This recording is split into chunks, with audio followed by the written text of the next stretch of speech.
Howdy, folks, it's Johan, your favorite little ink blob, back at it today with some Magic Outlaws at Thunder Junction! Yeehaw! As you can see, I'm very dapper in my dress. Apologies for the delay. I went, you know what? I need to have some sort of goofy little cowboy hat today because everyone in Thunder Junction does. It's so goofy, but we love it dearly. I am not at all prepared. I have looked a little bit at spoilers. Not enough. I know plot. I know the rough mechanics. I know plot. I know spree. I know committing a crime. I know those are the big ones. I've seen some cool standout cards, but there's a lot that I haven't seen. Which is kind of how I like to go into a set, right? I like to know a couple of things that I'm like really here to do. I'm so happy that the pack that we got so that we could make sure we had a lot to jam today came with Vraska, because my god, that is absolutely one of the things that I'm excited to be doing. Vraska the Silencer, Death Touch 3/3 for 3, 1 in a Golgari. Have a plan. 4 hours and 59 hours magic, 1 minute Baba. Yeah. We will see. Because, I mean, I don't know how long this goes, right? It's all depends on vibes. We've got enough stored up for 1 sealed and 4 drafts, probably 5 drafts. I don't think I'm going to do all of those today because I like to have a little buffer, but we're going to be jamming some, and we might do a little bit later. I'm so excited. Got my cowboy hat. I'm so ready. But my god, we got out of the pack one of my favorite things to be doing in the set, just big goofy stuff. Whenever a non-token creature an opponent control dies, you may pay 1 generic. If you do, return that card to the battlefield tapped under your control. It's a treasure that allows you to sacrifice it, and it loses all other card types. So you can just turn opponent stuff into treasures. Ah! So many good passive abilities. I love it. An actual idea is doing magic instead of jump. See, you also do it jump night. Yeah. No, I like to do my morning magic. I like to do my jump king. The Baba, I think, is sort of the in-betweeny thing, but today it's a new set release, so we're just going with it. We're gonna have some fun. Hooah. So we're going to start off with a sealed, because sealed is a nice way to dip our toe into a new set, because it doesn't require us to be making timed decisions about what we want to do. So we're going to open with that, and let's see what we get. The sealed can be real crazy with the current sets, because it you can just kind of open a lot of stuff. We didn't like super high roll on it, but we've definitely got some interesting stuff to be working with. So Generous Plunderer is, I think, from the Big Score additional thing. Beginning of your upkeep, you may create a treasure token. When you do, target opponent creates a tapped treasure token. Whenever Generous Plunderer attacks, it deals damage to defending player equal to the number of artifacts they control. Okay, so it ramps us, and then it ramps them, but it deals some damage to them. Cool. Siphon Insight. Right, that lets us take a... Oh, it's also a crime because it's target opponent's library. So, okay. New set mechanic. They've introduced committing a crime to Magic, and what that means is anything that targets an opponent, something they control, or something in their graveyard. So, very much here for crimes. Players can't gain life this turn. Oh, Skull Crack! Sick! So, 3 damage to something, and no damage prevention. Love it. Each player who draws 7 cards, their hand and graveyard, into their library. Okay, so kind of a time twister fixed. Cool. Vadmir, New Blood. Whenever you commit a crime, put a 1/1 counter on Vadmir, New Blood. This ability triggers only once each turn. Okay, sick. And gets Menace and Lifelink. So This is a 2-drop that can get very big and very scary. Love it. Roxanne Starfall Savant. Oh, I remember this in spoilers. So whenever it enters the battlefield or attacks, you get meteorites. Um, so you create a tapped colorless artifact token called Meteorite. When it enters, it deals 2 damage to any target and ramps you. And we double up on our treasures and meteorites. That's so cool. Comball, Profiteering Mare. Oh, this is the token producing one. Cool. Seraphic Steed. 2/2 first strike lifelink, not bad. And can sort of Geist of Saint Traft, it makes angels. We've got some very cool pieces here. This is going to be tough. I love the art styles of the sort of like prosperity post. Very neat to me. A little hard to parse with the mana symbol, but very cool. I guess first thing, I'm just gonna go through and let's just put in everything that we think is playable. I'm leaning towards red something based on our rares, but we'll see. So destroy target artifact, destroy target enchantment, or put a 1/1 counter on each creature target player controls. That seems pretty good. Anthem the team and also deal some or destroy some stuff. Perfectly fine piece of removal. Oh, okay. Think also fine removal. Journey to Nowhere. Same thing. So we've got some powerful white removal. Love that. Maybe? Probably only one if we were to. 2 mana 3/1. That can get first strike. Cool. Holy cow, I think is fantastic. Holy cow, we've got 2. Ha ha ha ha. 3 mana 2/4 that can gain flying. When wanted Griffin dies, create a 1/1 red mercenary. So 3/2 that leaves behind a body. Coolio. Ooh. So network disruptor, but not an artifact, but you can loot. Don't think that's my speed. Maybe one if we had to. Turn something into a white rabbit, or draw 2 cards, or both. That's not bad. So combat trick that can also draw late game. So 4 mana 2/2 instant that can also be a counterspell. I think that's pretty good. This is definitely going to see play over like make disappear, I have to imagine. I guess you can't casualty it and double up, but it still seems pretty solid. Take the fall. Not a great cantrip. Ooh. So save something and copy it and untap seems solid.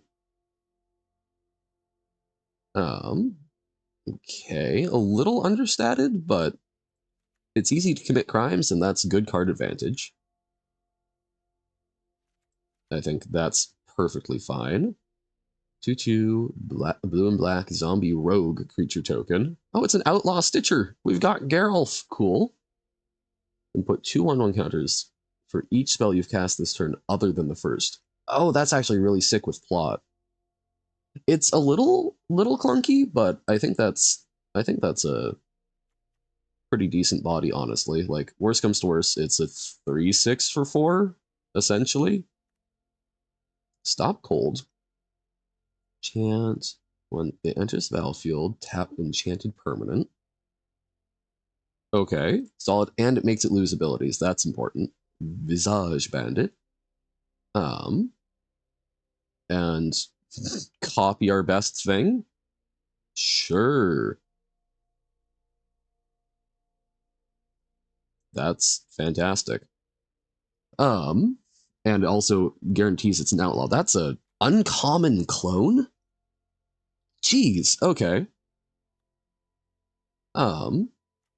Wait, really? That's an uncommon clone? Wow, wild, okay. Set Between Worlds, I don't think is necessarily, I don't think that's a good limited card. Forsaken Miner, that's pretty, I think that's good for aggro. I think that's a fantastic, fantastic way to recur things. 2 mana, -2/-2 at instant speed, not bad. Lively Dirge. Oh, I'm having flashbacks to, oh, there's a song a friend shared with me, Adieu to This Lively Graveyard, which is just a mess of like different cultural traditions and music, and I love it dearly. So, having a fantastic time. Lively Dirge. Okay, thank you, Gisa. Spree. Search your library for a card, put it into your graveyard, then shuffle. For 2 generic, return up to 2 creature cards with total mana value 4 or less from your graveyard to the battlefield. Okay.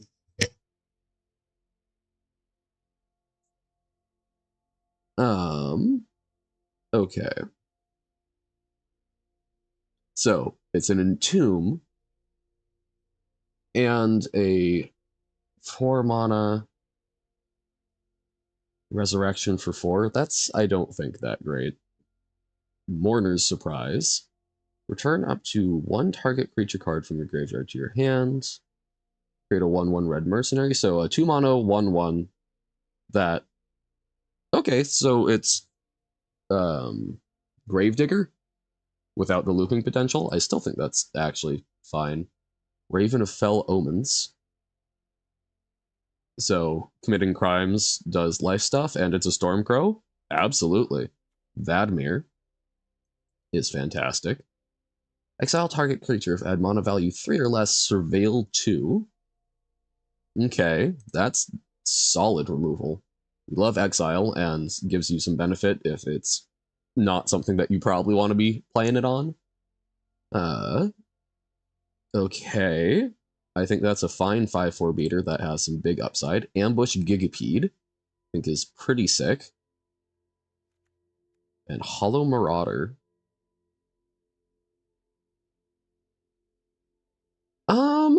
I can see this being really bad sometimes, but I think it's fine. So, I really like some of our the black that we've. I really like the black that we have, but it's not a super deep pool, unfortunately. I wonder if like maybe we can splash Vadimir. Explosive Derailment. I think that's fantastic. Instants, I think, are also really good because of how that interacts with a lot of the commit a crime cards, since they're only once per turn. Creature target opponent controls loses first strike and double strike, so it commits a crime, and that's actually potentially quite useful. Amazing. First strike haste on a 1/2. So it's not quite as good as like a Swift Spear. I still think that's pretty strong. Repeatable crime committing on a 1/3 reach for 2. Yes, please. Generous Plunder, I think, is fine. So is Skullcrack. Irascible Wolverine. 3/2 that Impulse draws, and you can slow roll it with Plot. That's probably fine. Take for a Ride. Has Flash as long as you've committed a crime this turn. Oh, so you can steal a blocker potentially with that as well. I like that. It's plus, so it can become a 5/5 with Menace if you saddle it. And it's also just like a 4 mana 4/3, which is okay. Then Trick Shot. Okay, it can sometimes double up. Totally fine. So 3 mana Rampant Growth that can also create a big creature. I don't, we've got 3 of them. I don't think we'd play 3, but I could even see playing up to 2 depending on the deck. Hard Bristle Bandit seems pretty sick, especially in combination with the Generous, or not Generous Plunder, Deadeye Duelist, because, so, it's a 2 mana dork that then untaps, so it basically pays for the Duelist for free. Neat. Throw from the saddle. Target creature you control gets a 1/1 counter until end of turn. Put a 1/1 counter on it instead if it's a mount. Then it deals damage equal to its power to target creature you don't control. So, okay, it's a punch that if it's a mount is a permanent increase. Sick. When Beast Bond Outcast enters the battlefield, if you control a creature power 4 or greater, draw a card. I think that's fine, especially since it gives you, it's sort of a secret 2-drop almost. Drover Grizzly. 4/2 for 3 is not historically great, but it's not the worst. Actually, we'd probably play like one of them, 2 if we had to.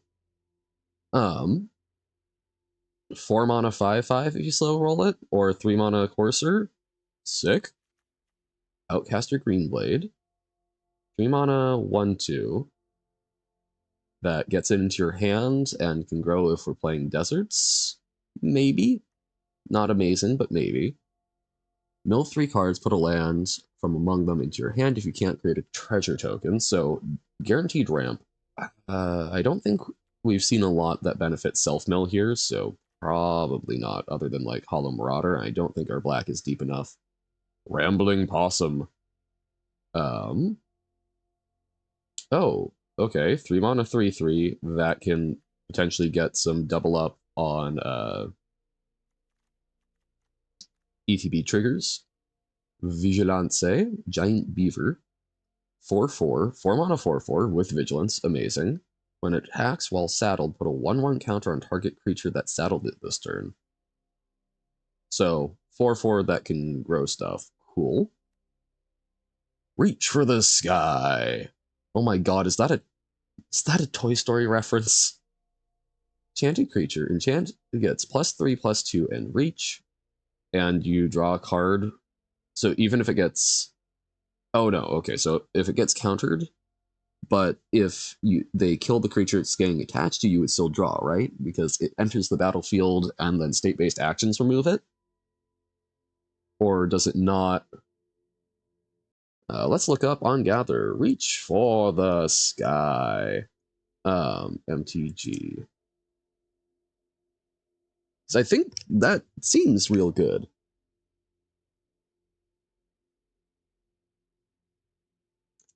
No, it doesn't. Okay. Because it's invalid target. Alright. Still, though, I think that's, like, as far as combat tricks go, that turns it into a huge threat if it sticks around and can cycle itself. I think that's a fantastic combat trick. Got one crime-committing desert. Oh, no, we've got several. It's doing it by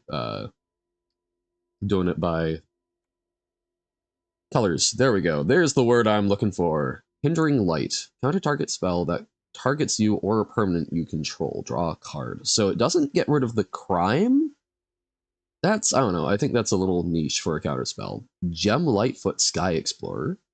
4 mana, 3/3 Finding Vigilance at the beginning of your end step. If you haven't cast a spell from your hand this turn, draw a card. Okay. So, if you're drawing blanks, you get an extra card, which is amazing, and you can game it with plot. Cool. Kumbal, I think, is absolutely great. Create a tap token that's a copy of it, right? And then you only get one of them. Oh no, so you only get that once, but you get a copy of each. And then you drain them whenever tokens come in. Sick. Baron Bertram Greywater. Create... Oh, so you get extra tokens. Okay. And then you can cycle them. That seems sick. Intimidation Campaign. Oh, I remember Graham from Lure talking about this. And it's a disinformation campaign, but recurs when you commit a crime. No discard, but like... That's sick. Don't think Siphon Insight necessarily. Like, maybe, but... Okay, we've got green-black fixing. So if we do... That's actually... If we do a... We do, like, green-red splash black, I think that's pretty good. Honest Rutstein from Innistrad is actually being honest now. When Honest Rutstein enters the battlefield, return target creature card from your graveyard to your hand. Creature spells you cast cost 1 less to cast. Oh, whoa. That's just flat? That's huge. Okay, yeah. So, I think we've got some really powerful stuff in black that I would love to splash for. Fireball of tokens, pretty cool. Congregation Gryph, I think is good with a lot of our mounts and whatnot, so maybe. Cactus Folk Sure Shot, fantastic. And Roxanne Starfall Savant, I think is pretty cool. Tomb Trawler, never loved those effects, even in limited. And or desert, reveal it, then shuffle it, put it on top. So you may note that this was a decent chunk of our sealed pool that I've put in here. I think this is a very high-powered set. So I don't know if this is a reflective of a good pool or just it's full of good cards. So this could be decent if we are trying to like splash a bunch of things. Seraphic Steed I think is real cool, but I think Saddle 4 is a little bit of a big ask. I think that one's going to be... Watch, I'm going to eat my words, I'm going to get my butt kicked by it, but I think that's going to be a little harder to get it to snowball than I would like.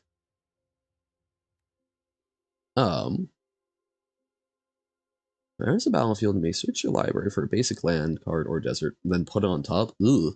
Ugh. No, no, no. Not on top. No.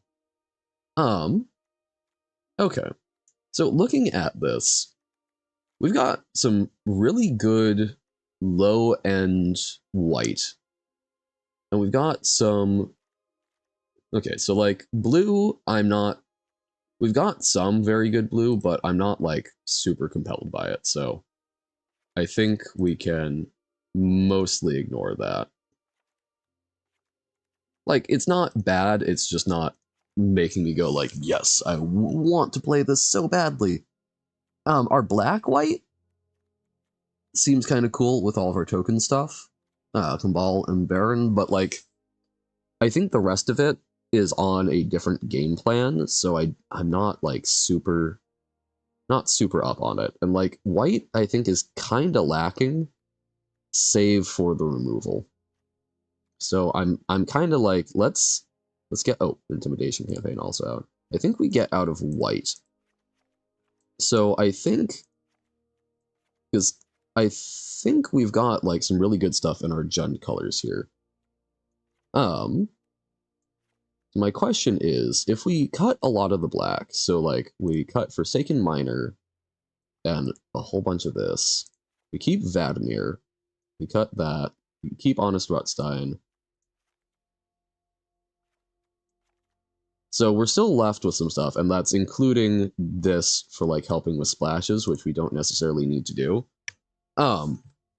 What does this deck actually look like? So we've got some good ways to like ping the opponents and like commit crimes.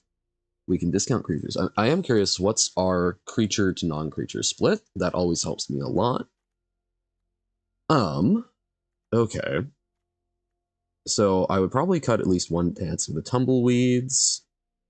And Take for a Ride is cute, but I don't think necessarily huge. This helps us with our mana since it is a little wonky.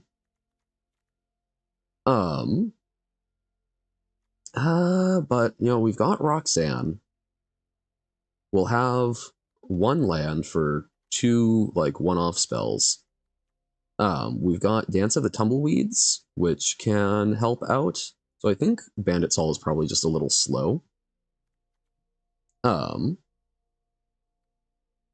We've got some mounts and whatnot. I think this is actually, I don't know, but this has some, like, really efficient creatures. It's got some very good power to it. How is that not a rare? That's... If it was this turn, I could just creature spells cost 1 less to cast. That lets you double spell and play stuff down a turn early. I think we're probably looking at, like, is there anything we can cut from our 3 slot? So I think Quilled Charger is great. Part of what's really neat about the saddle ones like this is it can turn some of these things that aren't as good late game into, you know, it's letting them be useful in a way. I'm not like super in love with Irascible Wolverine. So I think that gets on the chopping block, and Outcaster Greenblade is also probably. So I think this is a pretty good curve. We've got some good removal. We've got some kind of neat burn. I mean, maybe Skullcrack isn't super good, but 3 damage for 2 to a player is not bad, and if there's any sort of like fog shenanigans, I don't mind it. And target is committing a crime. We don't have a whole lot of crime payoffs, which is a little unfortunate. We've got a lot of really good ways to enable it, just we're not in the colors that are like super rewarding for it. But I don't know, like, I think it's neat. I'm here for it. I'm excited. So I think do we really want 2 swamps for our splash? So we've got Roxanne, we've got Hard Bristle Bandit. So I think we've got enough. We can go down to like 1 basic. And then we run the Blossoming Marsh, even though it's probably going to be a tap land. And then I think green is our more intensive color. So yeah, that's what we've got. Avatars, do we have any sick new avatars? No. Because they've been doing a lot of like sleeves and whatnot for the past few sets. Who would be a good outlaw for our Gruul-esque?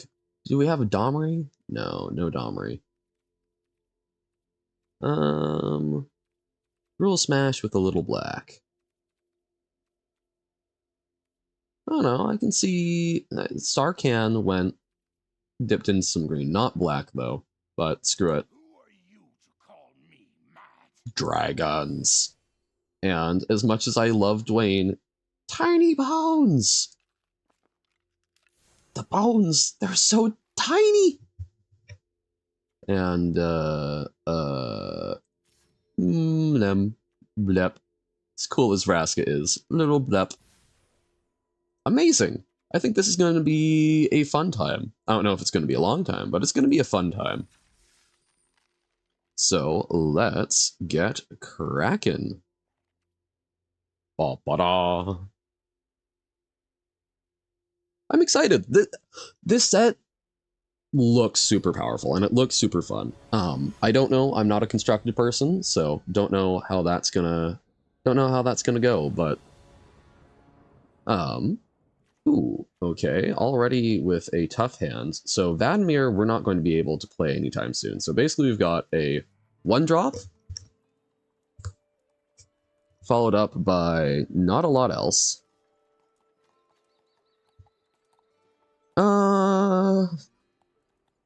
Still, yeah, I'm gonna keep it. It's probably ill-advised, but... Ooh, this... Holy... Okay, that was a 1 and 2, or, well, I guess that was 2 and 33, 1 and 15 about chance. But, so we'll get to play out Vadimir. Sick. We're on new map, awesome. We don't actually have a lot of crimes for Vadimir to commit right now, but hopefully we can get... And of course I played the green source. I am overly excited. Oh, we didn't have any crimes to commit. If we draw a 3-drop, we're going to be real sad. That was silly. But maybe we dodged removal. Okay, they are definitely gonna get some beats in on us. But next turn, we can maybe reach for the sky on a Reckless Lackey and get some damage in. And if not, we'll hopefully get to Roxanne and start doing some goofy stuff. Because, I mean, like, okay, ramping, amazing. Ramping that also, basically, it's a mini Inferno Titan, right? Just shocks things. So, Impulse Draw. Bridled Bighorn. Okay. No blocks. They don't currently have a white source. They could get one if they've got a 1 mana Commit a Crime. They do not.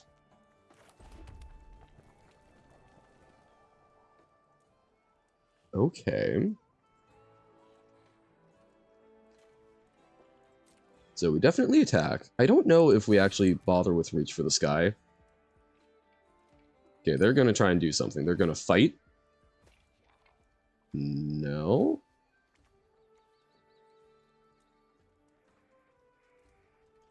Yeah, I don't want to risk it on an empty board.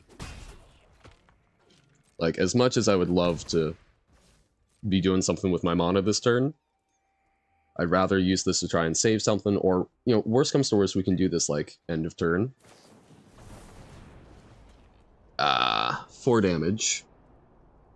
So we won't be able to save it, unfortunately. So, good thing we didn't try. I kind of feel like we try and land this now, then. So that's a 4/4 reach first strike. Now they're going to fight it, I'm sure, but... Oh, yes, I have seen the new Reach logo to try and make sure people really don't forget. It's really obnoxious, though. But, I mean, I guess it's, like, as visible as, Oh, it's until end of next turn. Interesting. I guess it's as visible as, like, a creature hovering, flying, right? So, maybe not the worst.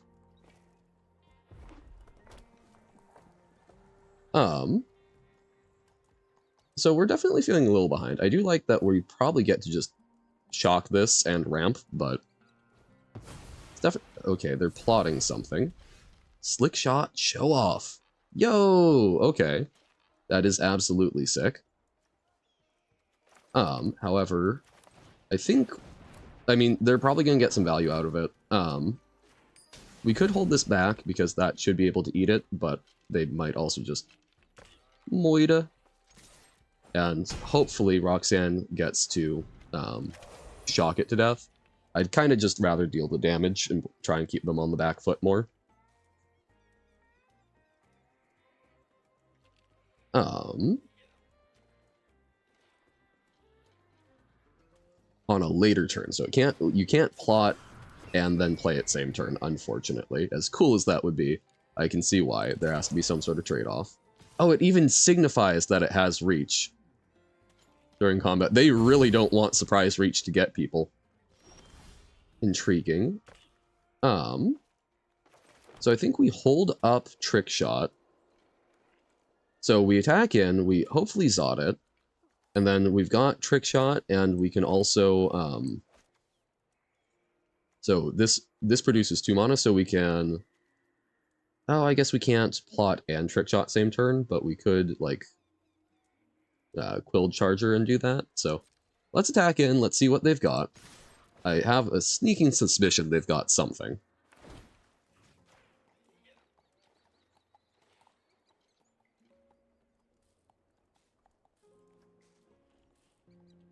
So this only deals 6 damage to something. We don't get the token value off of it, but... So they're trying to save it. Doesn't untap.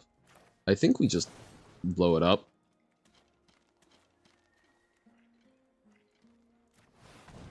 Because then that also denies the card.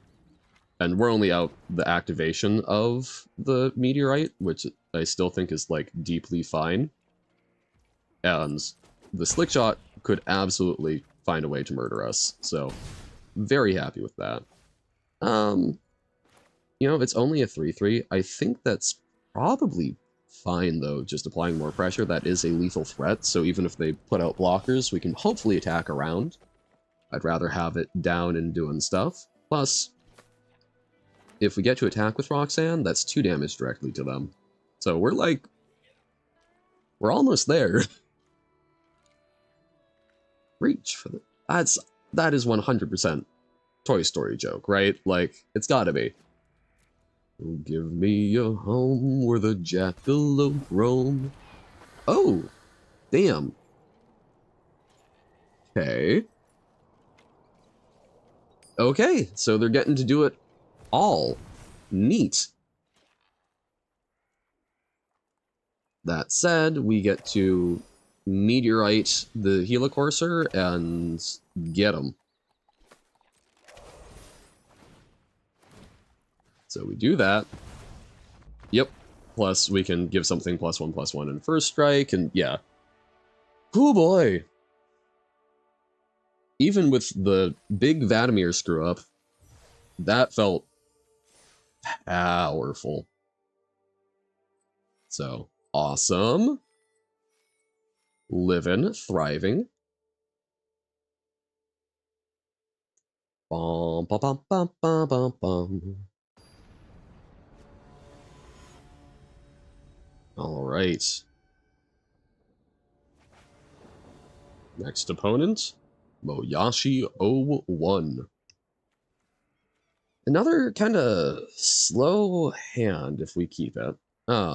Cactus Sure Shot, very powerful thing to get slammed down. So like we've got some good stuff if we draw one more, but we're not doing anything until turn 4 with this hand, so I think we do mulligan. Here we've got some actual 3-drops, which I think is quite good. I think Drover Grizzly is probably the worst of these. So, I think we will keep. It's the little possum! Rambling possum. The possum is awesome. I also like that they went with possum as like how it sounds rather than opossum, the proper spelling of the marsupial. That feels properly Western. I'm amazed I haven't seen anything about Vittles. Silver Deputy. Man, like, there are some times where you need to guarantee a land draw, but I don't know. That feels real bad. At least in my opinion. But, you know, it can help with fixing, too. Just not my speed. I say no, sir. The mercenary ability, not bad. But, you know, Scorponok. Scorpa boy. Okay. So we've got a... Interesting. So we've got a desert, oh, what's the name of it? It's the bounce lands, right? It's the Ravnica return a land so that you can produce one of each color. That's neat. Ba, ba, ba, ba, ba, ba. I mean, that feels like a combat trick, but I mean, I'll bite.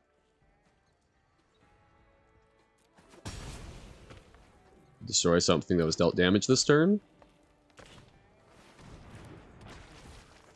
Oh, okay. Trading it up for a 2/2. Not bad. Okay. So now we get into our good stuff. So Cactus Folk Sure Shot is pretty sick. This can get saddled and become a huge attacker. And this can get saddled, and I think Quill Charger is probably going to be the best bet, but first we're going to attack in without having tapped anything. I assume... Really, they're taking that trade? 3/3 for a 4/3? I mean, I guess because it can become a 4/5? And saddled... Yeah, I think we played this out, because saddled doesn't require them to... just like crew, right? It doesn't require them to not be summoning sick.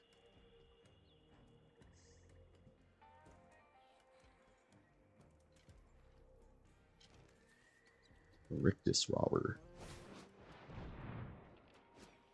2 cards. That's so rude. Yeah. I think we discard land and Trick Shot, because I think these are just very solid creatures that are gonna do quite a bit against them.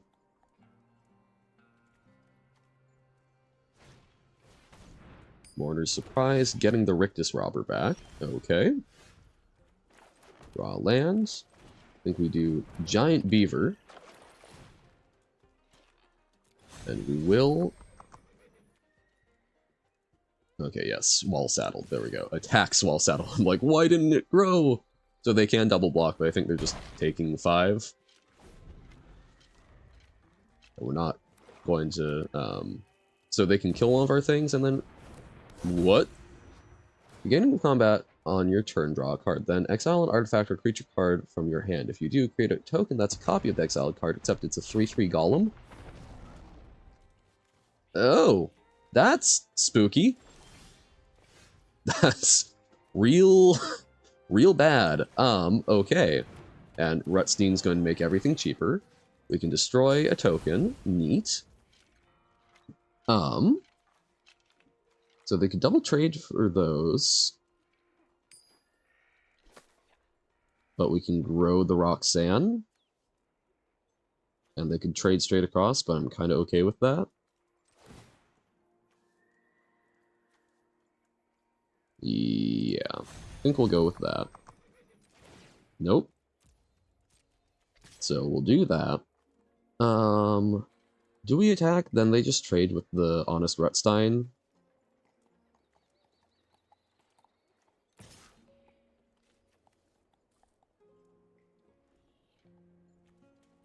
Sure, let's get aggressive.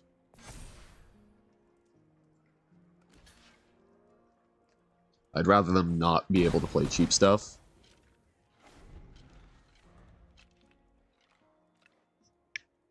Okay.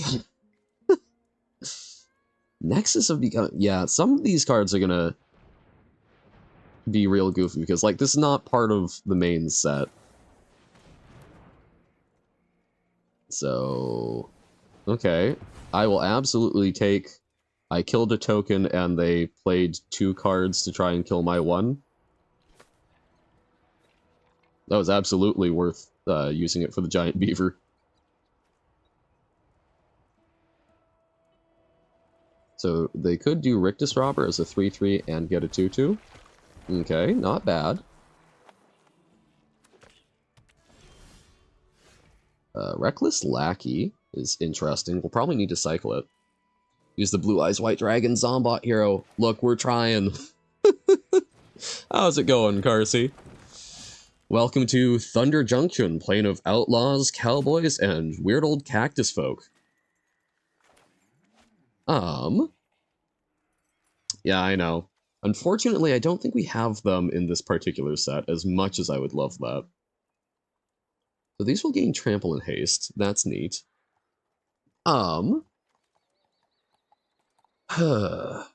So they just double block. That's not worth it to attack, I don't think. So I think we run out the Reckless Lackey, and we're just sort of sitting here with our big old stuff that's not gonna do a whole lot. This is a mighty powerful card, because it lets you upgrade your tiny things for free, and extra draws. What have I been up to? Drawing a little cowboy hat and playing a sealed.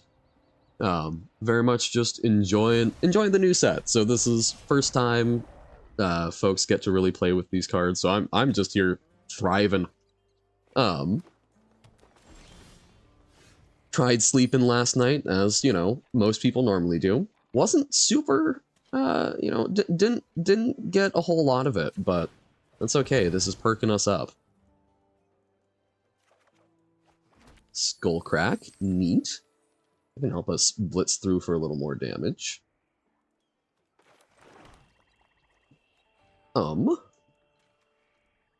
Still don't think we have good attacks.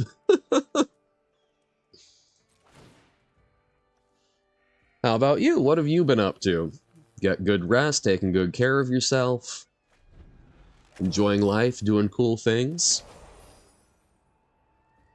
not getting dirted out by an opponent's big, powerful mythic. Stick Ranger 2 and Lethal Company. Okay, I've heard of Stick Ranger, or I've heard of Lethal Company. I don't know Stick Ranger.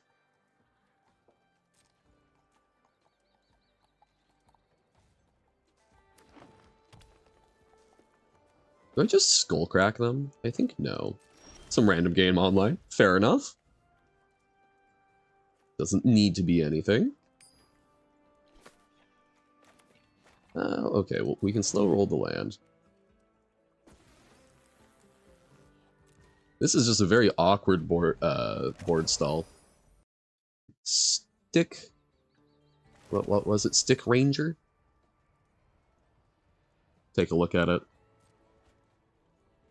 Oh, okay, one of the little stick figure sort of combat-oriented games. Those are awesome. I actually have a lot of fun with those. They're very simple and usually just kind of fun zone-out gameplay. What is... Okay. My god. Opponent is just making so many 3/3s. We're fortunate that we've got cool old 4/4s.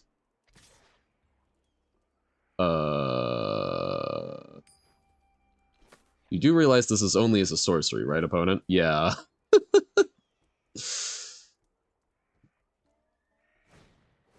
Outcaster Trailblazer.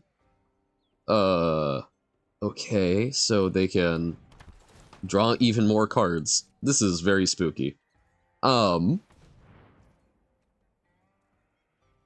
are outvaluing us significantly. And we keep drawing lands. Hell yeah. So, by and large, the problem we're facing right now is, in Magic, it's generally a good idea. Okay, just like Yu-Gi-Oh, you want your Pots of Greed. I know that still doesn't mean much to you, but Pot of Greed, draw 2 cards. Cards good. In Magic, more cards equals more good. No? Is banned? Well, hey, I mean, some of these cards, you know, would be banned, except we're able to be playing with them in limited. It's from the banned 7. I don't act... Okay. Taking your word for it. Jeez. Too OP. Well, in Magic, you want to draw cards. Drawing cards is good.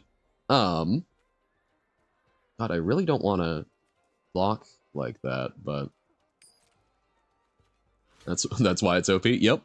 An opponent has played a card that just lets them draw cards every turn and basically play some stuff for free, and a card that lets them draw extra cards whenever they play big things. It's pretty goofy. We, on the other hand, have been drawing lands, which is not great. 1 at a time. God, I think we have to deal with that. I think we can hold off at least 1 turn on the buzzard, but it's not looking good for us. Not looking good for old Johan right here. Skullduggery! Oh, so it's not even gonna trade. And they get to commit a crime. Yeah. Turns out, drawing an extra card and playing free stuff each turn, probably real strong, especially when the opponent just draws lands. Ah!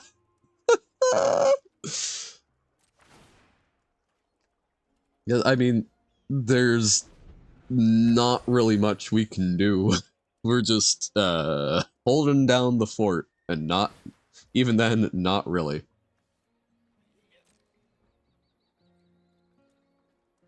Wait, so why is something getting +1/+0 at the start of combat?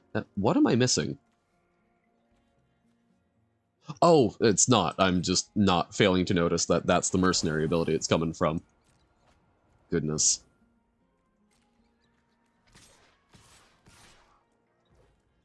Well, that's 12 damage, probably enough to kill us.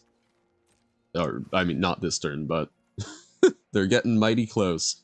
They could have swung out, and I think they would have had lethal, but fine, we'll see if we can block there. Tear through a paper land like it's infinity. Those are the grandest felonies of all. Ugh, no. Don't tear through lands. Don't tear through magic cards at all. Flip it or rip it is a special circle of hell. Alright, opponent got us. Aw. Yeah, from the vault stuff is gonna be yeesh. Oh, it's like who is that? Ah, it's like Uno already dropped in. Hello, Robert. How goes it today? We're jamming lots of magic coming to you live from the plane of Thunder Junction, where we have scorpion dragons and cowboys galore. Ouch! Rude! Look, man, there's only so much you can do against a mythic played one turn ahead of curve. I know, really. All me. Terrible. I'm up against Davriel. Davriel knows how to manipulate ink pretty well, so all of his contracts not looking too hot. What are we in for here? Well, we can play a Rambling Possum. Look at this little guy. Oh, I guess it's blocked when I zoom it in. But, like, he has a little tongue lem. How can you not love the man? We've got all of our colors. I think this is not the worst hand. We don't have a lot of 2-drops, which is maybe a little unfortunate, but obviously we're going to draw Vadimir. Not Vadimir, but that is indeed a 2-drop. We will take it. Repeatable crimes. Crimes on a stick. I love that now targeting is committing a crime. Committing crimes are eternal. And I don't know, I find that a really good way of integrating a new mechanic that intrinsically has support from other sets. When Gold Pan enters the battlefield, create a treasure token.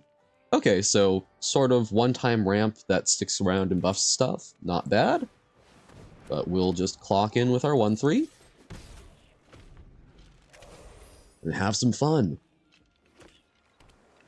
Hopefully we won't lose a second game. I'm not sure I can endure much more ribbing from Cholera.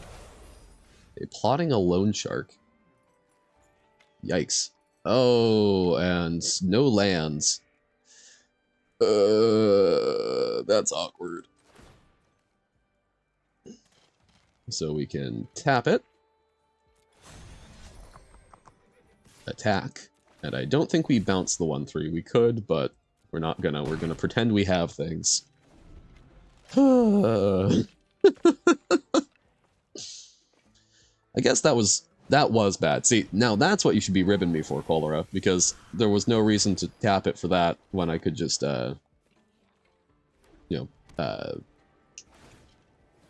what's the word? Tap on their turn. Well, we draw a land, but it's a tapped land, but it will open up some more stuff. We would love to trick shot them next turn, but they've got the beats with their single shark folk. It's a little on the nose. Why is there a shark man in the desert? Ah, yes, of course. Given that lifelink? Yep. Undoing all of my early work. Oh, this feels bad, but I will try and trade. Little... You will live on in my sleeves. Is that actually working? That seemed like a really valuable piece. Well, we'll plink him for 1. Doing a little pinging. I don't know, why is there a shark, which has gills, in the desert? I have questions. We do not have anything here that is able to block that effectively. However, we could, like, play Giant Beaver. Fair enough.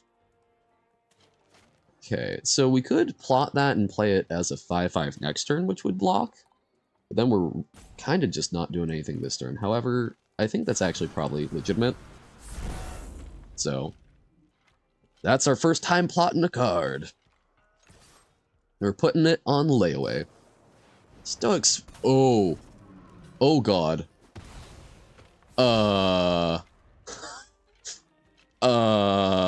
That's one hell of a rare.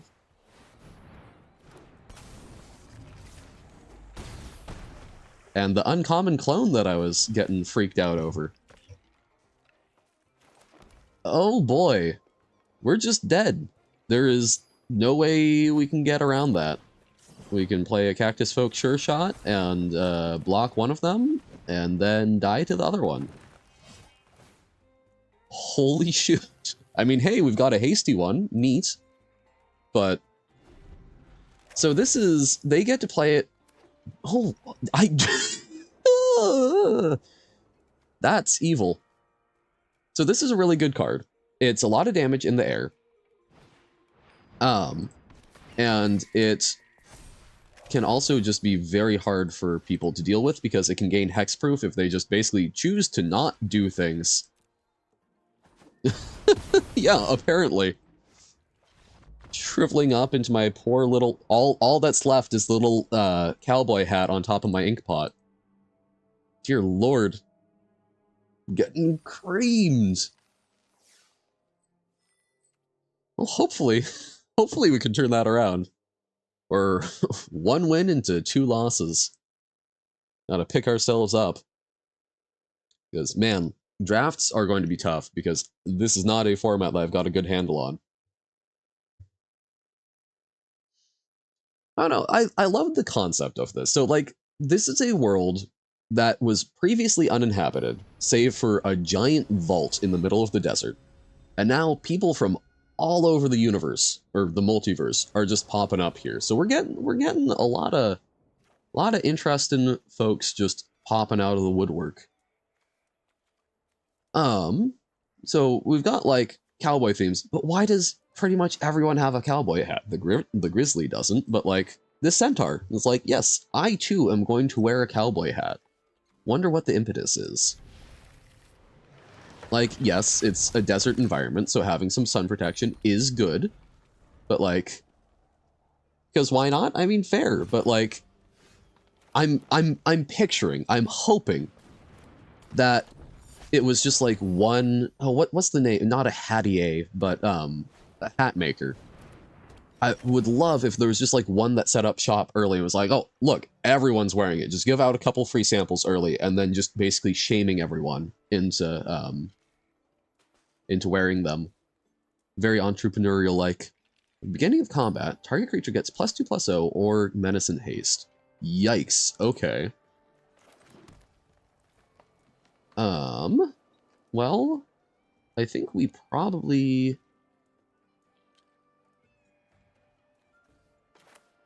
I think Drover is better earlier than the Rambling Possum, since it gets worse the more stuff they play. And here, like, we can quick draw and do stuff like that. I love quick draw. Great way to commit a little crime. But, okay, why do we have an angry beaver? I mean, I assume that's a beaver. Some sort of large rodent. Oh no, the desert itself commits crimes. We'll probably Free Strider Commando. We'll attack with both. We'll plot a Free Strider Commando. Then next turn we get to play a 5/5, and we've got a lot of big old stuff to make it spooky for him. We can deal 5 damage with a little punch. Got Quick Draw, Explosive Derailment. We've got it all here in Thunder Junction. I was genuinely trying to think of like good country or western songs that I could like parody without fear of copyright infringement, but I did not get through that to the degree that I would have liked. Okay, opponent not playing anything on turn 5 has me a little spooked. Okay, they're derailing my grizzly. That seems very rude. What tainted tenor? So I forget that, yes, so for a moment I was like, no, not the person I was streaming with. Yeah, no, the profession. Packed up that hat of yours. That is, I do wonder also, so there's no native inhabitants of Thunder Junction, which to me also implies that there was not, like, native wildlife. So, what animals, I mean, like, we've seen beavers and such, but, and large possums, but, like, I don't know, what's the most common mount, oh god, bovine intervention, all the removal, they're playing Naya control. Our cool creatures. I do wonder what like the main hat making animal is on Thunder Junction. Oh yes, the Wile E. Coyote reference. Very nice. The target creature you control gets 1/1 and haste until end of turn. Ooh. So. Okay. So they're just trying to get something out. Because otherwise, yeah. Interesting. So they're looking to go wide, but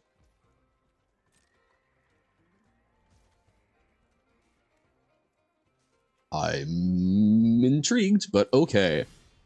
We will probably, I think, throw from the saddle. We'll use our possum against their sheriff.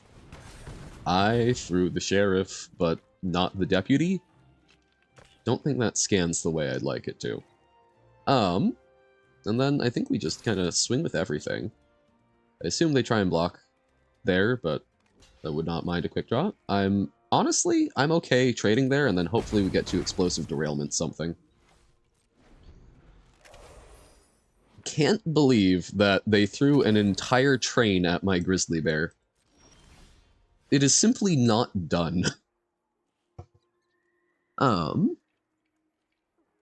Okay, Generous Plunder, not a bad draw. What's the opponent got this time? Okay. Are they gonna have a board wipe? They might have a board wipe. We'll still run out the Generous Plunder, but... I mean, like, yes, I have my own Mythic, but this is not the same as the one that just draws them an extra card every turn and then play stuff for free. It was! It was the... Instant Wrath. I forgot you could do that for 6. Damn. Okay. Opponent really got us. We need to draw some creatures. Wily Duke. We gain a life and draw a card. Coolio. We, however, are going to derail that explosively. Let's hope we draw a good creature. Uh-huh. Is this just gonna be our day? I shoulda slow rolled the one thing. Because yeah, now they've got the beats.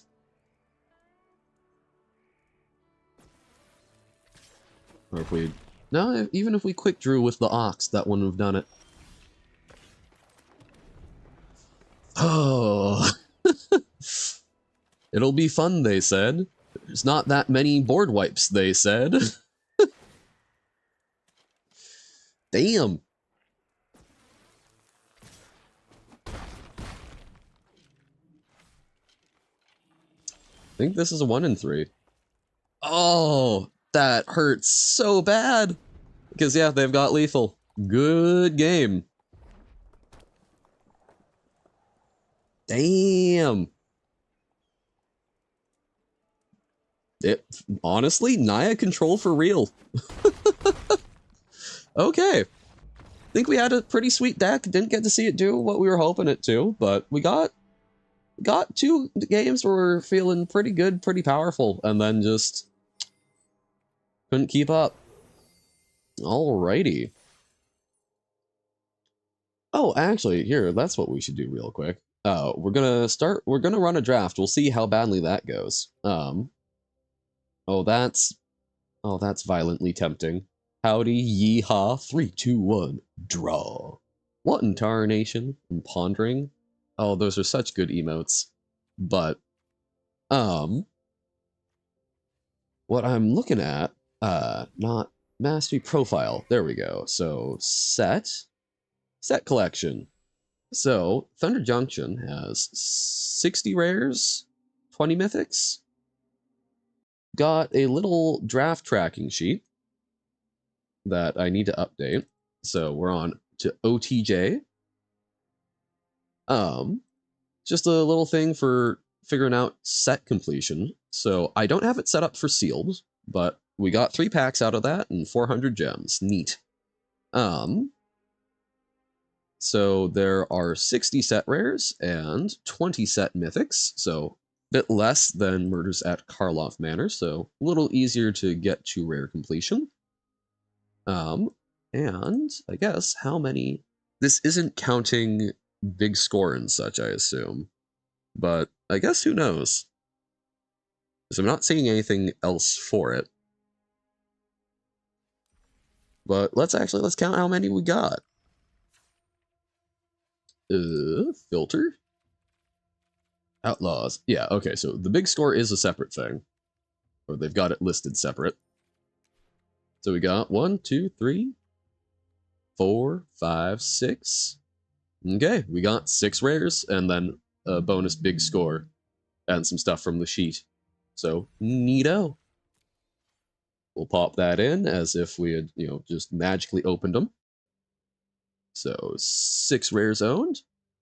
And we're on our way. Only 230 more rares to go. All right. Well, let's fire up a draft. Let's see how badly that goes for me. I'm very excited, though. So, Premier Draft, and we'll enter with one of our 3 tokens. We're just jamming. We're feeling it out. I don't think there's a lot. I think there's only that one Mythic Wrath, and that's not one that you can get from some of the bonus sheets. So that was definitely a... Maybe I should have played around it. Maybe I should have felt it out, but damn. We'll see. It really depends. I think based on how I'm feeling, I'll probably do these 3, I will probably do these 3 drafts, and then I'll probably call it for Magic, and then I'll probably do a little Jump King. So if you're sticking around for Baba, I don't think I'm doing any Baba today. I'm feeling a little more chill, not looking to melt my brain. But we will absolutely be back with some Baba tomorrow. It'll be a morning Magic draft, then some Baba, then some Jump King to sort of wrap up.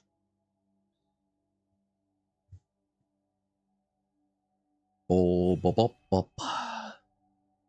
Slim Hev. Okay. Fun little. Oh, hey, look! Vadimir New Blood.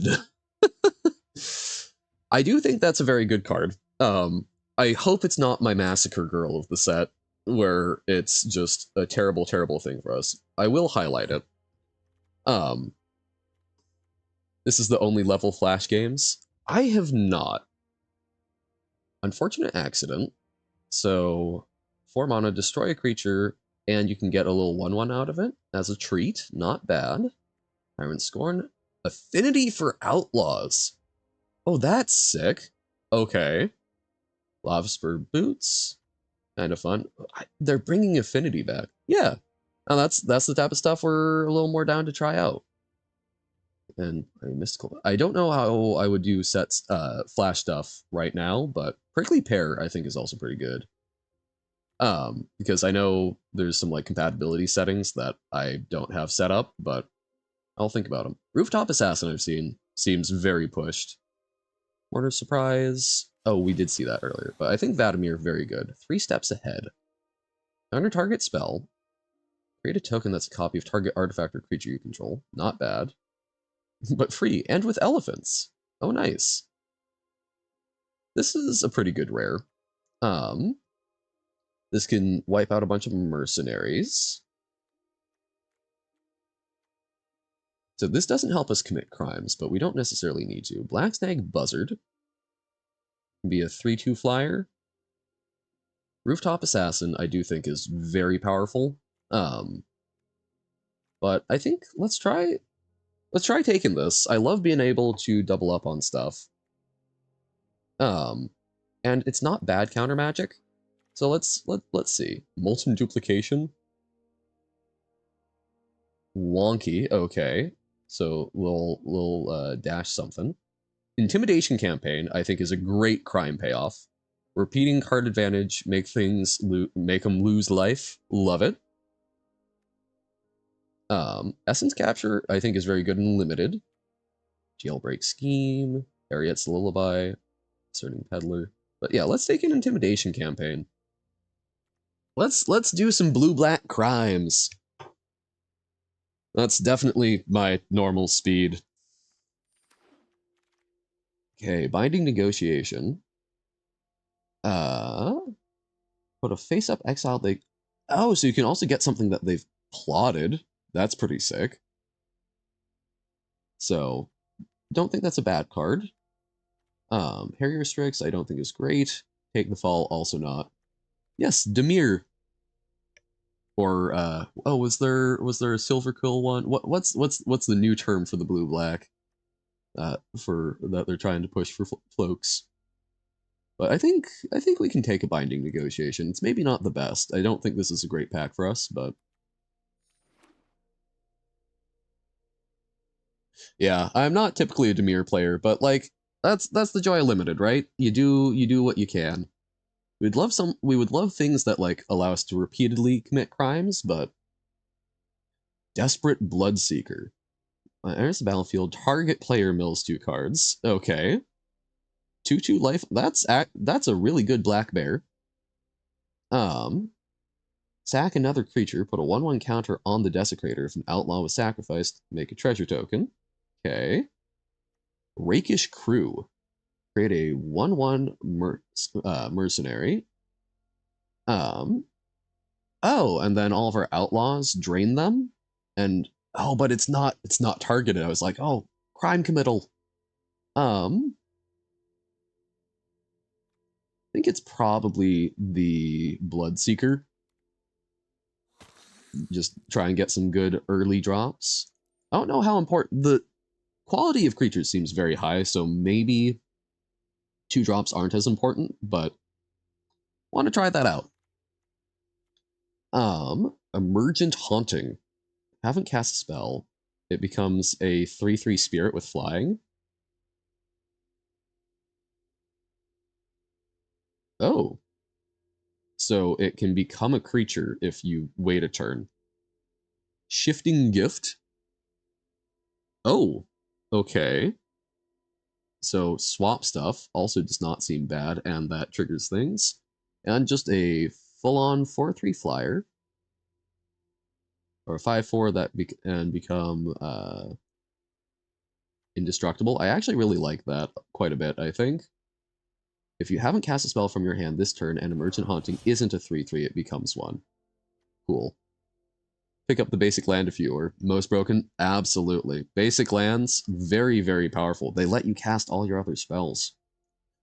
Oh, and this is a great piece of blue removal because it taps the thing down and it doesn't get to stick around if it's got really cool passive abilities. So absolutely we'll take that. That's a great crime. Vial Smasher. Oh, Vial Smasher's back. They love just bringing everyone in here, don't they? So that's red black, good for crime committing. 4 mana 4/4 that you can leave other stuff up seems pretty solid. Or a 2/1 flyer for 3 that can maybe be a bit better. I like the 4/4. We'll play around with that. I like the flash that it gives. Turn up to 1 creature card, or right, and you create a. So I think we'll take a second Thunder Thief. Oh, it's a Turtle Rogue? Amazing. We'll call him Turt Reynolds. Target creature can't be blocked this turn. Target artifact or creature's owner puts on top or bottom of its library. That's actually pretty fantastic as well, I think. Bucolic Ranch. When are we seeing the small boys Nissa committed genocide on? It's gonna be a while. I forget when the next Lorwyn set is, but I look forward to it. And Nissa did not specifically Nissa did not specifically do that. She just went, oh, the folks doing that are pretty cool. As I mentioned to your doppelganger, I will probably be running these 3 drafts, which will be probably a couple hours unless I'm doing real poorly. And then I'll probably do a little bit of Jump King. Lone Shark? Sure. All right. Oh, no, they can't do that to us. Can we cut blue? Railway Brawler? Oh, that's... Oh. I'm so excited for this card. This card, I think, can make mono green real good. It's so not splashable. Ah! Well, okay. Look, we're otherwise taking Djinn of Fool's Fall, which is probably fine, or Fake Your Own Death. Neither of these are, like, amazing. We're taking this, we're speculating. Because, god damn it, I want to play this card. We can cut over, okay, we can cut these, we can cut the binding. This is not good drafting. This is not, do not take this as draft advice. But yeah, we can like cut these things and then we can copy Railway Brawler with 3 steps ahead and we're gonna be living in magical Christmas land. Indestructible, equipped creature gets +3/+3, sacrifice this creature, add 3 mana of any one color. +3/+3 is huge on equipment. I think that's probably worthwhile. Pillage the Bog. Put the top X cards of your library, where X is twice the number of lands you control. Put one of them into your hand and the rest on the bottom of your library in a random order. Okay. Dance of the Tumbleweeds wouldn't be bad, but I think we take Lotus Ring. That fits no matter what we're doing. I don't think we're going to actually sacrifice it for anything, but like that makes things big. Botanical Sanctum helps us cast green, fixes our stuff. Absolutely amazing. Cactarantula? No. No. Tarantulas are the spiders that are supposed to be nice and cute. Man, spiky. Whenever you draw a card. Okay, that's actually a pretty good big bomb, but we probably need some more support things. I think we absolutely take Botanical Sanctum. Let's bring the black out. Let's pretend that this is what we've... Vraska joins up. Put a death touch counter on each creature you control. Whenever a legendary creature deals combat damage to a player, draw a card. I don't think that's bad. Take the fall. So maybe our blue is drawing up. Maybe we are black. Maybe we're green-black. I don't think that's what we're looking to do, but we could do Ankle Biter, I think is pretty respectable. I like 1/1 Death Touchers in Limited, especially if we can pick up some fight stuff. So I think we'll grab that. One Last Job. We've seen that played against us. Certainly not bad. Map of the Frontier. Okay, so grab 2 things. Could be good for fixin'. Voracious Varmint, 2/2 Vigilance, that can destroy one of their big bombs that we have some trouble with. I think that's probably actually a pretty good pickup. Good for green. I don't know, just Railway Brawler just doubles the size of your things. Everything is a threat. That's so huge. And that was, pack 2. It's maybe a little late for a pivot, but I'm willing to try. I'm willing to see. Spring Splasher. Okay. Nothing here that I'm like super excited about. Target creature -3/-0. So I think we'll take a Desperate Bloodseeker. So maybe we are like green, black, splash blue. Not exactly sure. We could maybe splash green. That's just kind of a lot. I guess the plot makes that doable. So maybe I am being silly. Maybe this is super splashable. Skullduggery, I think, is a great combat trick. Free Strider Commando, I think, is fine, but I like playing things on curve. Voracious Varmint again. Mortar's Surprise. I like the Mercenaries. Fake Your Own Death, or we've got a bunch of Reach for the Skies, or Djinn of Fool's Fall. We'll take the Djinn, I think. So yeah, I think let's try splashing green. Pillage the Bog. Look at where X is twice the number of lands. So it's kind of like it's not really a tutor, but kind of a tutor.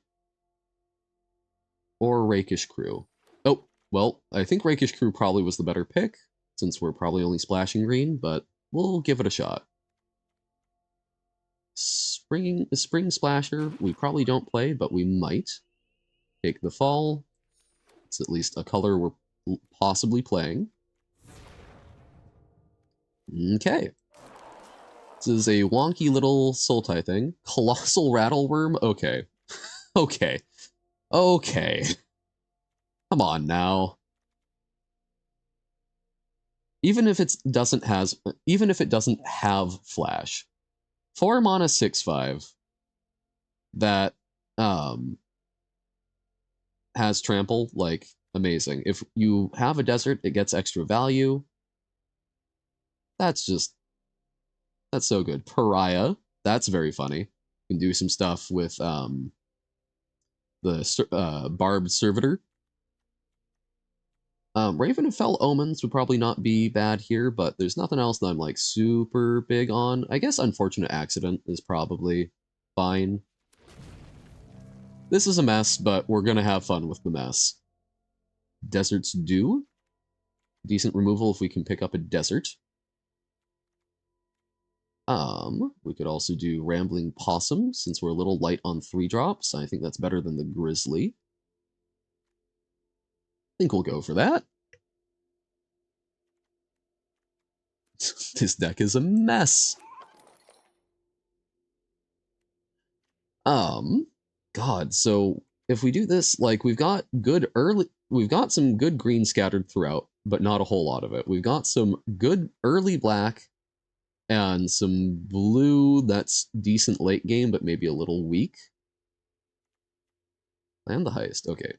Back for more. Return target creature card from your graveyard to the battlefield. When you do, it fights up to 1 target creature you don't control. I think we've got some big stuff. I think that's probably pretty good. It's removal. It's recurring our big things. I like it. Yep. Spinewood's Paladin. That also seems very solid. I'm going to take the back for more, but Spinewood's Paladin, I think, would be great if we could see that wheel. Voracious Varmint. Cactarantula. Could also do a Bandit's Haul, try and help with our fixing a little more. Pay for some of our big stuff. Bristlepack Sentry.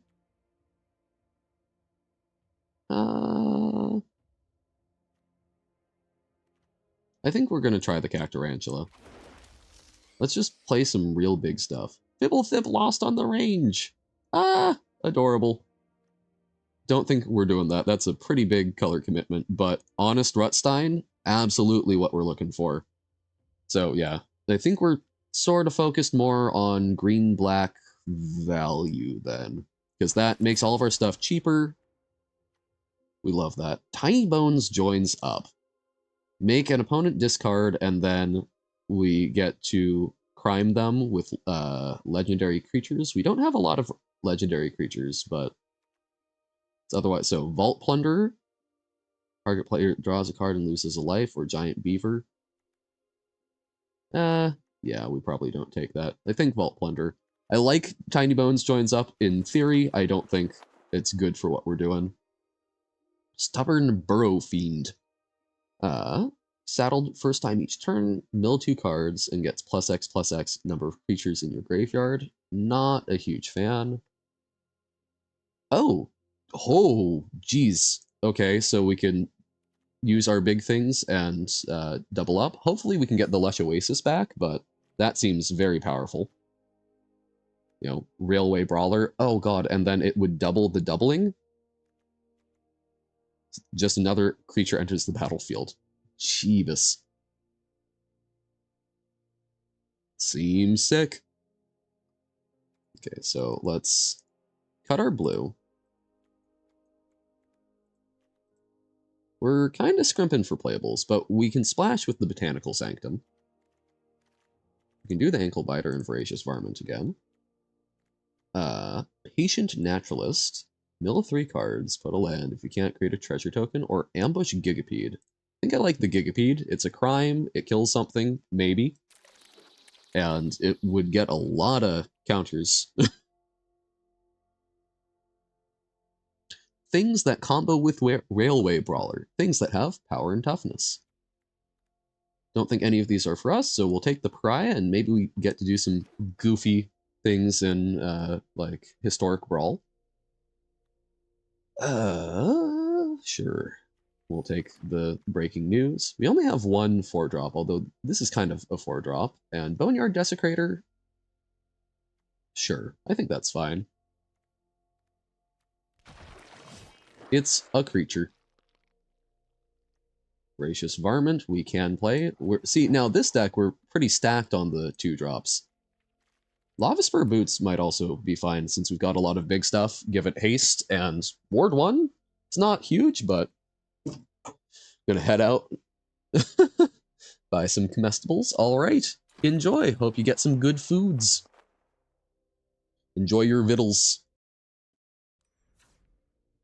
Okay, so we've got exactly playables here. So is there anything from blue? Oh wait, no. So okay, is there anything we could play? Vicious Varmint or Voracious Varmint? Okay. Now, is there anything that we would want to splash that's blue? Intimidation Campaign, we could.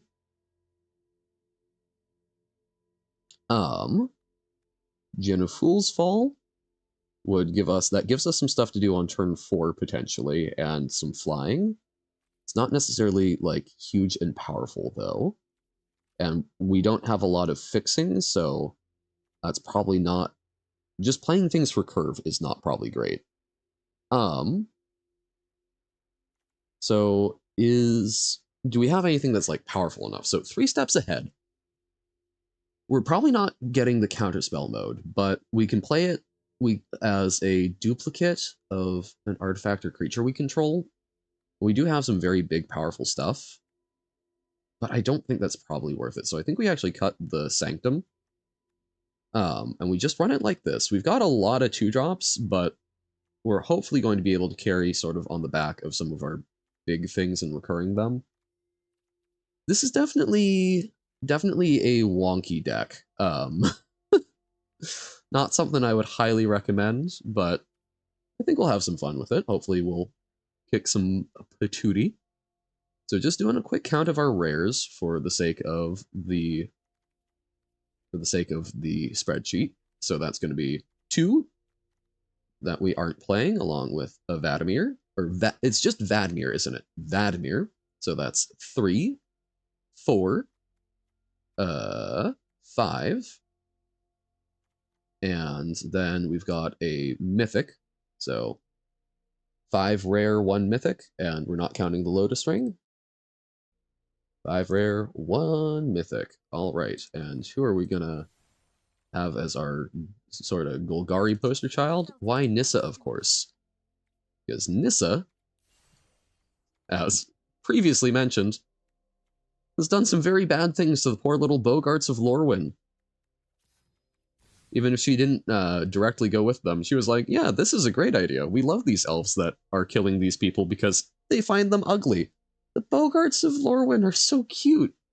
Yes, maybe visually they aren't the prettiest things you've ever done darn saw, but like, they're little guys trying their best who simply enjoy sharing experiences. They like to find cool new things and share it with each other. So I find it very terrible and heartless that the elves are like, you aren't pretty enough, you don't conform to our beauty standards, ergo we are going to kill you.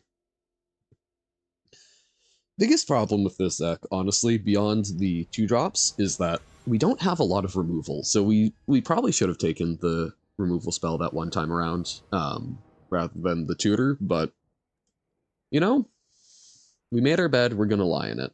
Desperate Bloodseeker. Lotus Ring, I think, is actually going to be quite strong to have early, so we've got some options here. We'll lead with the green. We've also got the Voracious Varmint. Let us... Wow, Pillage the Bog would let us dig 4? Place the number of land cards, put 1 into your hand, rest on your bottom. Yeah. I don't know why you would necessarily want to plot it, but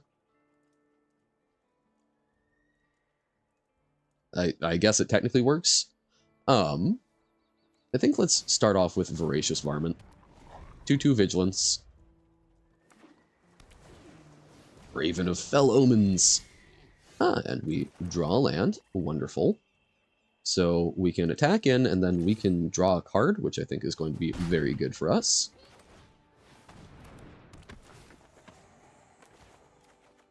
Alright. And that way we could Bloodseeker and Pillage next turn, potentially? Ornery Tumblewag. Oh, wow. Well, that can absolutely snowball. Colossal Rattleworm. Lovely big old boy. Do we have any removal? We've got Back for More and Ambush Gigapede. That's right. So it's definitely less than we'd like.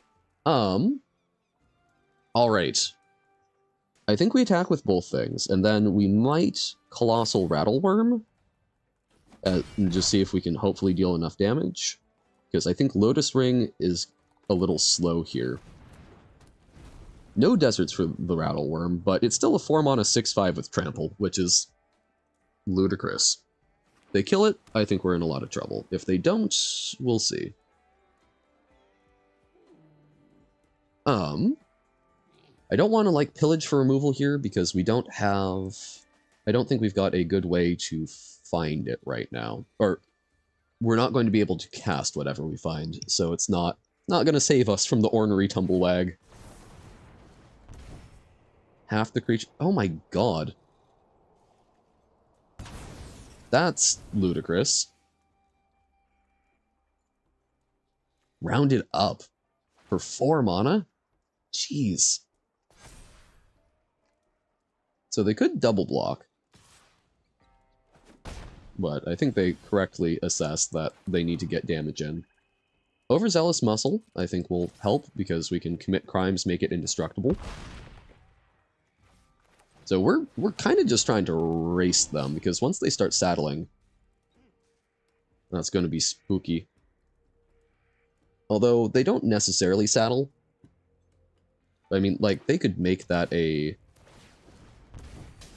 So, becomes a 4/5, and then another 3 counters, so 7/8 in the air, which is just like, what do you even do about that? Okay. Good for them.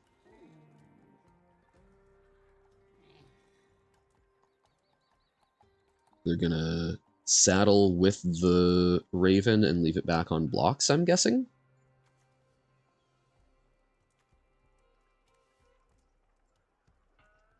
If we draw another card, if we draw another untapped land, we can Lotus Ring and equip, and we would still be able to attack through it. But that's assuming a lot of things going right.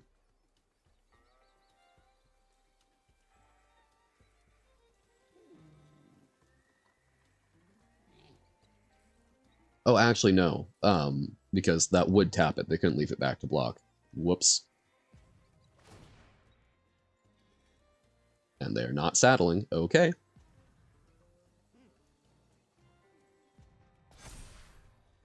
Are they going to attack? They are. Spooky. Afraid of what they've got. Aloe Alchemist. Okay.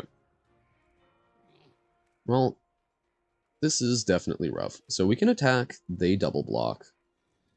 This will get us some lifelink potentially. They also might not double block, in which case, so we attack, then they put a 1/1 counter there. We will have 2 blockers. So it's risky, but I think they can't afford to not block.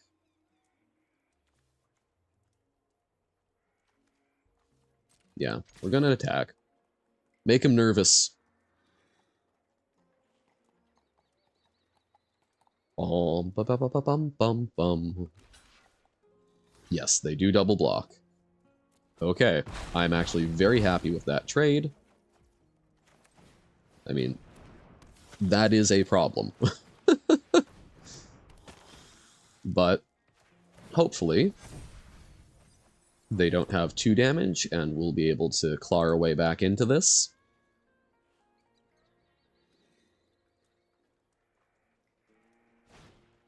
No, their own Vadmir. Hello. Friendship. We would love to draw an untapped land so we can Lotus Ring on the Bloodseeker. We cannot afford to keep him on top.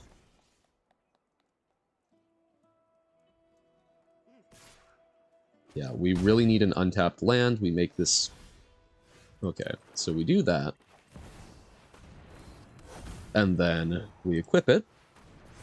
We can't attack. Oh, wait. Actually, no, never mind. We are just dead. Because... Oh, wait, no. It gives it vigilance? Hold up. Whoa. Sorry, I didn't realize why this was a mythic. Jeez. +3/+3 is already huge, but okay, mythic gives us a chance to be saved. They don't have a removal spell. They can't attack with Vadmir. Sure. Okay.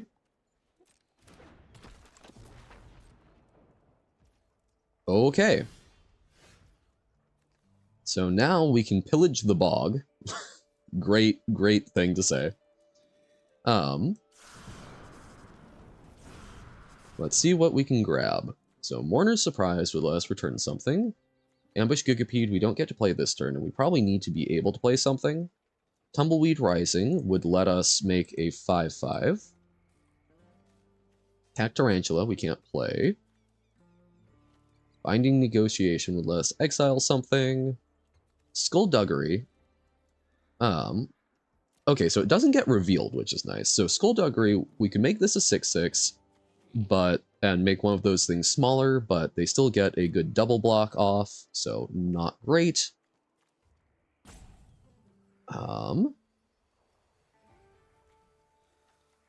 Man, we still probably have to try and attack this turn. Don't really have a good way of dealing with flying things.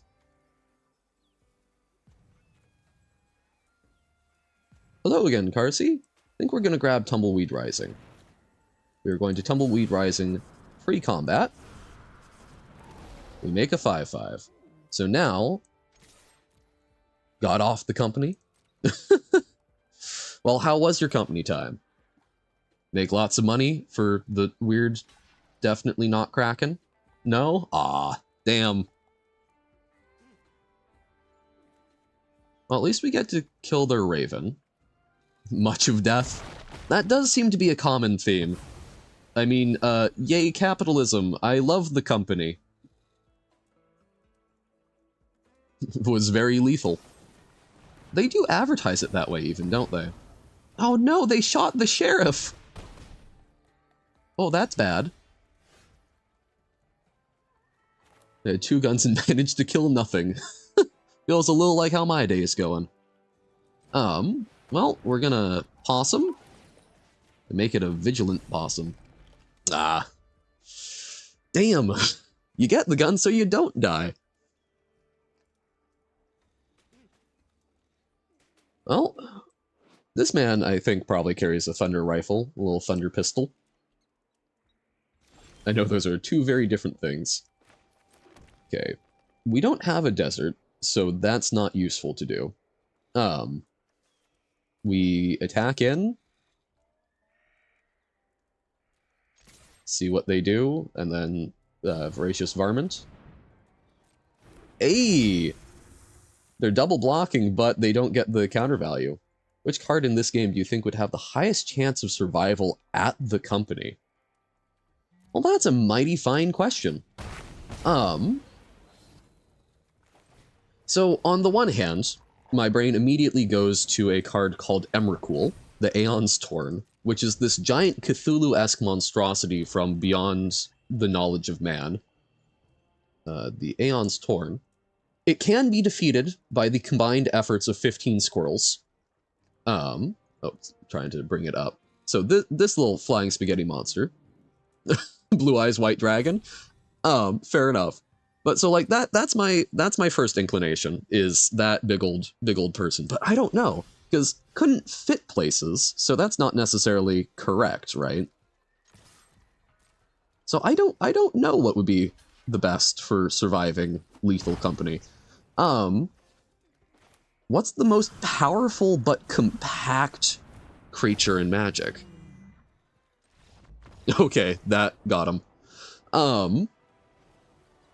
Powerful but compact. Would probably be a Planeswalker.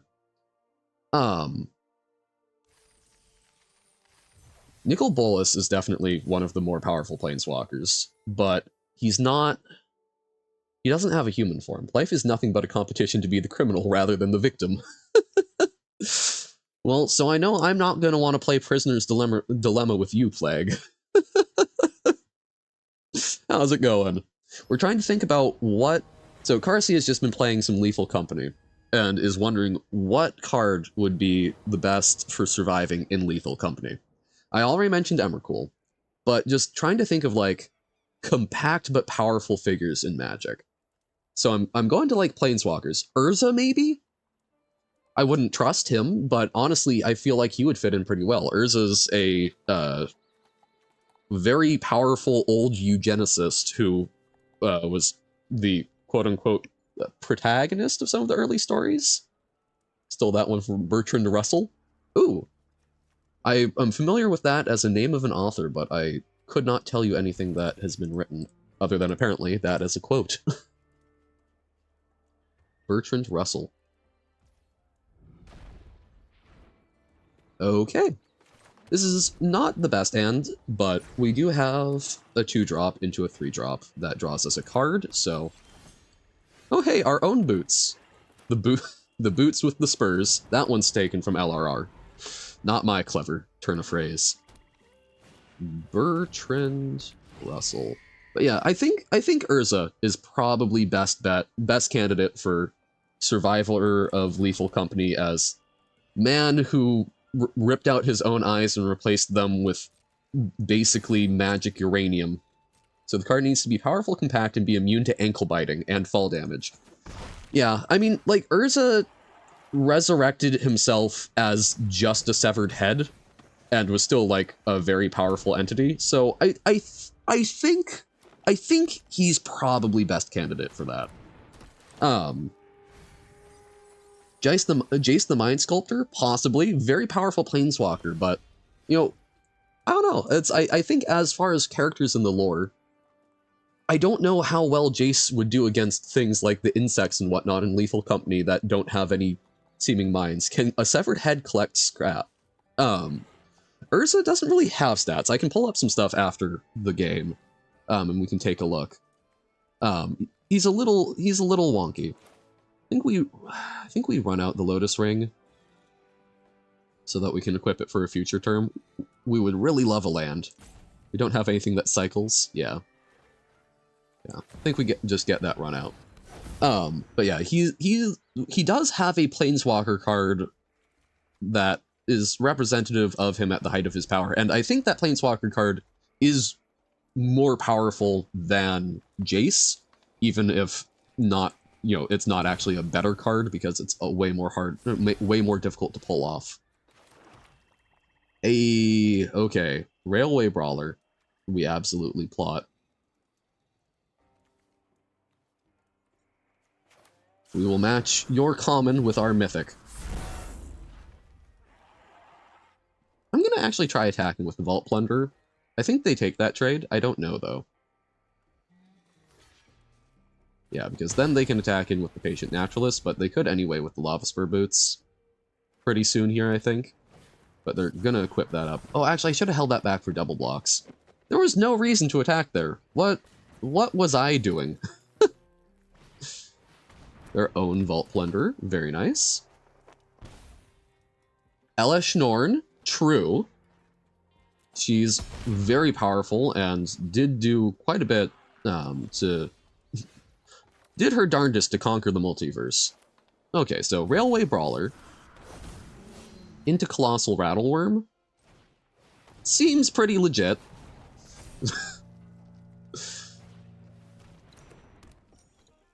We don't get to haste it up this turn, but all right. I don't know.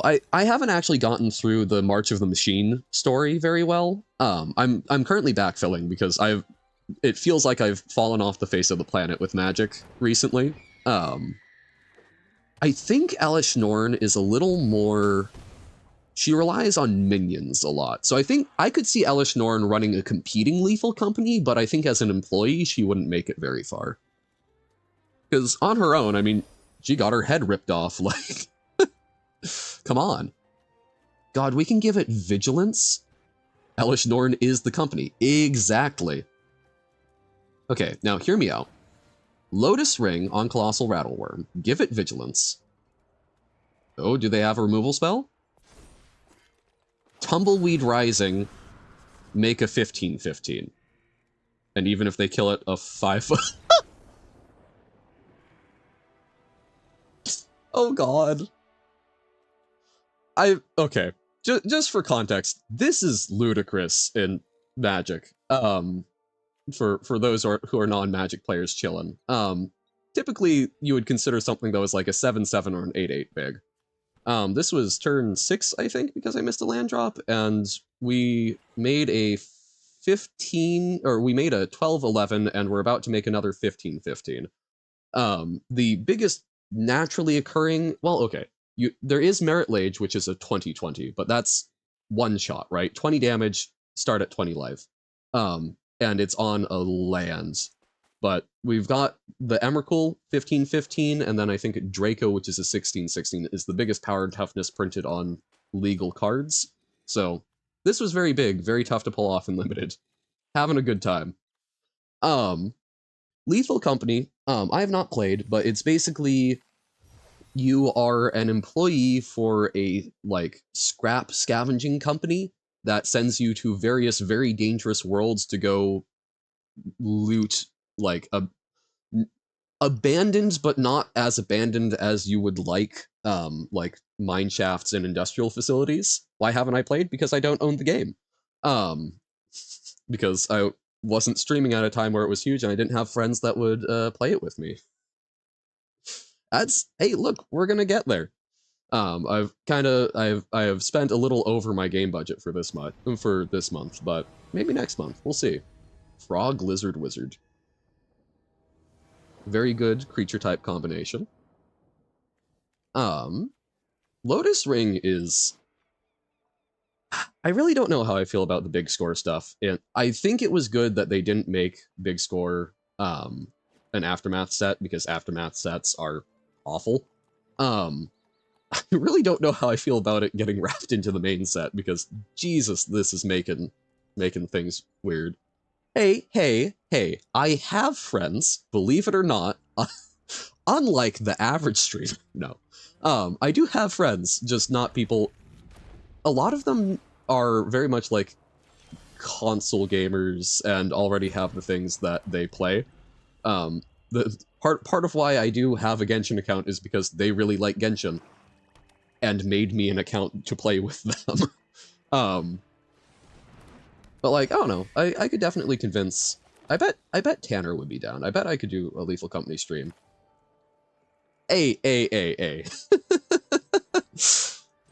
They made it for me, and I don't like the game loop of Genshin. I like full honesty. I think it is a really cool game, so hate me for that if you want. I think it's a really neat game. I love the graphics of it. I think are beautiful.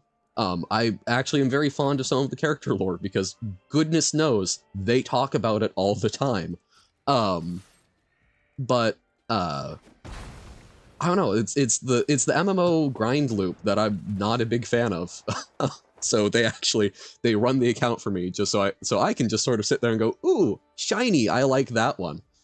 But no, like I have become a big fan. There's a little like Undertaker gal called Hu Tao that I am very fond of. She's just she's very kind and very thoughtful, but a prankster gremlin that does not understand why people are uncomfortable about her trying to like give them coupons for funeral services. How can you not enjoy? Okay, so 1/4. They didn't. That's, I mean, that's still, I think, a decent body right there. Lotus Ring is not bad, but next turn we can probably play it along with the Desperate Bloodseeker, so I'd rather run out the 3/4, have some better blocks, and then hopefully start doing some damage. Yeah, like, I mean, I will absolutely play with the big scorecards. They're good. I'm not gonna deprive myself, but it feels wonky having them in limited. Because, I mean, there was that one game that I straight up lost to huge, powerful Mythic, and Lotus Ring. It's not quite as flashy, but, like, it turns pretty much anything. The smallest you could have a creature that's on the board be equipped with it would be a 3/4 with Vigilance. That's that's a relevant creature. We would really like to not keep drawing lands. Please. Okay. Whenever you commit a crime, pay 1, look at the top 2 cards, put 1 into hand, other into graveyard. Okay. So, they've got some crimes to commit. Maybe we can mill them out. Of course, we milled their lands, so that was probably helpful for them. They're just plinking away.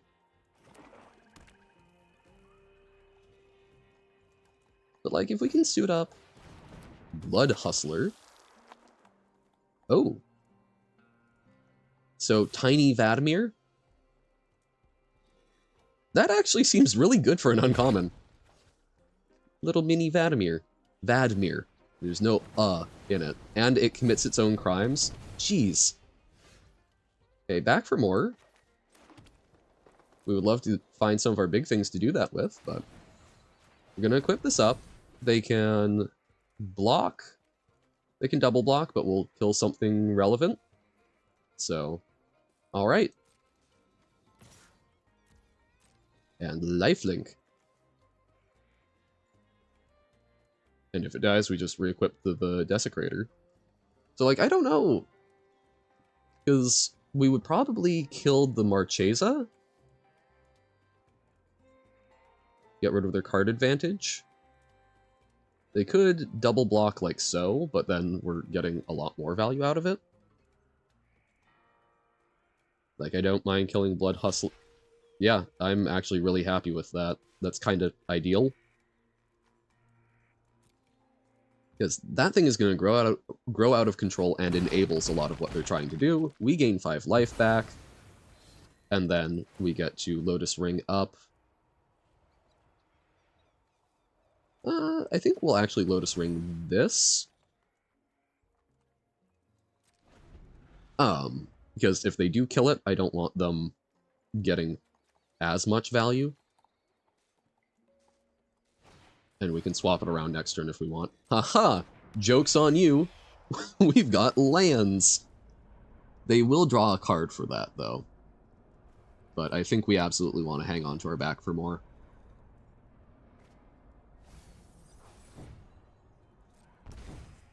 Dun, dun, dun, dun. I don't know why I've picked that up as a vocal tick. Like, there's not a good reason for it, but just slight ominous sting has apparently become the thing. Really, really would like something other than a land, please and thank you. Well, I guess they can. So they would need to double block. We'll get at least 2 things. Thank you very much. I spent a whole 5 minutes drawing it this morning, which was why I was a bit late. But I thought it was important to blend in on Thunder Junction since everyone has a hat, apparently.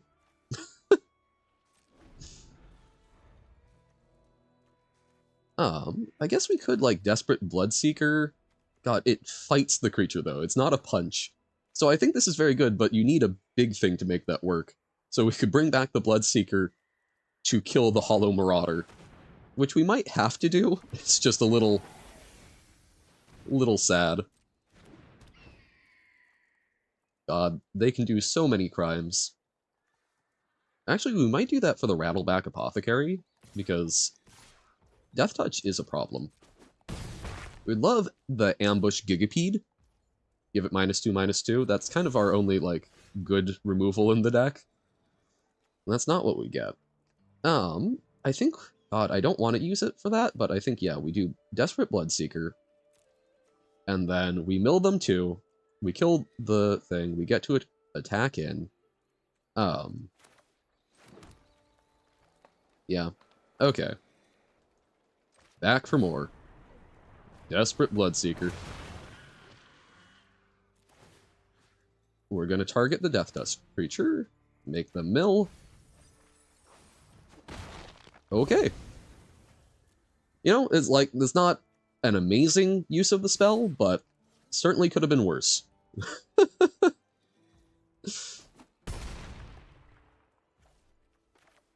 We might just die in the air, but we'll find out.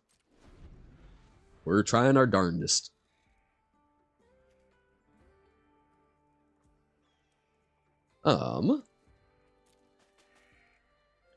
Yeah, we're what is the word for folks who make hats? Why can't I remember?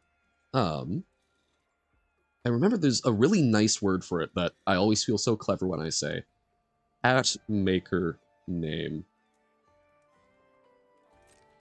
Is it literally just a hatter? Oh, milliner. There we go. That's what I was trying to remember. I love millinery, I believe, would be the conjugation of it. Well, we'll try that double block. I assume they've got something that's gonna hurt. Skullduggery would 2-for-1 us.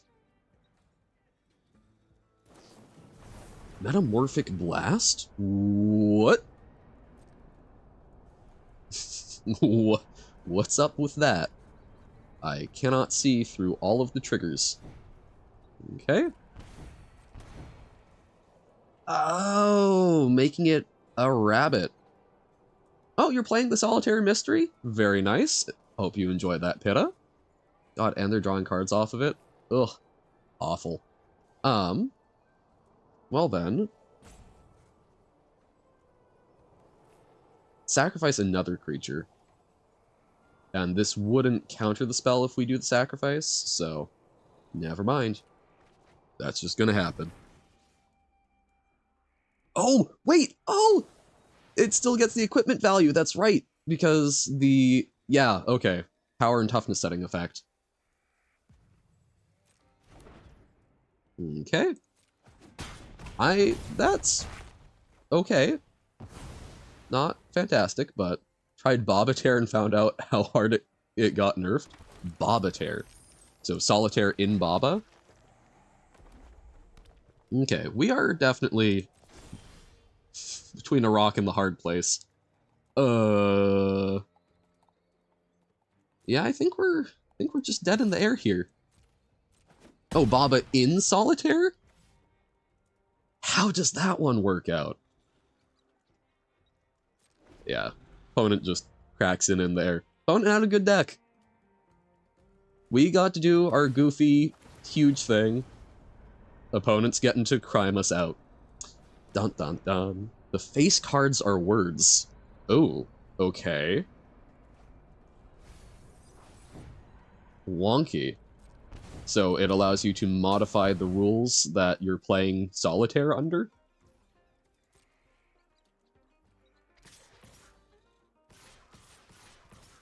Hey. Sure, we'll take the block. Got anything else for us? No. Okay. Hey! Good job, opponent. We will take our beats. As opposite, any suit +5 and on the same. Oh, wonky, okay. Intriguing.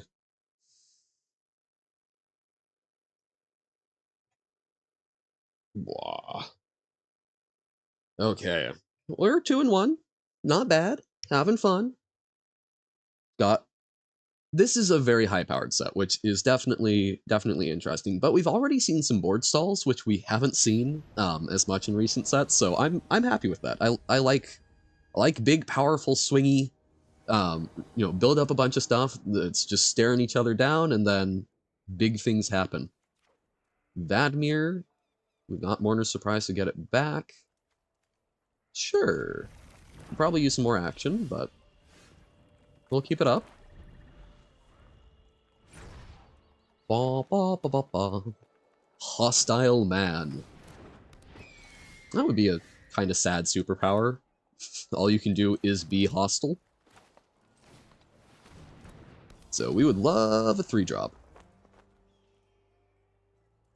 It's particularly a crime-committing one. Are any MTG characters immortal? Oh boy. Quite a few. I believe a lot of... Damn. I believe a lot of vampires are implied to be immortal. We will return it. Yeah. Planeswalkers. It's a little tough. I don't know post-mending how that plays out. Because post-mending walkers are different. But yeah. Squee, a goblin that has been cursed with immortality, which had some very interesting little implications in the story.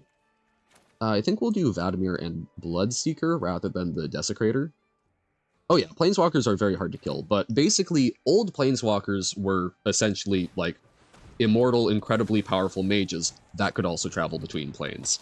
But then after some shenanigans in early Magic story where there were a bunch of like time rifts being opened up all over, they retconned everything and made Planeswalkers a bit more like normal. So it's you know it's a little different. It's a little hard to pin down. I'm not super familiar with post-mending lore, and then we've also just had another really big event where a lot of planeswalkers were desparked but are still alive, and I don't know how that's going to factor in. Because like a planeswalker spark nowadays doesn't inherently give like a greater deal of power. It seems to just be that you are able to travel. In Bobatera with transformations, you can place the wrong suit of cards into the solve slots. Okay. Yeah, no, absolutely. So it lets you modify the rules of the slots. So we could attack with the Desperate Bloodseeker. We can Mercenary it up. I don't want to crack in with Vadmir. The Servant of the Stinger, definitely annoying. Ambush Gigapede could help out with that, though. Also place the wrong number into the slots with opposite and +5. Gotcha. Yeah, so we'll... Oh, damn it. Never mind. That's I saw the rope. Sorcery speed. Can't attack and then do it, so we'll hold off. I think it's not bad. I think probably better holding up the Gigapede. But I think there was an argument for it. I shouldn't have clicked through. Like, if Baba is Fofo is +5, suddenly the 2 of Babas is the 7 of Fofos. Wonky. Oh god, so much Death Touch. Evil. Evil! Just let me have my big things murder you.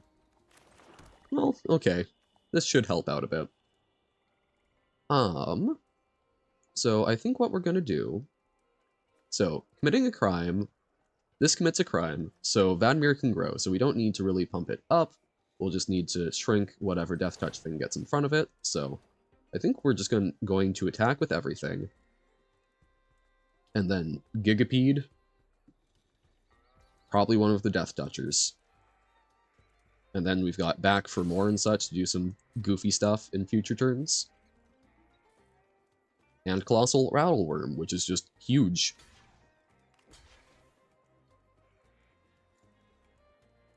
Okay. So, we will ambush Gigapede that. I was really hoping they'd use the Servant of the Stinger, but I understand why they would prioritize this one.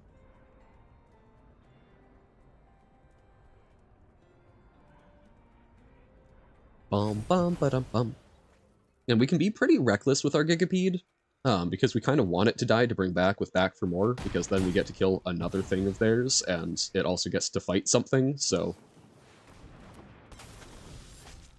Ah, and this didn't take any damage, so that was not doing as much for him. Stacking text, but not like that. Solitaire kind of stacking. Interesting. Yeah, anything that is dealing with modifying its own rules, I think, is kind of intrinsically got to have something interesting about it. Okay. We would love for the... Oh, they killed the Gigapede for us! So we can bring back the Gigapede, -2/-2, either the Assassin or the Plunderer, and then fight the Death Toucher. Nouns can go on nouns, is can go on is, properties can go on properties. Okay. But not the other way around. Or basically, they need to be similar things. Oh, okay. So Gigapede's gonna fight the Silencer, or gonna fight Vraska. So Vraska is a great example when we're talking about planeswalkers. So Vraska was a planeswalker. I don't think she was pre-mending, or at least we didn't know her pre-mending. But then in a recent thing, Elesh Norn, who we've talked about, like, tried to conquer the multiverse and ended up ripping the sparks out of a bunch of planeswalkers. So Vraska is no longer a planeswalker, but is now just a normal, very powerful Gorgon assassin. Who is very spooky for us to be seeing, but they're tapped out, so this is okay. We're going to give -2, oh, okay, so fight is there, and then -2/-2, I think we're going to give to the flyer. We fight, they don't get to treasure our Gigapede, because they don't have the mana. And we get to attack. One more crime, and Vadmir gets to get lifelink and whatnot. But then is can go on nouns, and nouns properties can go on is. Okay. So are they going to sacrifice? They could force us to draw 2 cards and lose 2 life. Don't think that's good. All right. Bum, bum, bum, bum.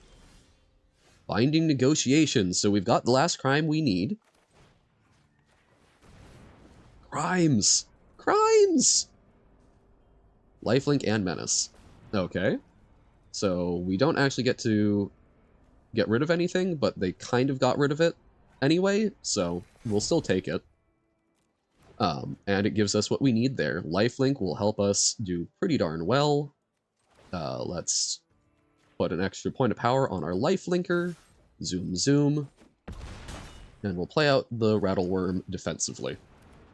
Can end up forming a Baba Kiki is +5 opposite stack, but you can't pick that up. It has to be either all the same word type or a valid rule, or part of a valid rule that you pick up. Okay, so it's trying to bring Solitaire-esque sensibilities into the combination of words, which is cool. That would have actually been a problem for us. Not a huge problem, since we've got a lot of menace, but... Okay. I might check out some of these Solitaire games at some point. Because I think things like that are probably very good, like, sort of middle of the day type things. Fun things to mess around with. But we got lots of Baba to go through first. Alrighty, we've got 3 wins, which is where you want to be. 3 wins is like the bottom of what you want in a draft, because it pays for most of your entry, not all of it, but it's the bulk of it, as opposed to almost none of it. 4 wins is golden, because then you've only spent like 100 gems out of 1500. Ooh. God, I like this, but we don't have black mana, which makes it rough. Like the pickup rules, which allow you to pick up is Y. Okay. Yeah, I don't think this is keepable. Like, this is a good card, it might just get removed. I don't think this is keepable with only green mana. Alright, here we'll pitch a black. We've got the boots with the spurs, and then varmint, and we'll go from there. Already committing crimes before they've played a single thing. Opponent, please. Opponent be crimin'. Trained Errinks. Okay. Well, We probably are going to end up trading with that, so might as well play out the thing we care about less for trading. Congregation Griff. Okay, so green-white, all the mounts. Upset horsies. And choosing not to attack. Okay. Because they want to boost that up more, I'm assuming. That does... Actually, yeah, that works out pretty well for them. Don't think we want to pillage for a land or something. We might have to next turn, but... I think we will... Vadmir. And then... See, attacking, they can just chump there. Or not chump, they can just block and gain a life, so counterproductive. So we are just gonna sit tight, give him some ward. But this is a problem for us.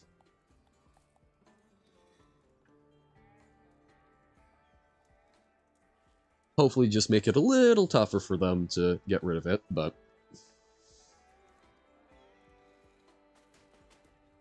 Green-white. Congregation Griff is pretty... 4 toughness is nothing to sneeze at, especially on a 3-drop. This does allow us to hopefully attack in, though. Though they also might just play something, which would be unfortunate. We're gonna have to pillage the bog.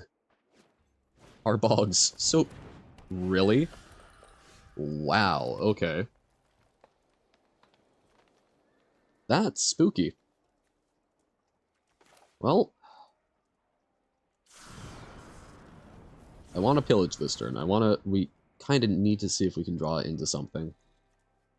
Tumbleweed Rising, so we can make a 3/3. That's not going to help us in the way we need it to. Boneyard Desecrator, Menace, not going to do it. So I think we take the Colossal Rattleworm, since we can play it. And that can help punch through, but... Like, we can attack here, but... So they gain 1, take 2, so it's technically positive. Arisen from the yoke of comestible purchasing. All quake and quiver at my fullest and unfamished belly. Yay! Glad you got some food. Oh, interesting that they chose to block there. I guess worried about Skullduggery, but even Skullduggery, that would have worked. Wonky. Don't know why they chose that. We're hoping... Let's hope that we can get another, like, Railway Brawler, Colossal Rattleworm game. I don't think it's looking likely, but... I mean, Congregation Griff, that's... I'm thoroughly impressed. I mean, that's big. Those are real big, and that's a lot of lifelink.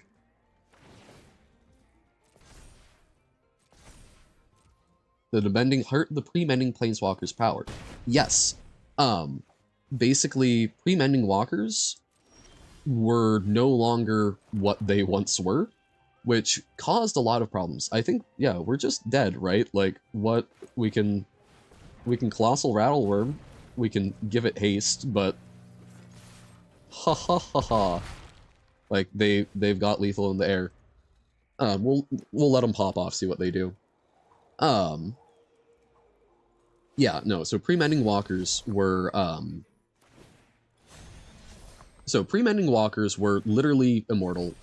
They were basically, as I understand it, they weren't even, like, really creature, they weren't entities on the plane that they were visiting. They could appear however they wanted, as just, like, a matter of course. It was similar to how, like, the Eldrazi don't actually exist on the planes they're in. They're incredibly powerful with their manifestations, but they're basically, the analogy got used of, like, you know, a fish in a pond and then someone reaches in their hand, what that looks like. Our fingers are the equivalent. Planeswalkers, I believe, were essentially the same thing. But yeah, so basically post-mending, they were suddenly, like, way more mortal. They didn't have an infinite source of power to draw on. The whole Shards of Alara block was Nicol Bolas trying to get back the power of his pre-mending spark. Same thing with War of the Spark. He was trying to basically use all of these post-mending sparks gather them together and use that to fuel similar levels of power of the playable with the standard deck notes. Yep. Yep. Because there are, or I assume one of these, or actually, I guess I don't know which one you mean, but there are a number of cards in Thunder Junction that are playable, even though they wouldn't seem like they were for the. Oh, gotcha, for the solitaire one. And yeah, Colorado. No, you're not up with all of the Baba talk and whatnot. That's Baba has been a lot more than I thought. It's fun. I'm enjoying it, but it has been a lot. It will probably be a run-in thing for do a puzzle here or there, play some of other Hemi Bullies games, but like want to do it, want to get through Jump King, want to start playing Hollow Knight, do some cool stuff. It is not all Baba all the way down, just like it's not all Magic all the way down. Wonky. This is I think this is keepable. We've got some things to be doing. Tumbleweed Rising is a little awkward. It's not really a 2-drop, right? But this can help us draw. This helps make stuff big. Rambling Possum is a decent body. We shall see. Yeah, I've seen people trying to like figure out how to make Balatro work with like physical cards, but it's a lot. There's a lot of games that, surprise, surprise, mostly function well as video games.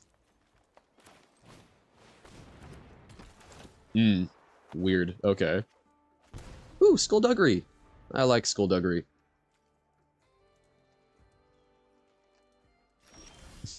But Garkon O Younga. What? Video games are video games? I know. Really? There we go. There's the hot take I was looking for the other time. Okay, what do we actually... So we can Skullduggery, which lets us attack in, which I think is probably actually pretty good. So I want to lead with that. And then probably like Rambling Possum. Objectively true statement.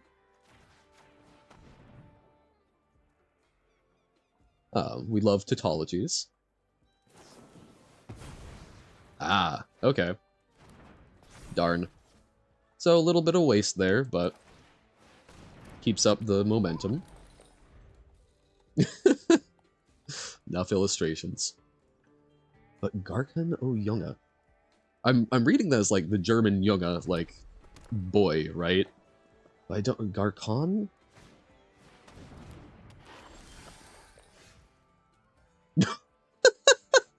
I will allow it. But did not I hate the French is what Automod picked up on there. Which in a vacuum. Gotcha, yeah. French diacritics. Any diacritics trying to type those are a whole lot. Okay. So we could geez. I think we do attack in. Like, we're not going to get better trades with it anytime soon, so... Oh, wait, no, I should have saddled. God, I'm forgetting about saddle, because then that would have been a 4-5. Yep, so that was silly. That was throwing things away. We could have saddled it. Would have been a 4-5. I was thinking, oh, yo, we're not gonna use it for the other thing. But we replace it with a 3-3.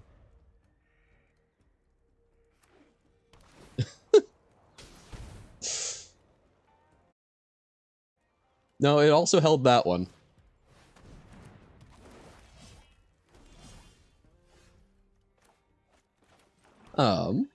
At some point, yeah. I mean, you can say that about... There are plenty of times where propaganda is used in wartime, right? So, there are always times where pretty much anything can get targeted. So, I think Cactarantula is good. But do we just want to, like, equip and run out Ankle Biter?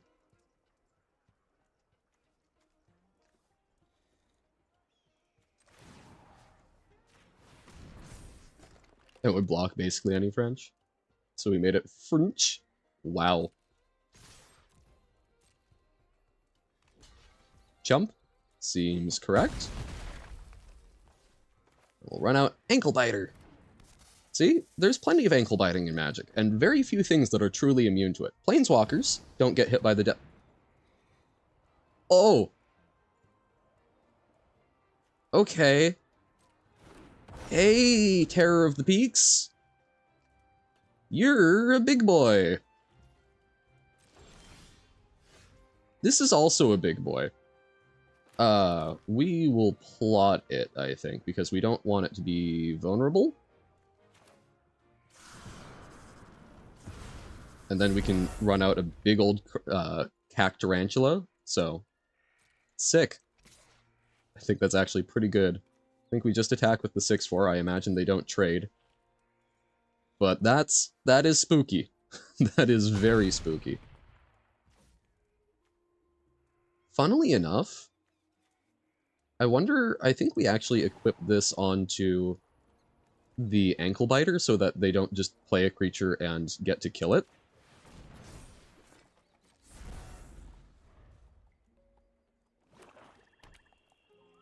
What have you got?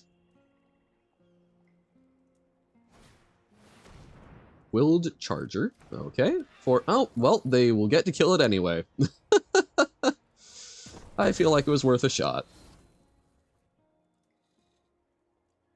But we still get to Railway Brawler into Cactarantula. And now, God, that is such a beating. Especially since that can zot our faces, but, you know, hopefully big old Cactarantula plus a Lotus Ring eventually will do the trick. Although, they have black, so they might have hard removal. I know Circumflex, I don't know Cedilla, but I take your word for it.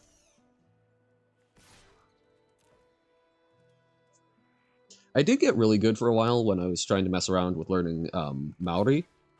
I got pretty good at remembering the Unicode for the Macron combining diacritic.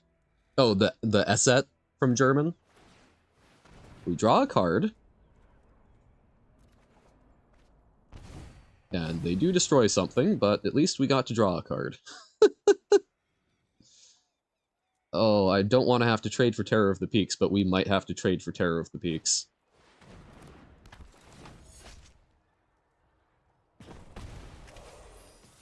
Yeah, I think we have to. Because otherwise they just get to burn us out. Oh, that's that's hardly sporting. Tear Solitaire, in which you have to tear cards in half. Ugh.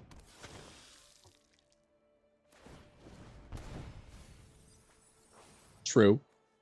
Oh no, back for more would have been so good! Ah! God. Yeah, we are in a lot of trouble here. Terror of the Peaks, very, very problematic card. Shotgun Roulette?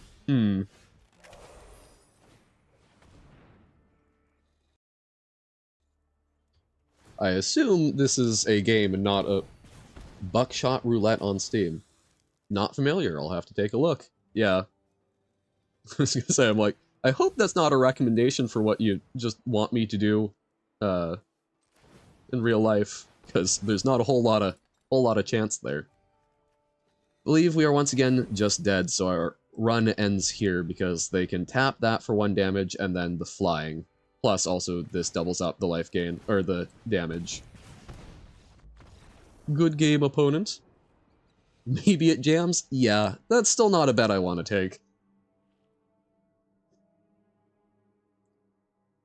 Never, disclaimer, never play Russian roulette. Not a good time. You will lose eventually. All right. Well, 3 wins on a premier draft. Neat, neat. And, okay. We got some very fun cards for mono green. And, you know, we got to make 2 15 power things, which was pretty sick. I'm here for it. Everyone you know that's played Russian roulette has survived? I mean, yes, I feel like that's a somewhat self-selecting bunch, though, right? Yeah, 0 people. Also true. But yeah, no. Do not advocate for it. Want to have fun using it as a thought, a thought experiment for fun maths? Absolutely, go ahead. But actual practice? Nah, man.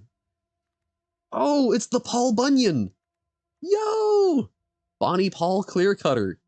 6/5, creates bow, which is power equal to lands, and whenever you attack, draw a card, and you can ramp.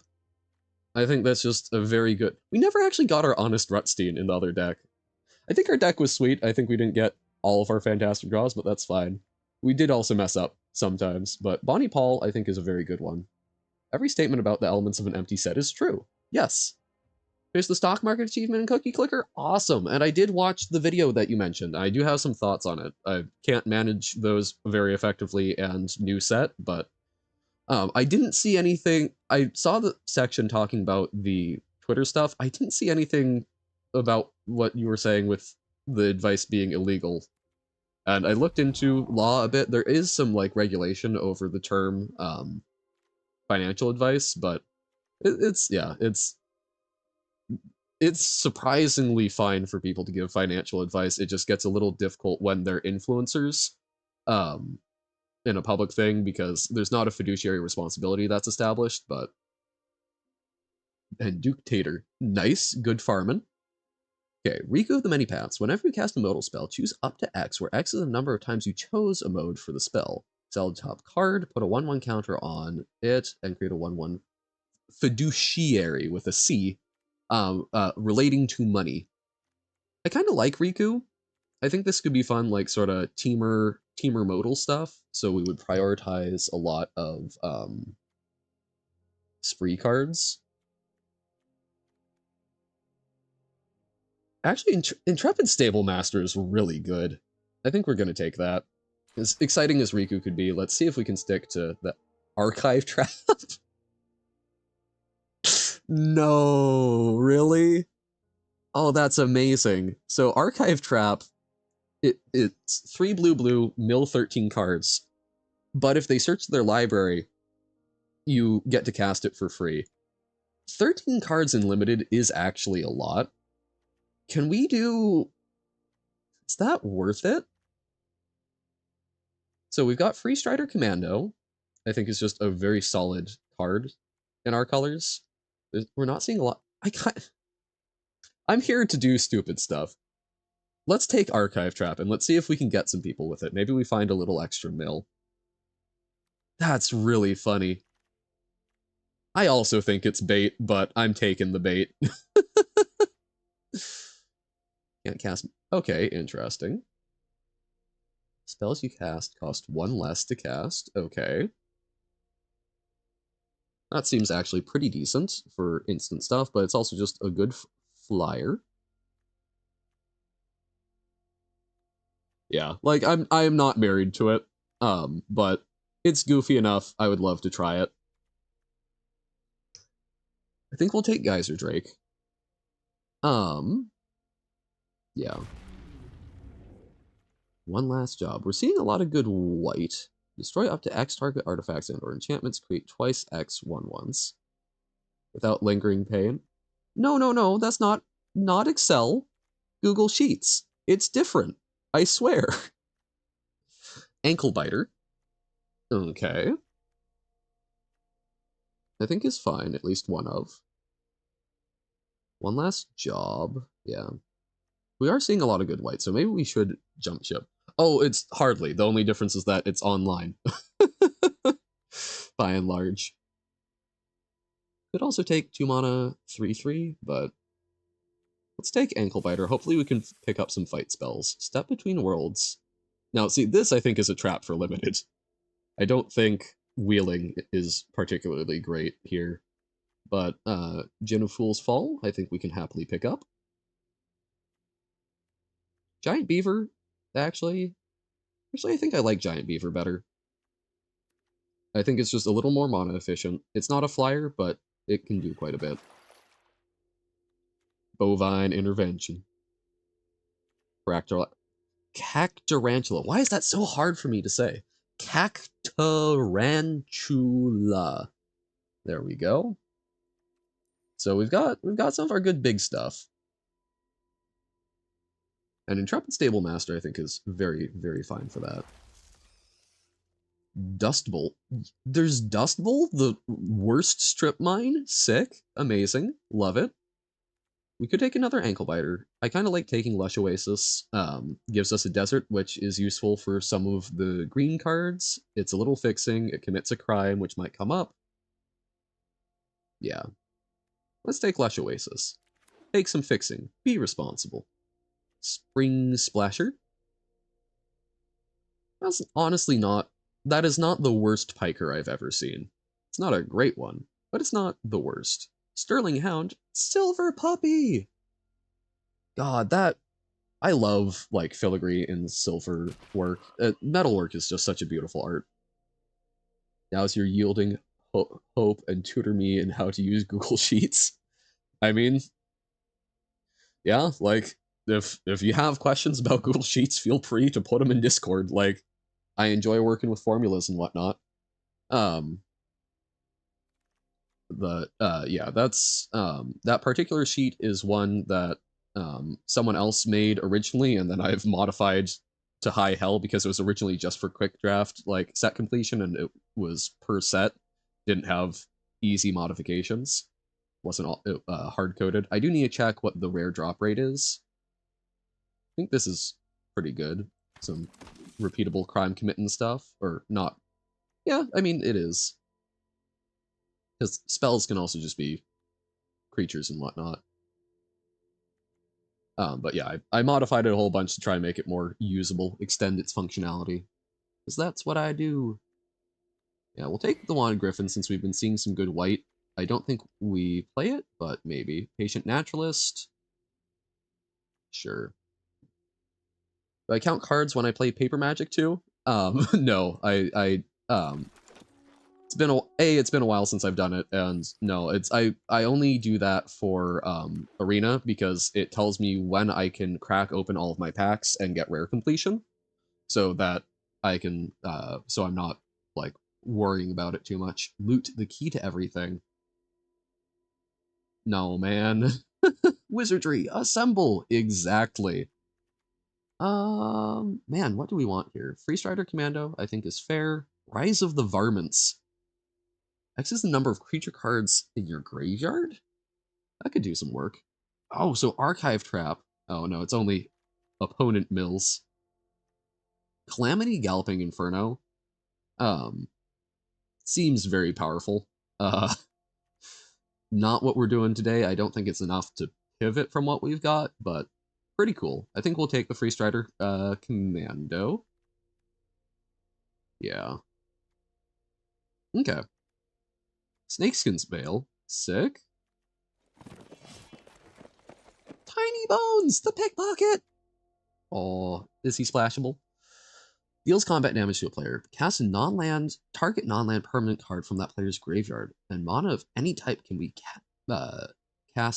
spent to cast that spell. Okay, so that's a little rough since it's going to be hard for it to get in late game.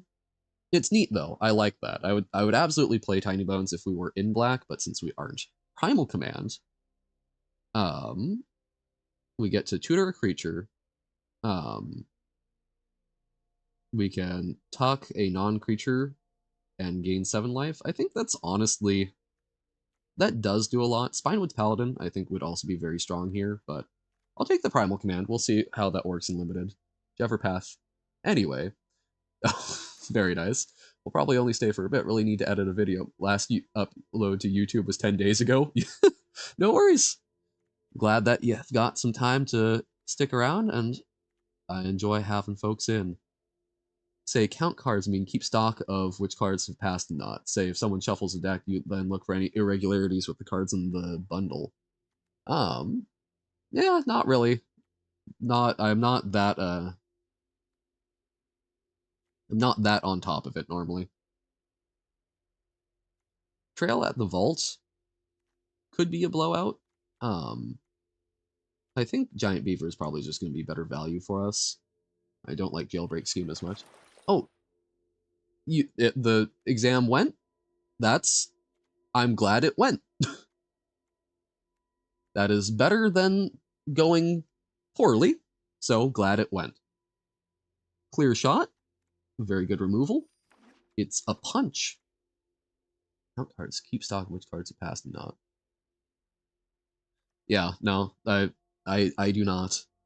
I do keep like rough track in draft of like what I've seen going around and not, but yeah. I don't have a very good memory for holding stuff. I would suck at doing like blackjack card counting. Archmage's Newt. Deal combat damage to a player. Target instant and sorcery card in your graveyard gains flashback. If it's saddled, it's 0. Okay, so we can recur some of our fight spells and whatnot. I think that's a fine 2/2 that can do some additional work. Stop Cold, I think, would also be valid, but we'll take the Newt. Newt. Holy, there's Grindstone? Does Arena have Painter Surface? That is wonky. Okay. I think this is a very good removal spell that also kind of functions as a creature. Outlaw Stitcher, I think, can absolutely get some good value. I'm going to take the Phantom Interference, though. Or am I? Yeah, I'm going to take Phantom Interference. We'll see how that works. Also, consider Archmage's Newt and Archive Trap. Doc Arlock, Grizzled Genius.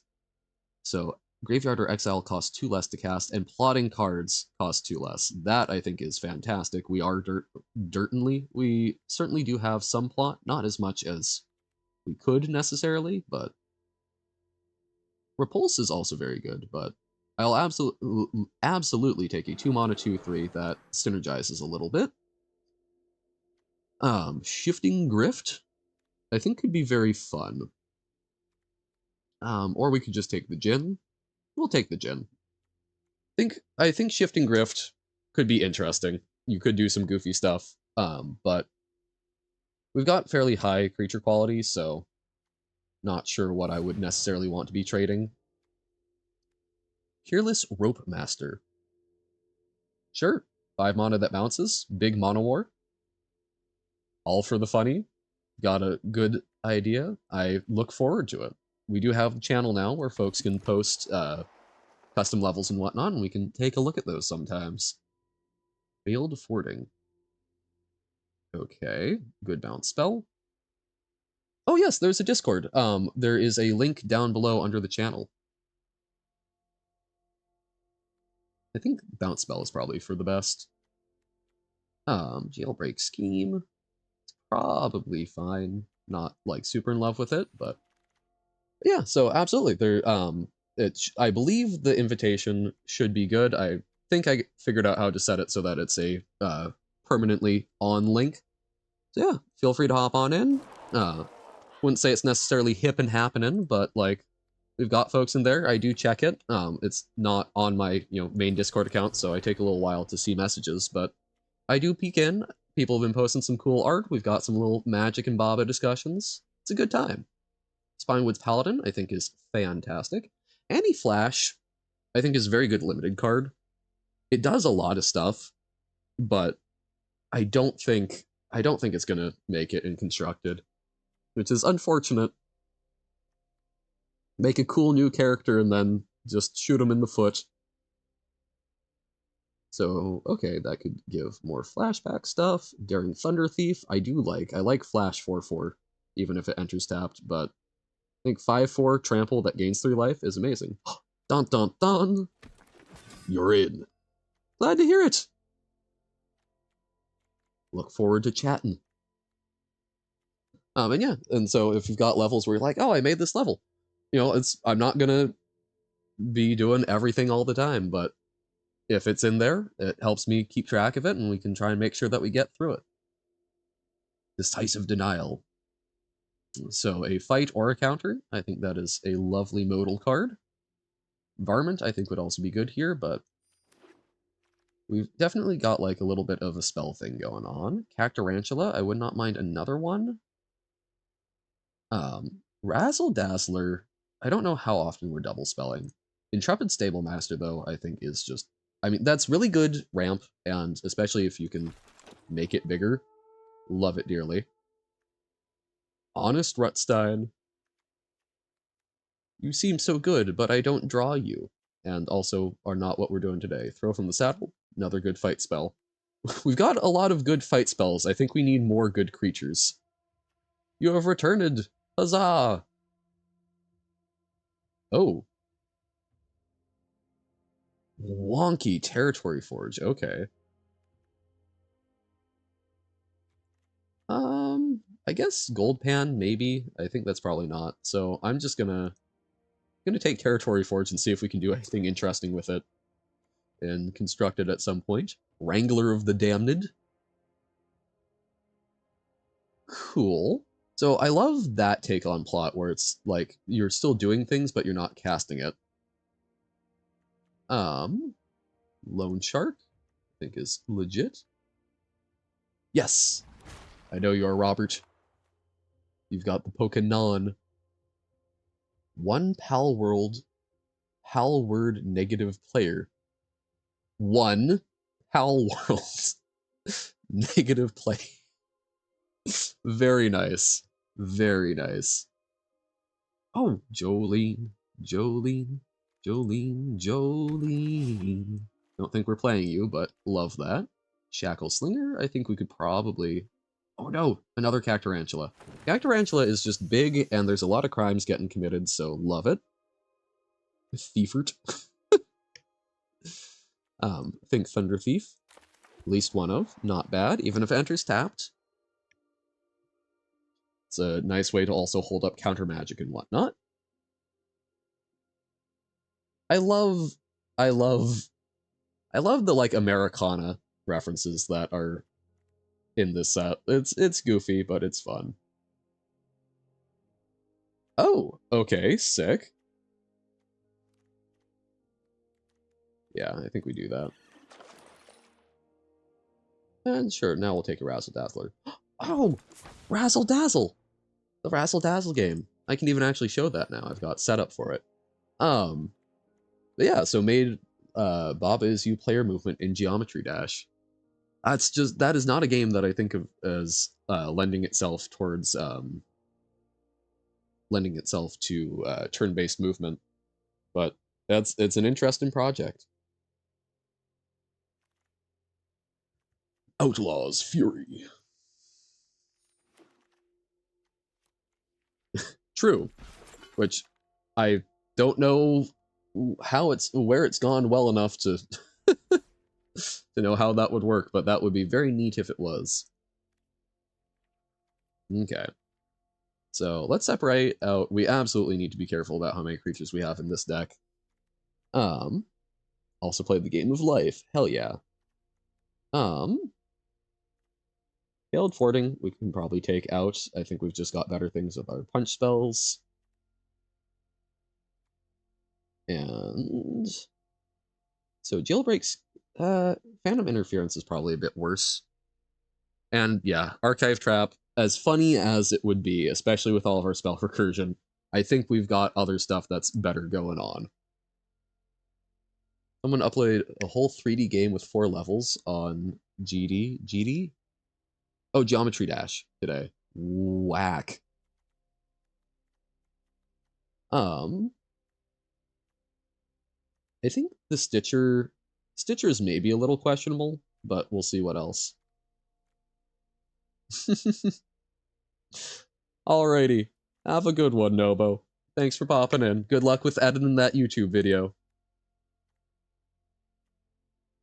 Okay. I think Razzle Dazzler is probably fine. Maybe we cut the Spring Splasher. Patient Naturalist is... but we probably need to cut some of our higher drops.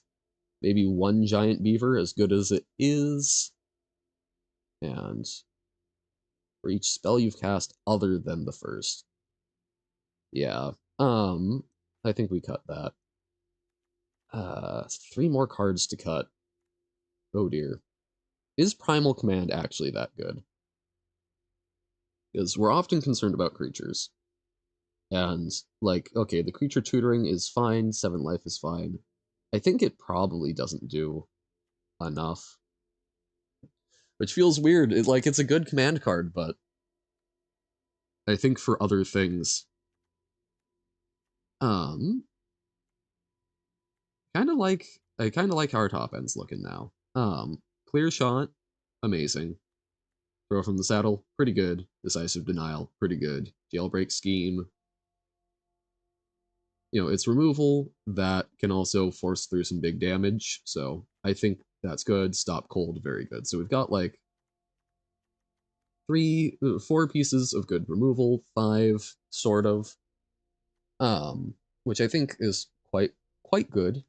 I think Patient Naturalist we can definitely. We're not really doing self-mill things. One more card. Might be the Thunder Thief. Or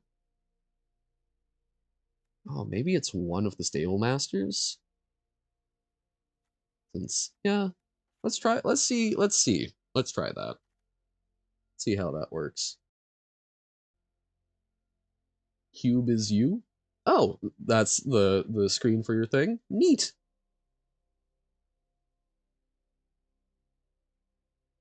Very cool, Robert. I look forward to seeing what that turns into. I'm not super. I remember Geometry Dash is like a little phone game that you play on the bus to try and not go out of your mind while you're sitting with your peers. So seeing it do more stuff, that I'm excited for that. All right. Insipid Stable Novice. That's you.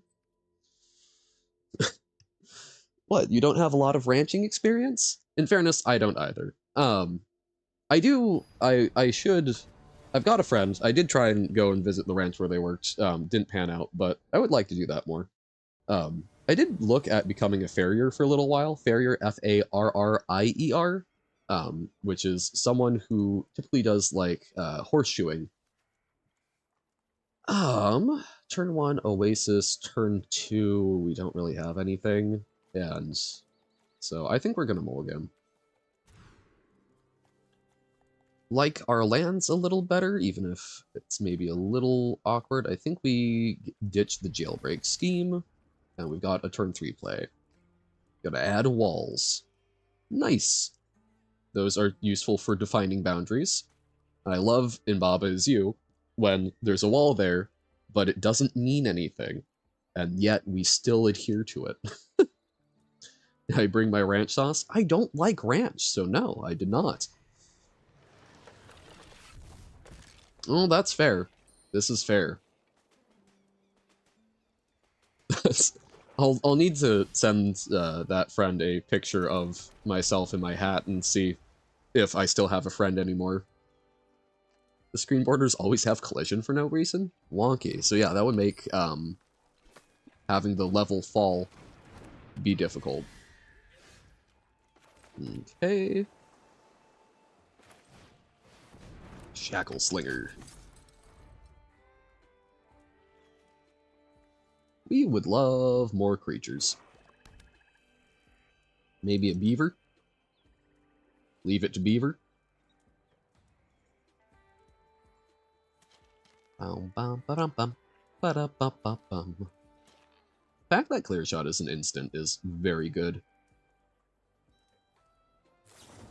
No! Well, I better draw a creature, because I'm gonna look mighty silly otherwise. Well, still kind of looks silly, but sure.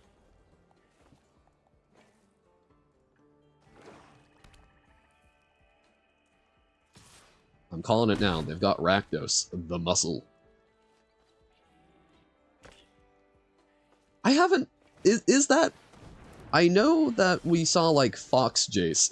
Is there actually Beaver Ral Zarek? I'm going to lose my... Bloomburrow is going to be wonky.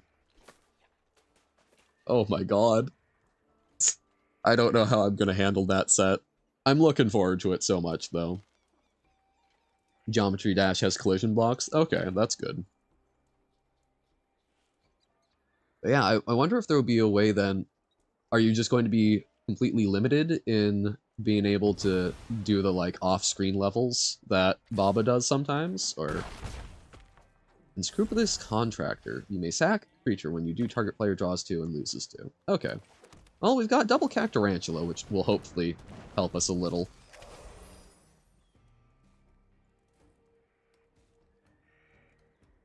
We have taken quite a bit of damage.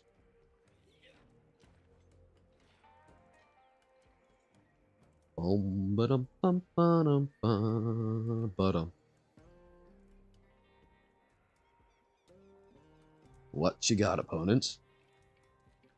The editor from... Oh, it's a game engine. Okay. So, don't know what will and will not be possible with it yet. Still exploring.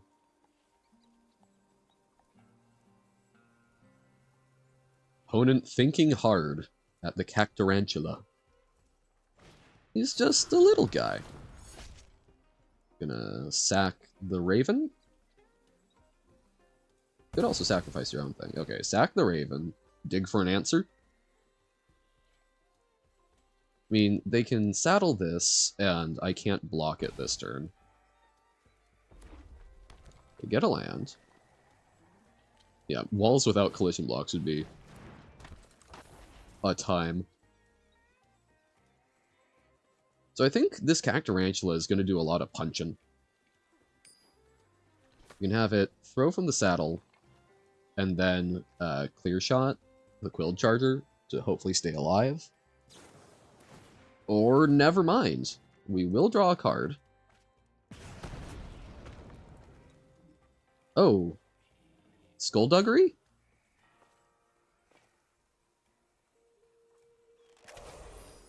Or they think we're not going to trade.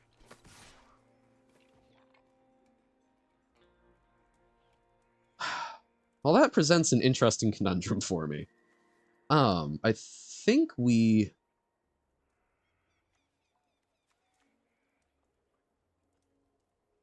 take the 4.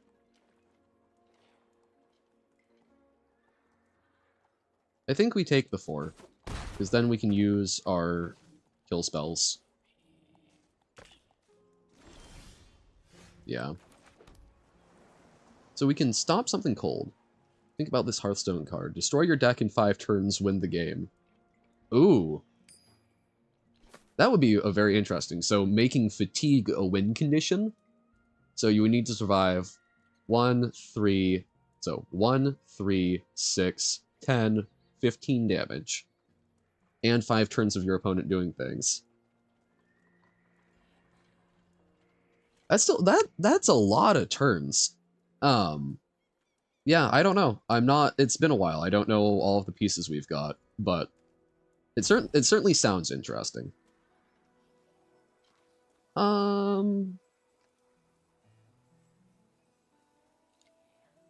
It's a Warlock card? Wow. So we're going to tap down. We're going to stop cold the Servant of the Stinger. We're going to attack. And then we can clear shot the Charger.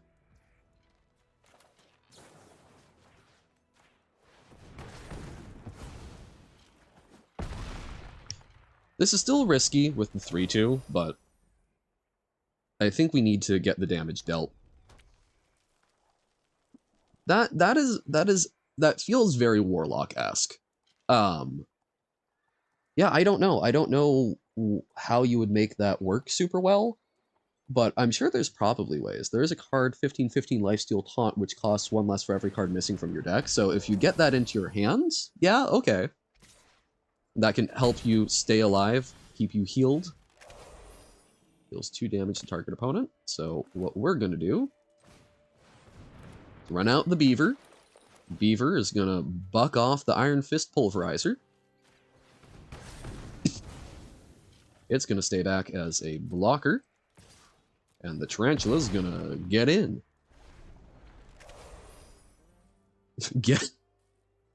I hate that my brain just went with the phrase, get in the Beaver, Shinji.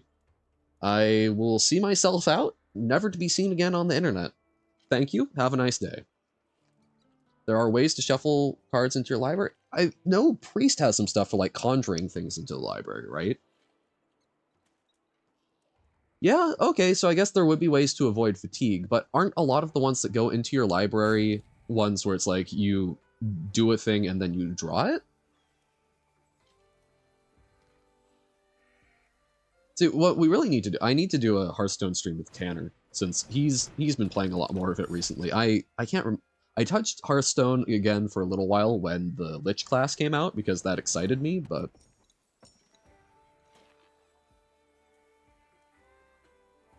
Okay, the boots with the spurs.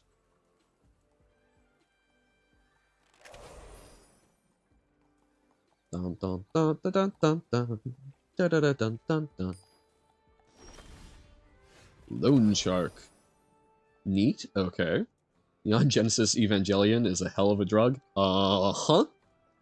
One of my favorite shows, which should tell you something about me. It's my overall take on Eva is that it's a terrible show and a fantastic art piece. And one that I've revisited probably more than I should. Okay, chump block. Reasonable.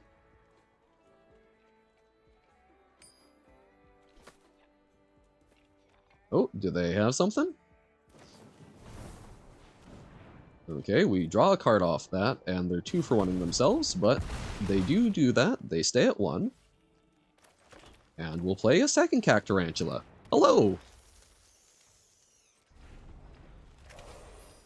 Evangelion just means news.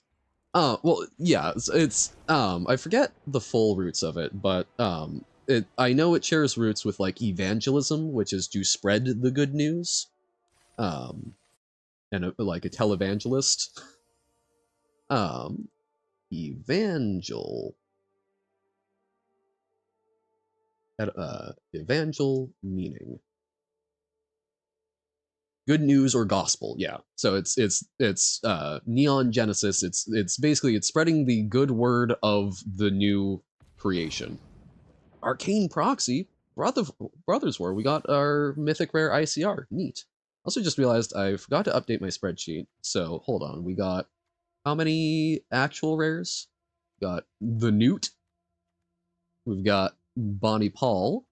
And that was it, right? 2 rare? Yeah, 2 rares. Alright. And no mythics. 0, 2. Hopefully deck does well. I'm having fun with it. Not as much fun as the brawler sheer ridiculousness, but oh boy, I think that's a rare thing to have. Properly read Girls' Last Tour, yeah. It's such a fantastic. I mean, the anime is great, and the manga is also very good. Does a very I don't know if I've actually fully read through the manga, but from what I saw of it, it did a very faithful representation. The show did a very faithful representation.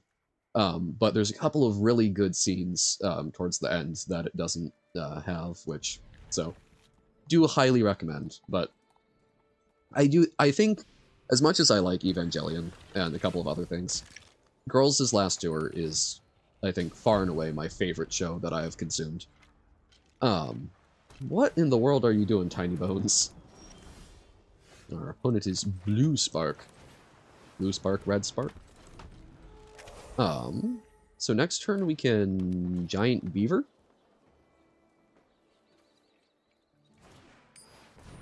Next turn we will not get to Giant Beaver. We will get to do nothing, probably. Darn.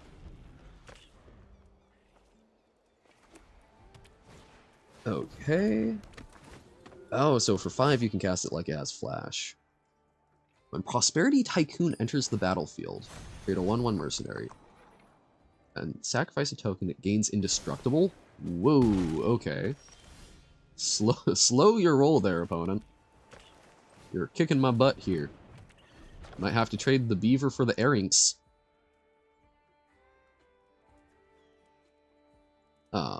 Alternatively, we either get to Cactarantula, Rope Master or like throw from the saddle and then something next turn. And then saddle it? No, not saddling.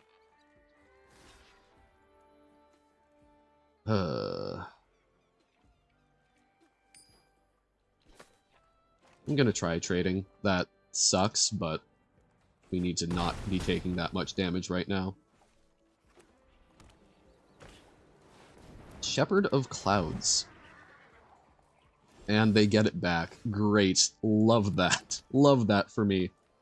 Fearless Rope Master would let us bounce that, so they'll get another token, which is actually really bad.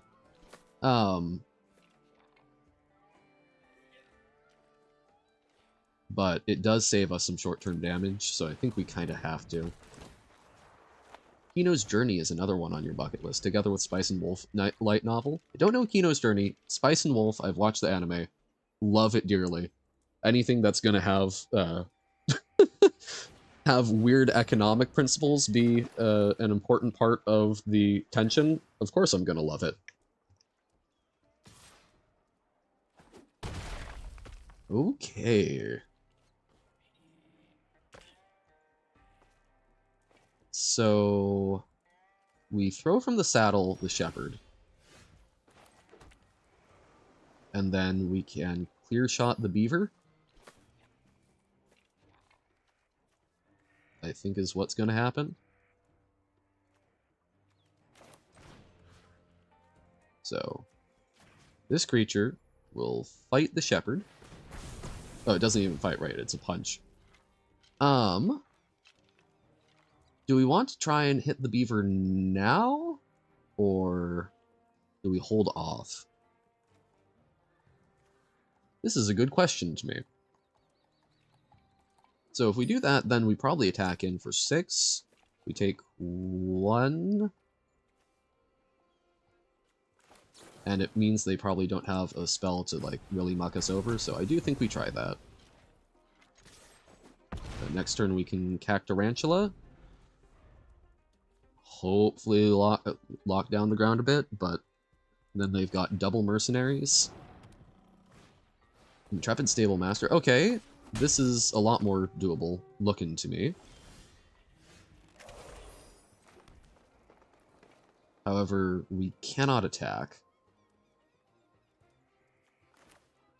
But we do get to play out 2 things, so that's cool.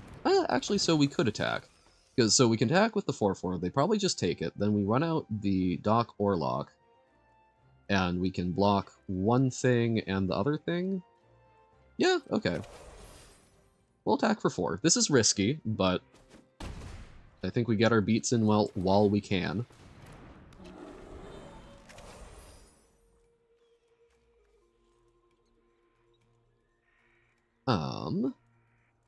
Man, I don't know what would be good for us to draw here. Decisive Denial, maybe? What is the newt? Oh, it doesn't give us previews, that's right. Oh, also, I know a lot of folks watching are not, like, big Magic folks, but I do have the untap.gg extension enabled. Oh, wait, is it not working? Hold up. Oh! I did... Hold up. Now it should hopefully be working, so that you should be able to hover over the cards. I didn't realize that wasn't up. Okay. Their own fight spell. Damn. At least we drew a card out of it.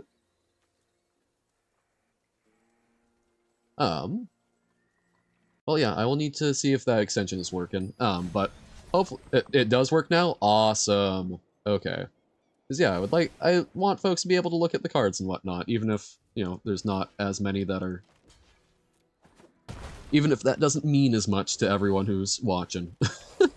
Like for y'all to have the option. Okay. Well, we pretty much absolutely have to leave back on blocks now, because now it's a removal spell kills us. And I don't think 4 damage is going to make that difference.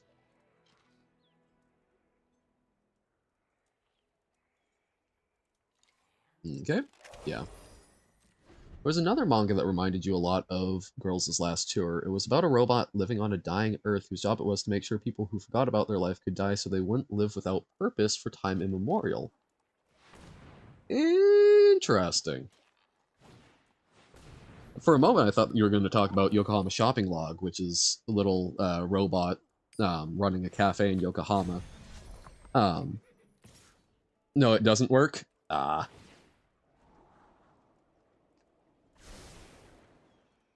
Damn. Okay. Well, I'm not gonna... I would probably have to take the stream down to troubleshoot it, so I'm not gonna worry too much, I think, but I'll try and get that figured out here soon. Actually, I'll see if it might be able to like reboot Arena and have that work.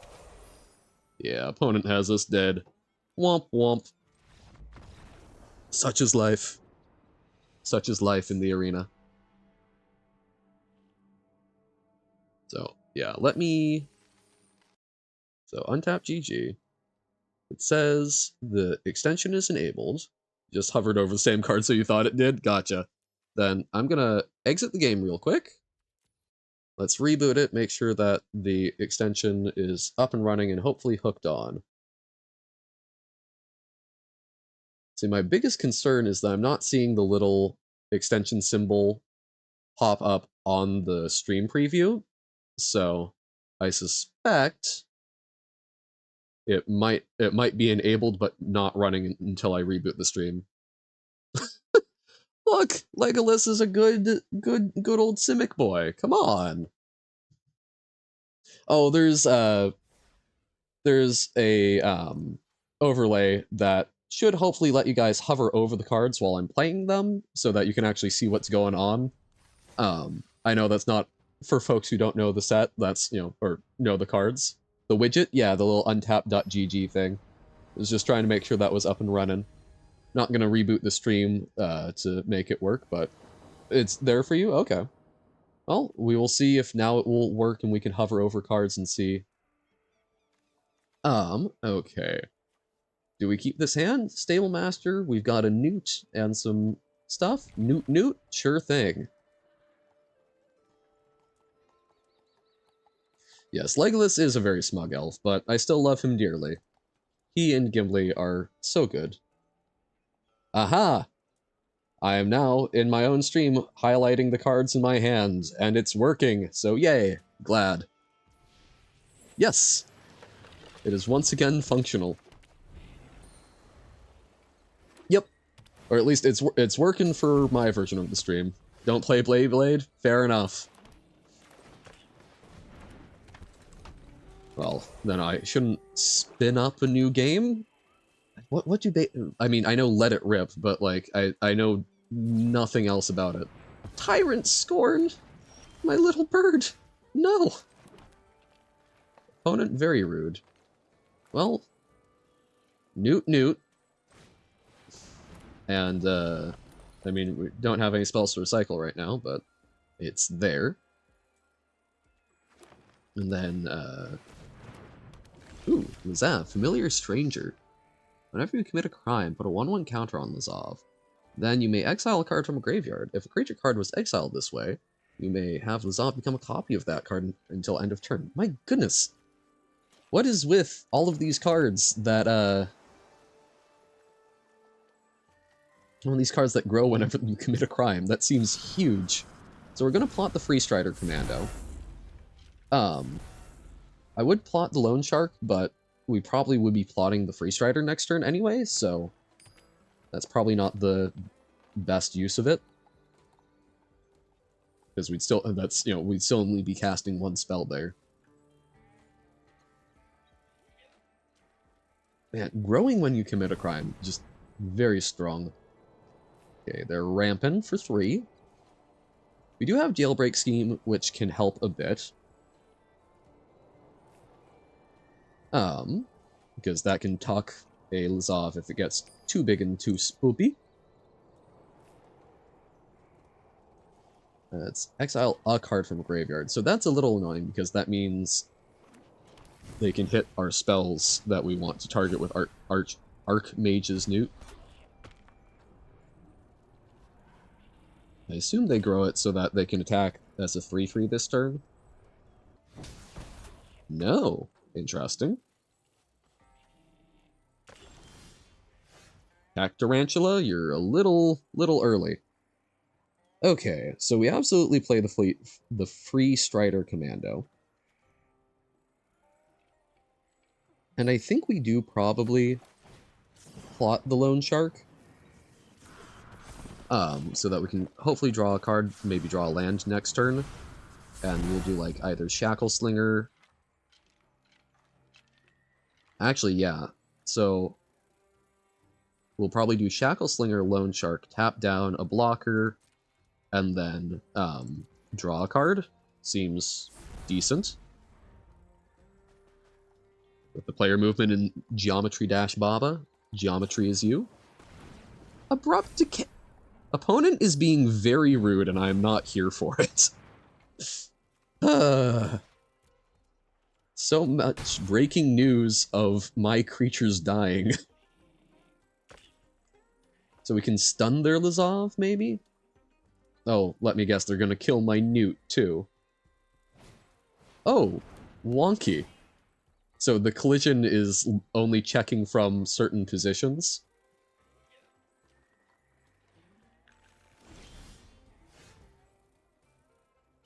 Okay.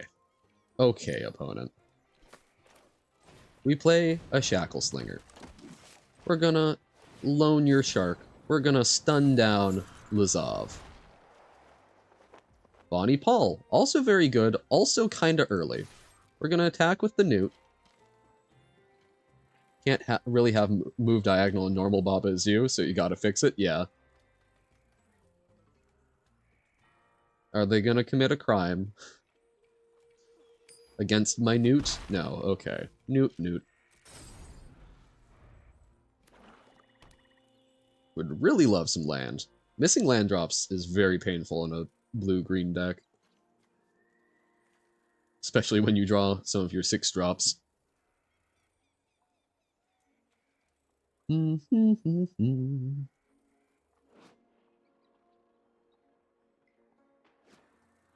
Babe.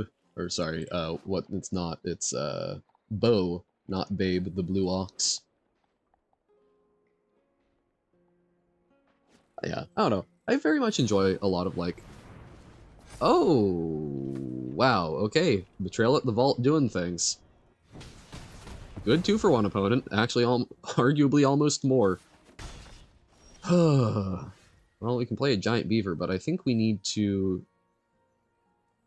Jailbreak Scheme away the Lizov.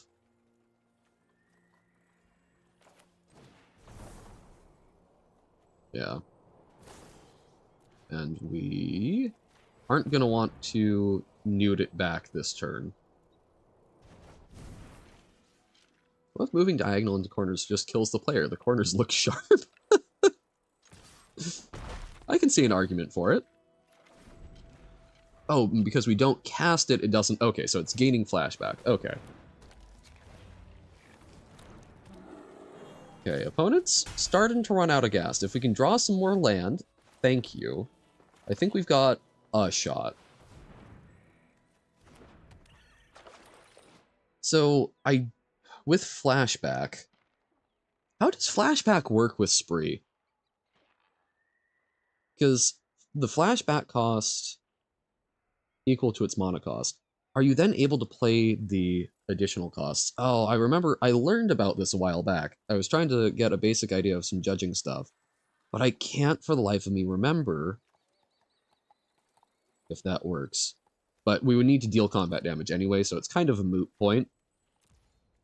This is not a particularly good card for removal stuff. If you're using it for, like, Miracle Grow, I can see that being good, but yeah. Do you have a crime to commit?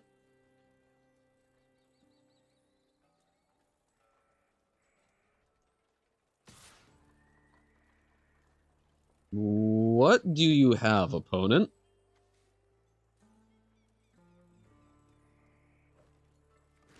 I mean, I'm gonna try it.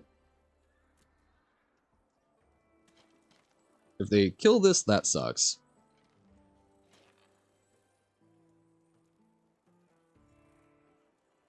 The fact that they're also prioritizing. Okay, it is Skullduggery. I kind of thought it might be.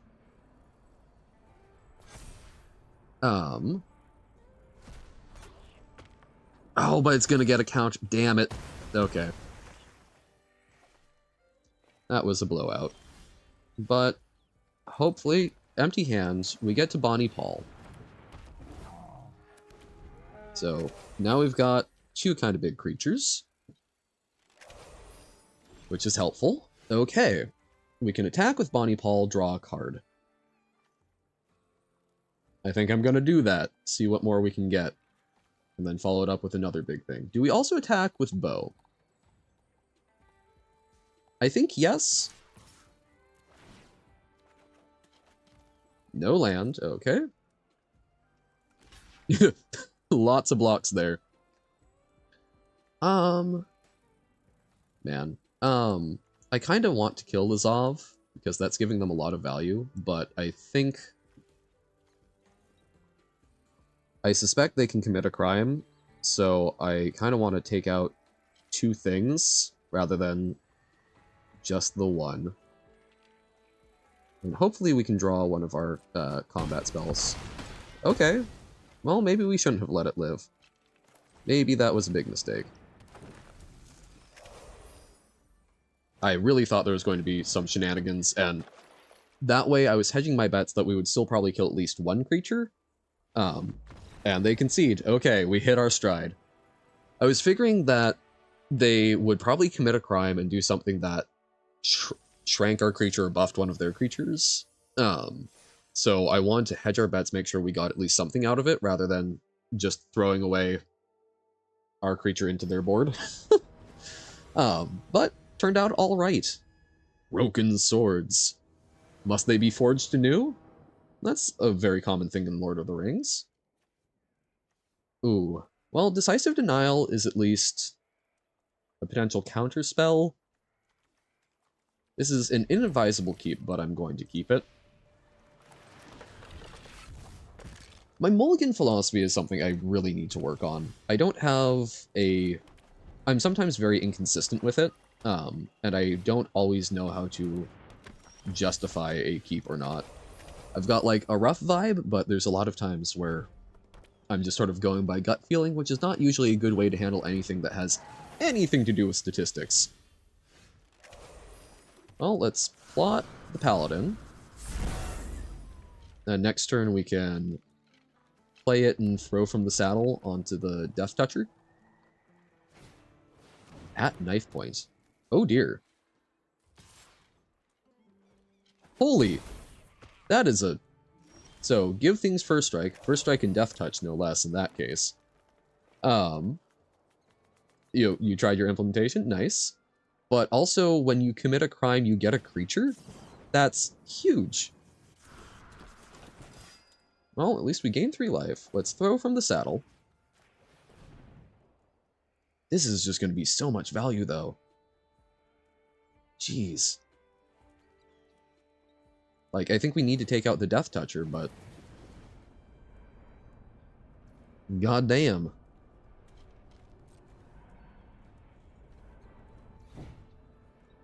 Guess we could use Decisive Denial to fight this. I think it's better to try and get down the Geyser Drake, but maybe that's wrong. Maybe we just need to kill this before they just keep making outlaws.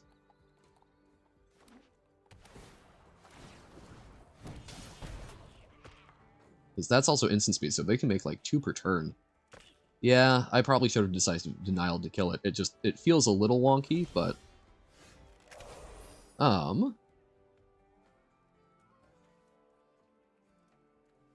We also have a chance to do the Giant Beaver this turn. Gonna attack with both. Actually, I guess I should try and Decisive Denial because they could block. with the 1/3. They could block the 2/3.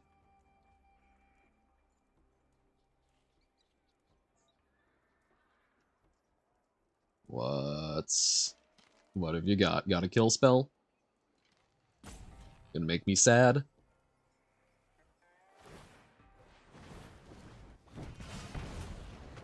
Okay. I will in a little bit. Take for...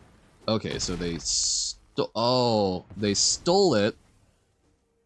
Oh, that's... Okay. Yeah, that hurts.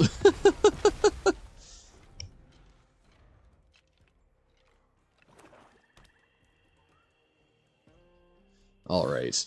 Well, if we draw a land, we can Bonnie Paul and Cactarantula, which might help us get back in. Well, we still get to play a beaver, which is not nothing.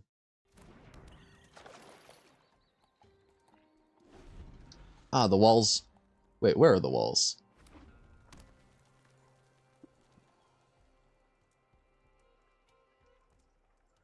Oh, it's a video, gotcha. Blah. Yeah, no, we'll look at that not during the game. Alrighty. Thank you for popping in, Carsey. It's fun having folks. Thank you for chilling, even though I know it's not a game that you're super interested in. Hope that it was nice and good vibes. Ah! Oh, we really need a land. Oh, God. That's painful. Eartha Jove, Frontier Mentor. God, so many mercenaries. Targets creature or player, copy that ability. Oh, and so each of those double up. Oh, that's redonkulous. Okay. That's gonna hurt. It's the mercenary lord. Okay, at least we can try playing a Bonnie Paul, which is 2 bodies, which increases our chances of something sticking significantly. Then we can hopefully clear shot. Oh, no. Well, we still get... Oh, okay, so that's going to be how much... Okay, they've got us. Wow. Because that's an additional 8 damage on one thing. Good for them. Cool deck. It's a neat little Mardu Mercs. Alrighty. Have fun, Carsey. Hope you have a great rest of your day. Yes, with Yugi Blade. There's so many. Bakugan, that was another one, right? And that which kills me. Blue Eyes White Trolley Yugi Blade. Oh, if trading card games had to wrestle with moral dilemmas like the trolley problem, that would be... Oh boy. Like, I don't want to think about the actual ramifications of me sticking a knife in the cute little possum that my opponent plays. I'm just here to kill them, not the possum. I guess that's like with the dog walker from the previous set. I did genuinely feel bad whenever I had to kill dog tokens, so... All Ball 103. 40 moral dilemma card game, but with a twist. If you make a choice in the game, it happens in real life. Okay, 2-drop, 3-drop, kind of a 5-drop if we keep this around. Alrighty. Fare thee well. Or happy trails, I guess we're Western. Tipping hat, happy trails. A denial that is decisive. Who are you gonna troll? Ooh, actually, yeah, we'll plot the Free Strider. Oh, that felt loud. Oh, you're gonna troll E. Trolley, gotcha. I understand now. Okay, bouncing my... thing. Cool. Is Trolley a threat now? I feel like it kinda is. Although, really, weren't trolleys always a threat? Or I'll trolley you. Ugh. Get trolleyed. I mean, that would be a really unpleasant way to go, honestly. Getting tangled up in the wheels. I don't think I fight that. No, you don't die. It simply occurs to you. Oh, gotcha. Get tied to the rails. Yikes. So if you lie down, you've made a choice. So we could do Doc Arlock. Or the Shackle Slinger. So we are in a slightly awkward position with only one blue mana, but you have to live your life knowing that you killed someone. No! Yeah, I mean, that is still pretty horrifying, honestly. Yep. It would cause quite a bit of psychological damage, to be perfectly frank. People don't deal well with killing other people. Which arguably I think means that they are dealing well with it. Alright, bye. Yeah, I think we run out Doc Arlock. Because I think Peerless Rope Master isn't great.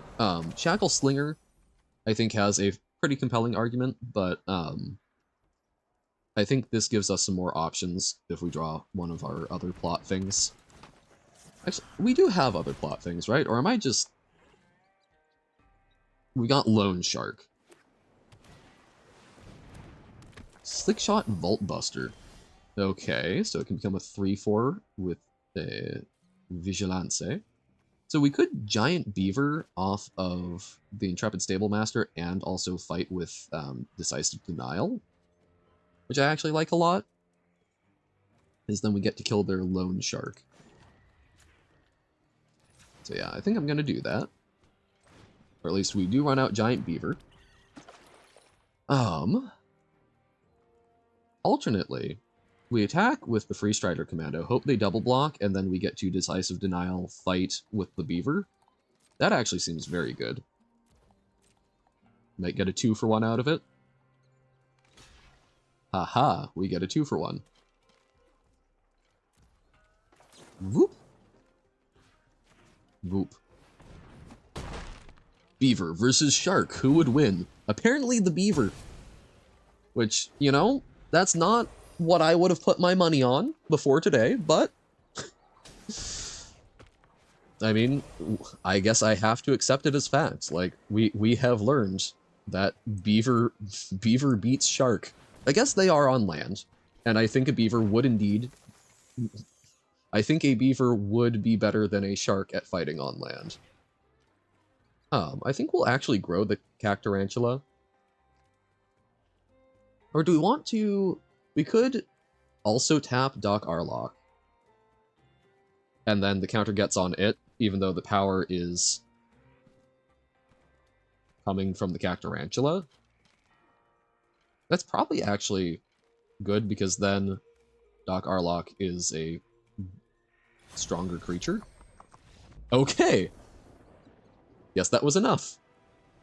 I don't know why that would do that, but yes, I had fun. And we made it to 3 wins, which is important. Like, again, 4 wins better, but if we come out of today with 3 wins on these ones, I'm feeling pretty darn good. That first deck was nuts. I definitely misplayed, and we played against some very, very strong opponents, but Railway Brawler, 7 wins? 7 wins obviously best, but I won't be too sad if we don't hit that today. I'm okay without trophying. I'm still riding high off the Railway Brawler. That that was so cool. Look forward to more stuff with that. Yeah, I mean, we're gonna try. Like, so we've got this draft, and then we'll do one more draft today. And then maybe chill with a little Jump King. But like, I mean, we're making out pretty well. We've had some fun. We're doing some cool stuff. Doc Doomsday. Dun dun dun dun dun. Doc Arlott, Grizzled Genius. Sure. We need to draw some more action, but it's a good 2-drop that can help accelerate out some stuff. Wow, wouldn't you know, everyone has a Tiny Bones these days. The Tiny Jester is amusing. Whoa. Just cantripping with it, okay. Goddamn Tyrant scored. Ah! Well, at least we've got enough land for Cactarantula. Now we just need to draw spells. So many... Oh dear.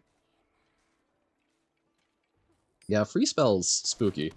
Could we please draw some creatures before they key to the vault us? Oh, that would have been a really good draw. No. Oh no!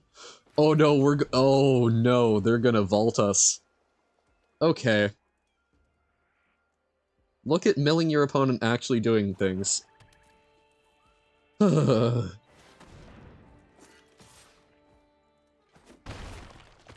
mean, it's still random, but, results-oriented thinking.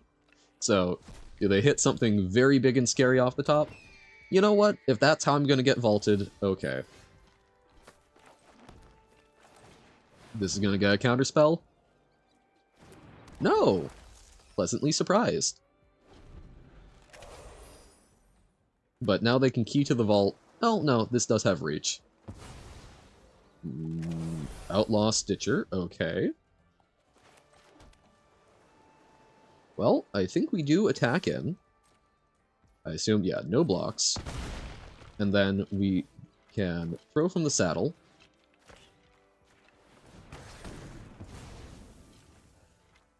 And then we'll do a Daring Thunder Thief on their turn. They do get one free roll off this.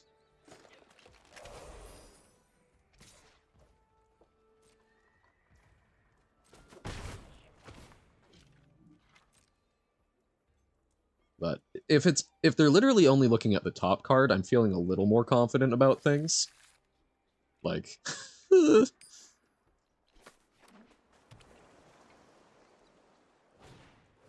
Kervek. Okay. You can cast the copy. Okay, so they can recur their creatures now.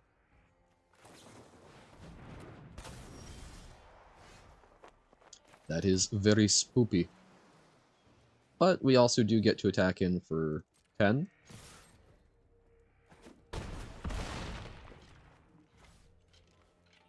I think we hold on to this so that we can hopefully cast it and grow it immediately. Like, this Stitcher is a problem. I am intrigued that they didn't re-equip onto Kervek for more selection.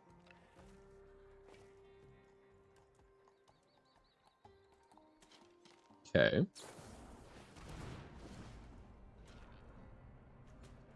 So now they'll copy it. They'll copy their Bloodseeker. Okay. But they are losing 2 life from that. They don't have a huge amount to be going around. It does give them lifelink, but...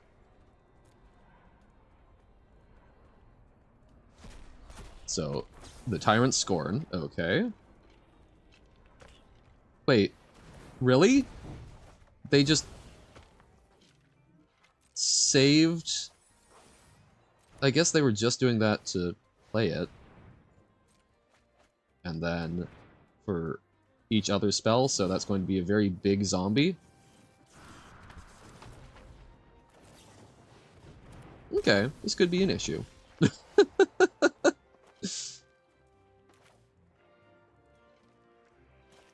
That could very much be an issue. So we will.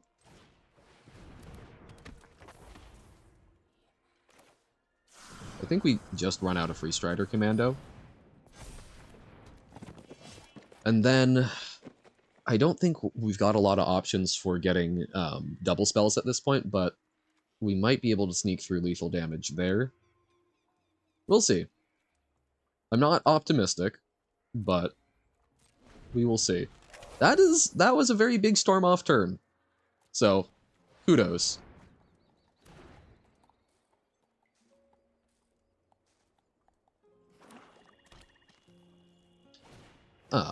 Another Desperate Bloodseeker. Don't love all of the lifelink. Milling us out. Deserts do. They won't get to kill anything. They're gonna take 2. If they play it.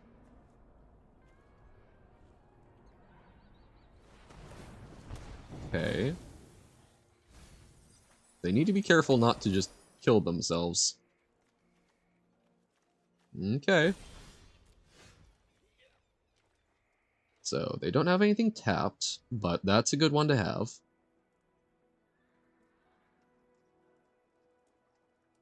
So, we are going to sit tight and hope that we draw another spell that we can play alongside the Rope Master next turn, probably, and sneak through enough with Razzle Dazzler. It's a human wizard. I thought that was a Naga for some reason. Like, if they attack with the zombie rogue, we can chump and then bounce it, which kills it, which would be nice.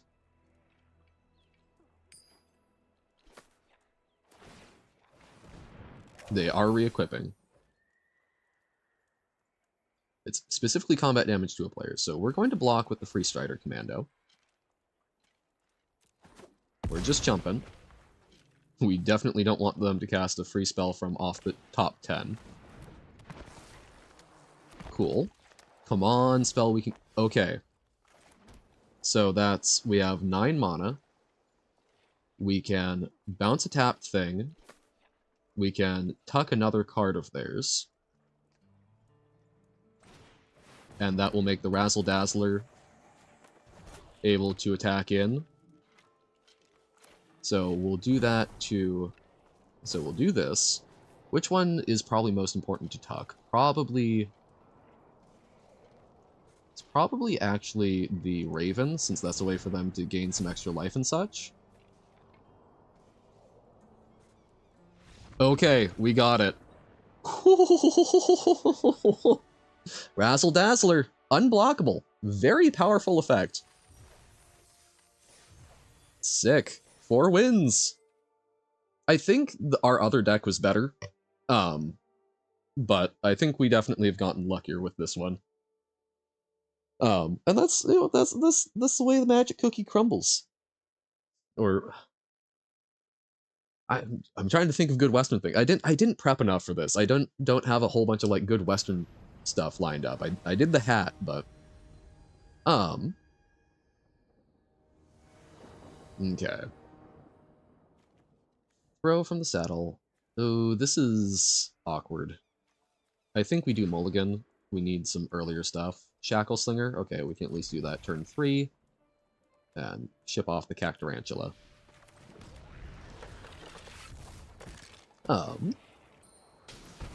I know. Crimes. Yeah, I mean, like, okay, cookies were absolutely a thing. Cookies have been a thing for... When was the first cookie made? I wonder. I guess part of that's going to depend on what you define as a cookie, but, actually, I guess, yeah, what does make a cookie in particular? Okay, another way to get a whole bunch of mercenaries. Very cool. I guess I don't have a particularly good definition of what a cookie is. You know, it's a baked good that I typically think of as having, like, a certain amount more of, oh, what's the word I'm looking for? Structure to it.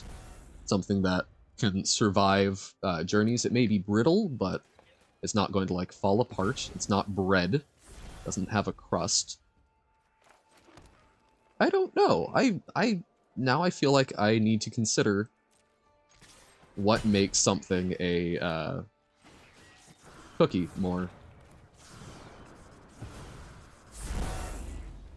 Okay.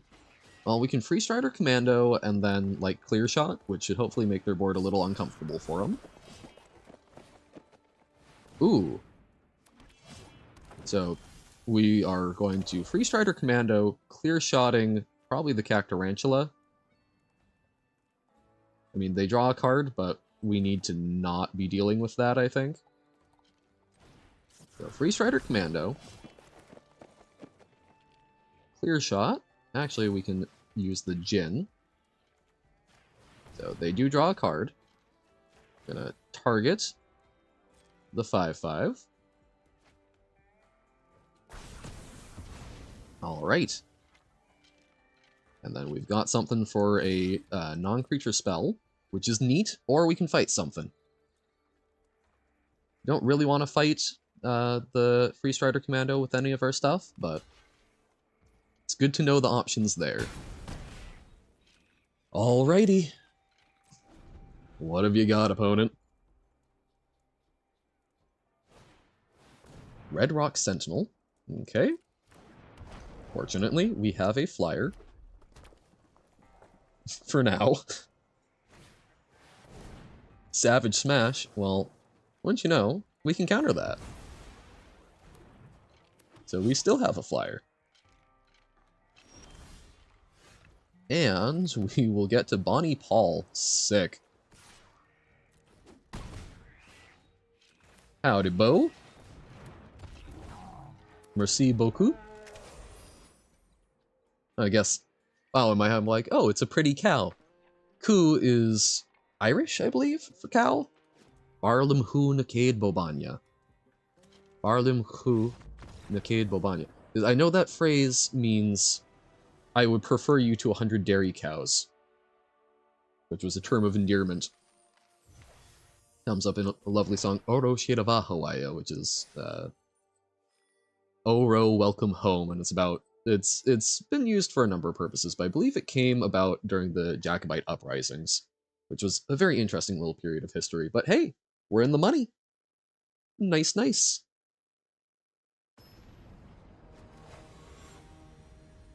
Xanderp. Or Xander P, I guess. I don't know if that's intentional to be read as Xanderp, but I love it a lot. Okay, this is a kind of awkward hand, but we get our one desert. Then turn 2, we can Razzle-Dazzler, which I think should lead to some intriguing things. Crimes! Crimes have been committed.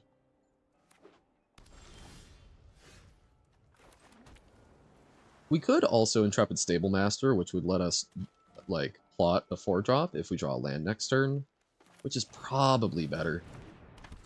And, like, if not, we still Razzle-Dazzler into Anklebiter, so that actually gets us a trigger anyway.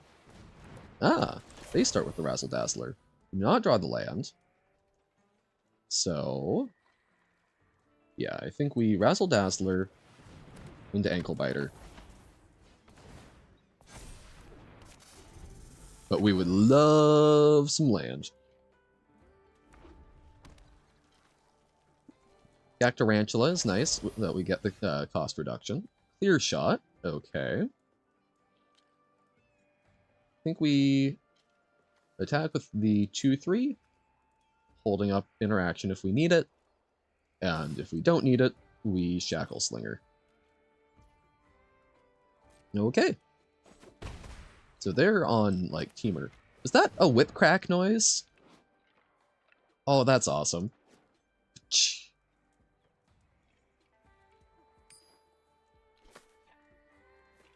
Okay.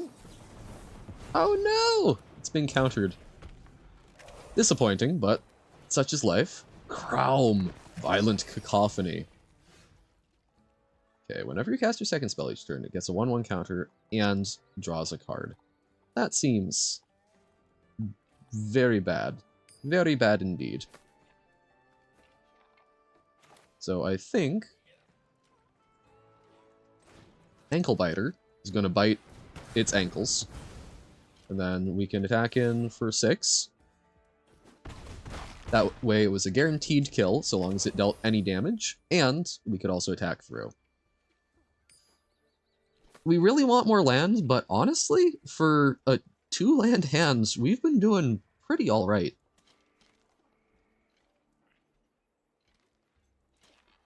Oh, don't look at our ankle biter. It's just a cute little snack. Look! It's a danger noodle going blem.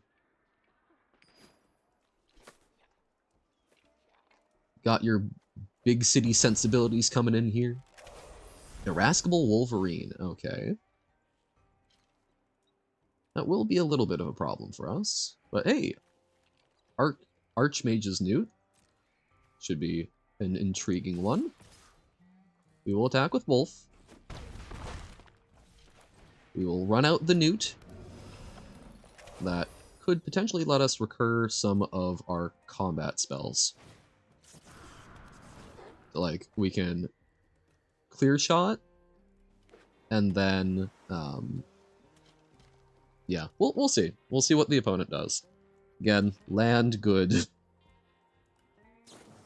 No! Sending an entire train at our Newt seems very, very rude to me. Well, okay, we can play a giant beaver.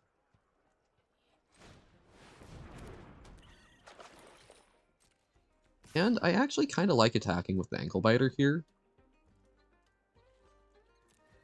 I assume they block. They don't. Okay. I'm okay with trading for either of those, and if not, we get a damage. And I think I can handle both of these things on blocks pretty well.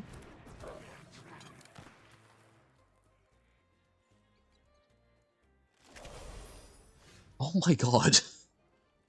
Land, please. Okay. So, Beaver can get saddled by Biter and Dazzler. And then we can clear shot. And we grow the Dazzler, I think.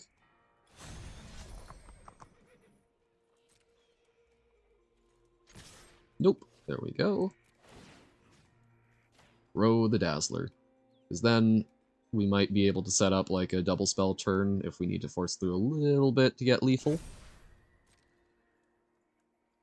They do have a lot of untapped mana, which is concerning. I'm gonna double block. Okay.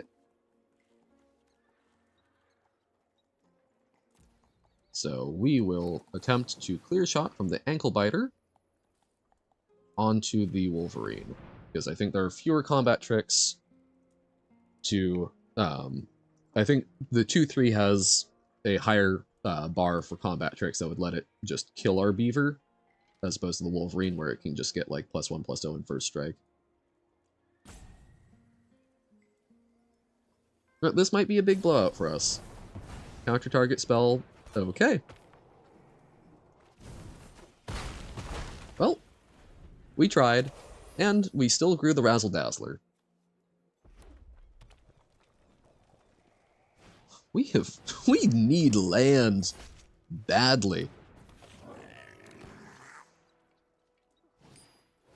Then the heist. Oh, wow, okay. Surveil 3 if you have no cards in hand, then draw 3 cards? That's better than I had thought. That is good for catching up in a situation like that. Well, we could try another giant beaver. Jeez, okay.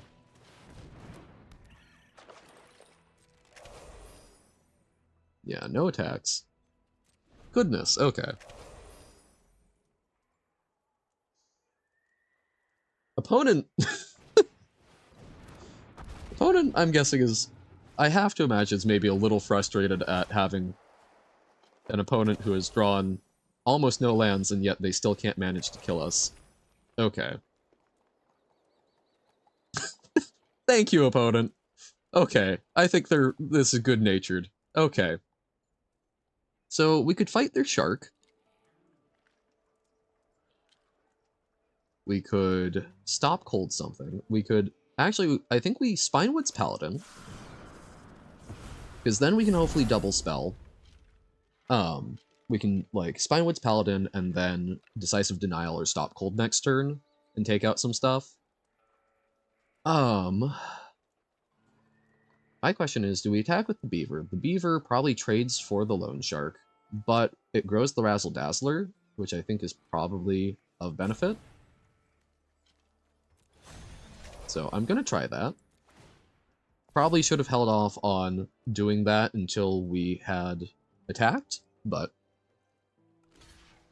yeah, okay. So we trade there. We've grown the Dazzler.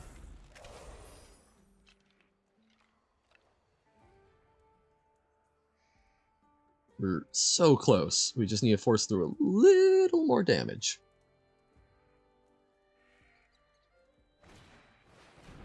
Double Razzle Dazzler. They're very all in on that plan.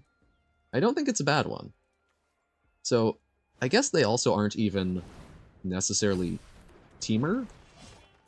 So they're mostly is it, but they've just got a little extra spice.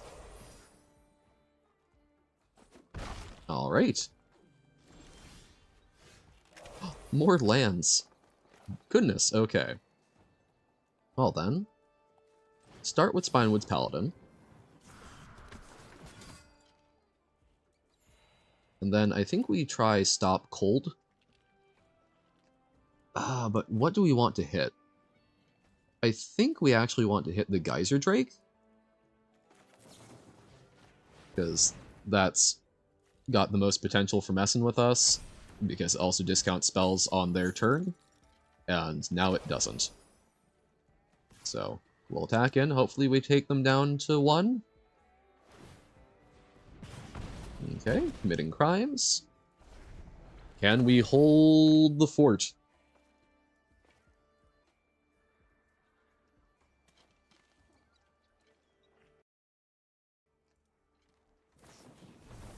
Explosive derailment. Okay, double spelling to kill that. Thunder salvo. Okay. Well, at least we can Cactarantula.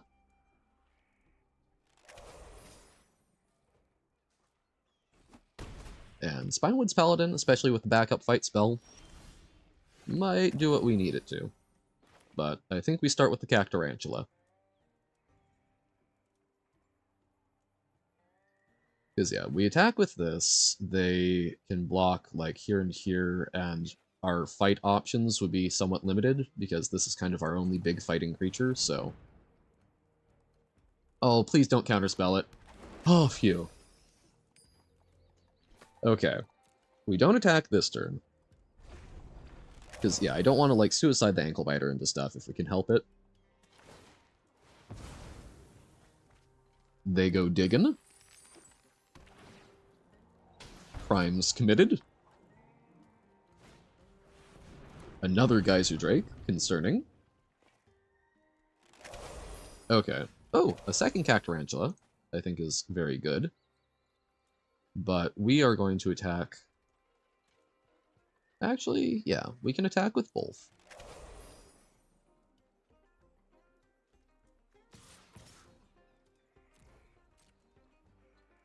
Like, they're gonna have to trade a whole bunch, and if we just get to replay a second Cactarantula, I'm kind of okay with that. Okay.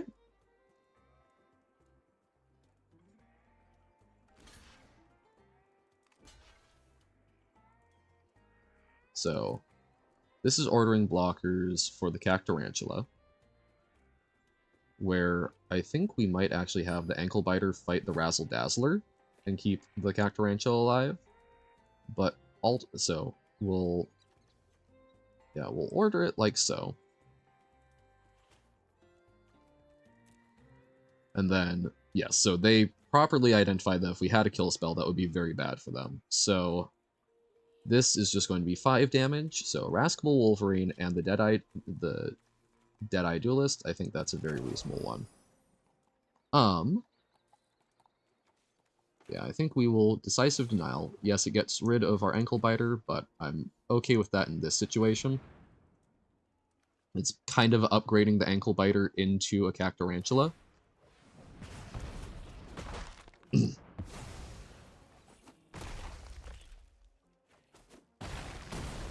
Okay. And we still have a backup Cactarantula, and now a much clearer board.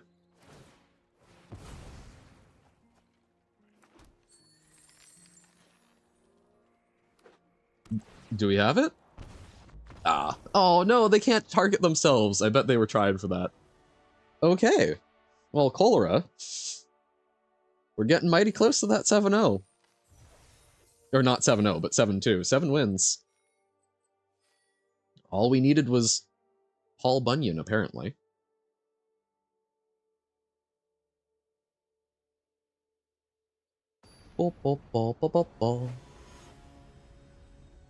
Devin Coltrane.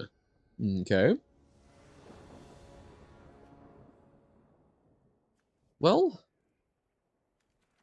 Stable Master into Beaver into some other 2-drops. We'll give it a shot. This is all of the sort of cheap value end of our deck. I do think we start with the Stable Master because that lets us double, well, so either Beaver or we could also, I guess we could Newt, but yeah, I think we Beaver. Because green and white, yeah, no counterspell. These lands, I love the old lands, but they're kind of hard to just, like, look at and tell what's going on. Whenever you commit a crime, look at the top 5, put a land card from among them tapped, the rest onto the bottom in random order. Okay. So that could get mighty crimey.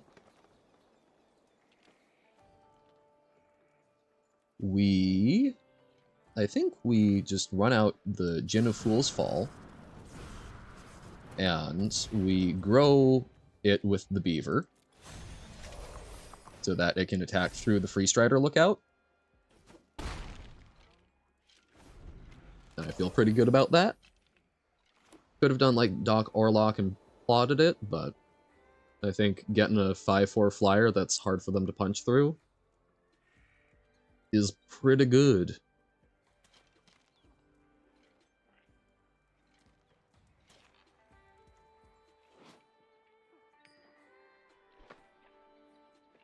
So, like, okay, there's a lot of mounts on Thunder Junction. I genuinely don't know, though, why we see some of these animals, because it feels to me like I think they would have to be imported. I'm curious about. I'm curious why certain ones of these are being imported in certain ways.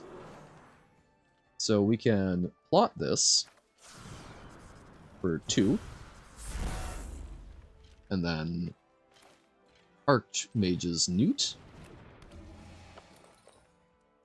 So this can attack through just fine. Beaver will probably trade with something, but I'm kind of okay with that. I think we'll grow Doc Arlock. Yeah. Beaver for Beaver. So they know what we've got. Hopefully we draw a spell we can cast, so we can draw an extra card with Loan Shark, so that might have been a reason to hold the Newt, but that'll work.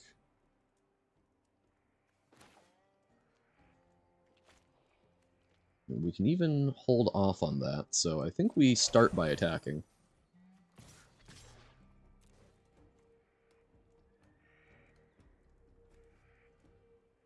Dun dun dun dun dun dun dun dun.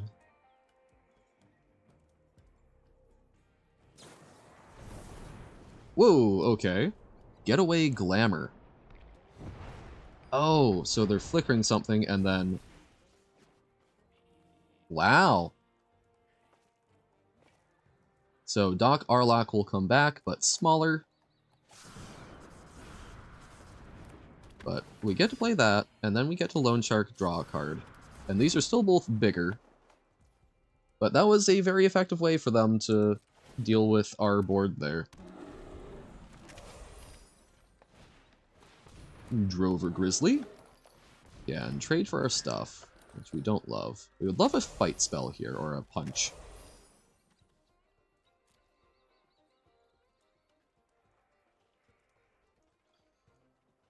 Do we even bother attacking in? This is tough. So, we attack these straight across, which makes this smaller. And then this probably gets double blocked. so we get to trade there. And then we're kind of left with a small board, and they've got a Congregation Gryph.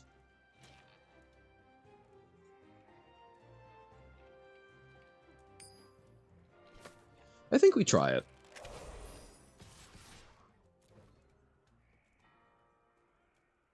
But yeah, that...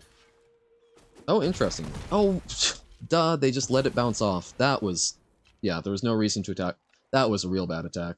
Why didn't I see the bounce off? Well, okay. Got some real nice tight plays here.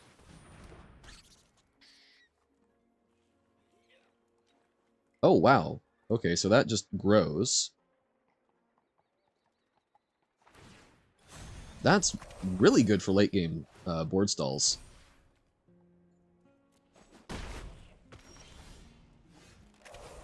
At least we can attack in with the Loan Shark now, but it still probably trades. No? Okay. Hooah! We would love Bonnie Paul. Or a Cactarantula. Those are sort of the things that will possibly get us out of this. Because right now, they're basically holding at their current life total. And then that's getting bigger than we can deal with. Oh my god, okay. Well, it's a little optimistic with the, hey, we might get 7 wins. Now, wasn't I?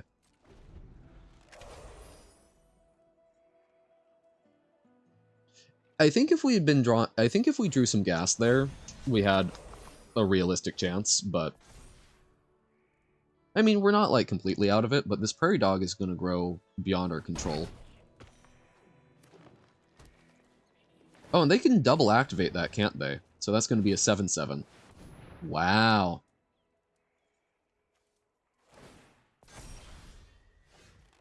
Wait. Oh, okay, so double activation doesn't actually trigger it. Unfortunate. God. Well, it's still been a pretty good draft. Just a little painful way to end it. If you would put 1 or more 1/1 counters on a creature you control, put that many +1 1/1 counters on it. I guess because it says +1 rather than additional. Lassoed by the law. Until, okay. So, just Zots things. Well, I think we kind of have to try and trade our whole board there.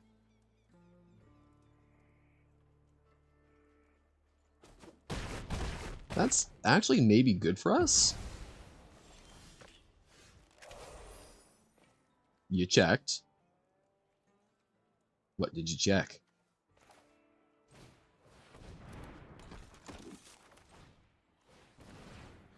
So we're going to tap down that Congregation Gryph.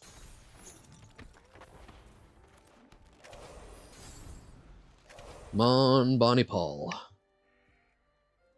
The market manipulation thing, 1 hour and 39 minutes. Okay. I remember talking about market manipulation.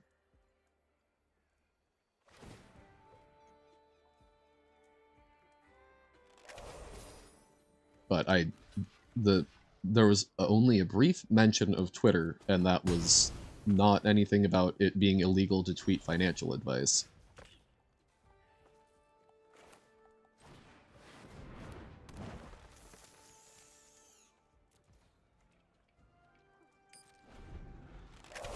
So Cactarantula can eat the Congregation Gryph.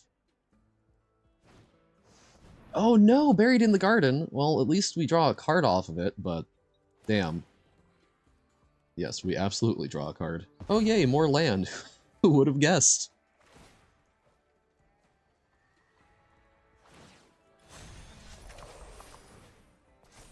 They do love their lifelink. Oh. No attacks. I think we've got one more turn where we... Well, I thought we had one more turn where we might be able to make it work, but... Now even if we do get the Cactarantula, I think we're probably just dead. Damn. Because, yeah, so we can jump one, but other in the air. Okay. Good game. That was still a pretty good draft. We've got one more. We'll do one more for today. I'm still feeling it. And then we'll probably call it. But that was not bad. 6 wins.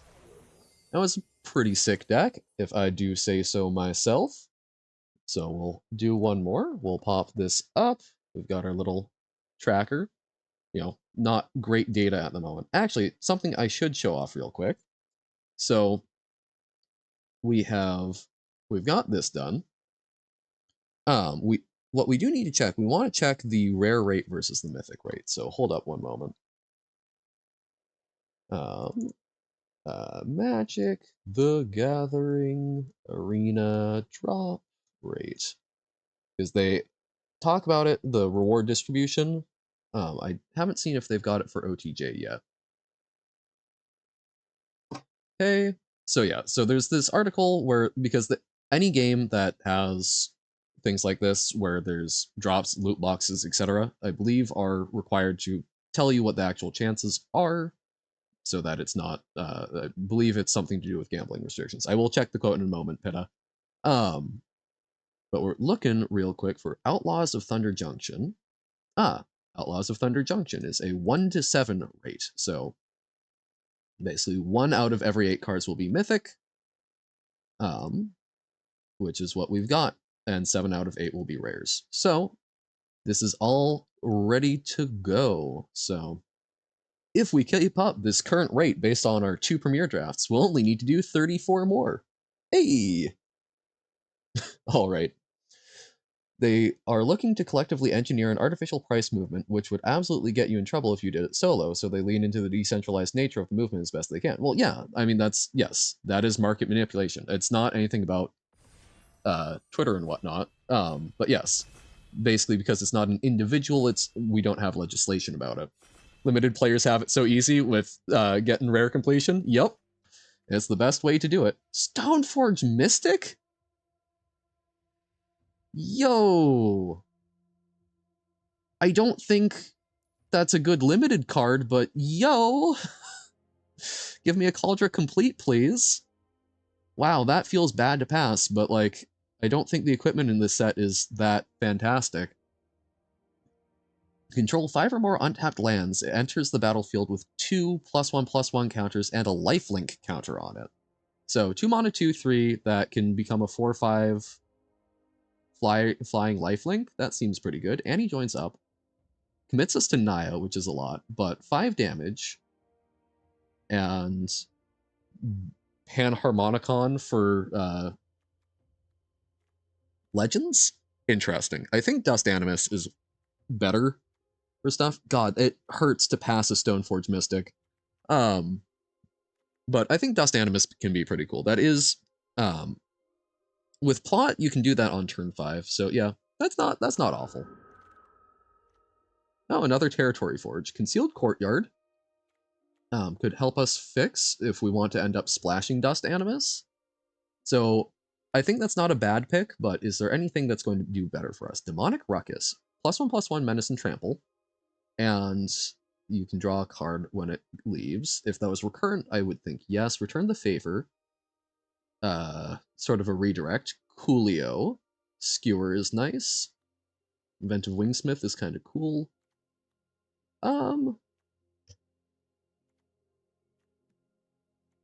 You know, I think I'm gonna take the Concealed Courtyard. Let's do some fixing. Let's see what we can make work. But yeah, no, like, yes, it was indeed the GameStop stuff was market manipulation in a way that if an individual or a company was doing that, a single legal entity, yes, but because it was a dispersed group, it's kind of tough. Enters the battlefield, sacrifice another creature. When you do, you get to Vindicate. So considering that it's a token strategy, I think that's very good. Sterling Supplier, get to gift a counter. Deep Muck Desperado, commit a crime, opponent's mill rate. Wow, Ruthless Lawbringer seems very good. Let's try the black white deck. Bleh. Destroy all non-land permanents with mana value 1 or less. So very good against tokens. I don't think we want that, but wonky. Mount or planes and put it into your hand. So not bad value on a 2-drop. Ride Down, pretty cool. Raven of Fell Omens, good for crimes. Rooftop Assassin, I think, is a very powerful card. Yes, it does seem very good for constructed, particularly some of the more like Eternal formats where there's a lot of very powerful 1-drops. I think I'm going to go with the Frontier Seeker. Go for sort of a cheap value grabber. Okay, tappers are often very good in limited. Boneyard Desecrator would work nicely with tokens. This is specifically for creature tokens, or creatures, but I don't know. I think this is a good payoff for if we're doing some sacrifice stuff, so I'll happily take it and commit a little more to black. Hedge a little further in. Take for a Ride is a cool card. We've seen that do some cool stuff. Ambush Gigapede, I think, is pretty cute at the very least. -2/-2 is not bad, and a 6/2 body is a lot of power, so I think this is good defensively. Offensively, maybe not so much, but there's also a lot of times where maybe someone leaves back a chump blocker, you flash this in, and this is able to get the last bit of damage in. So, we'll take it. Not a fan of the Newt anymore. Relationship with Newt ended. So we will take the Keykeeper.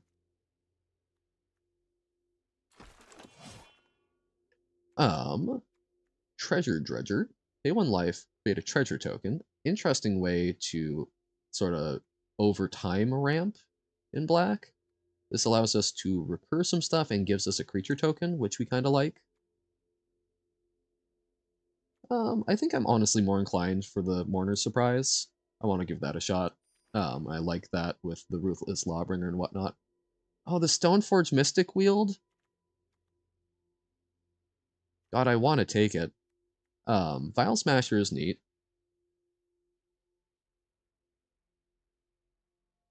Because there's not a limit to it, but man. Rooftop Assassin. I'm going to take the Stoneforge Mystic. It's probably not the best, but it's something I want for constructed. It made it around. The other cards could be good, but I'm kind of willing to shoot myself in the foot a little bit on that pick. Black Snag Buzzard. And maybe we get another one of those big score equipments, and it turns out that was actually the biggest brain move. And that's, I think, one of the issues with the stuff like this, the big score and stuff from the list. It just, I don't know, in limited, it really changes how the environment pans out. I don't think we're necessarily that kind of tap out deck. Foil Tarmogoyf moment, yeah. That's, oh, you haven't been here when I've told the story. My first ever paper draft was a triple Theros, or maybe not triple Theros. It might have been Born of Gods, might have been Journey into Nyx. I forget quite exactly, but it was Theros block. I think we probably take the Baron. My first pack, the first pack I ever cracked for a draft, it was a choice between a foil Elspeth the Sun's Champion and a Thoughtseize. I ended up going with the foil Sun's Champion because it was that was just what I was going to play with more. The person next to me looked at me like I was crazy. And the shop owner was kind enough to say, like, do you want to just pay me for the pack and we swap in a new one? But since, you know, that was literally, we had just opened it, but I'm like, oh, I don't want to mess with the integrity. But yeah, I love this. This is a great way to double up on tokens, so hopefully we pick up more ways to make them. But yeah, that was one hell of a choice for a first card in first ever draft. Oh, hey, another Mindbreak Trap. Oh wait, no, that's different. That's not the Archivist one. Weird. Okay. Cool. Skullduggery, I don't think is bad. Wanted Griffin makes tokens and does some stuff.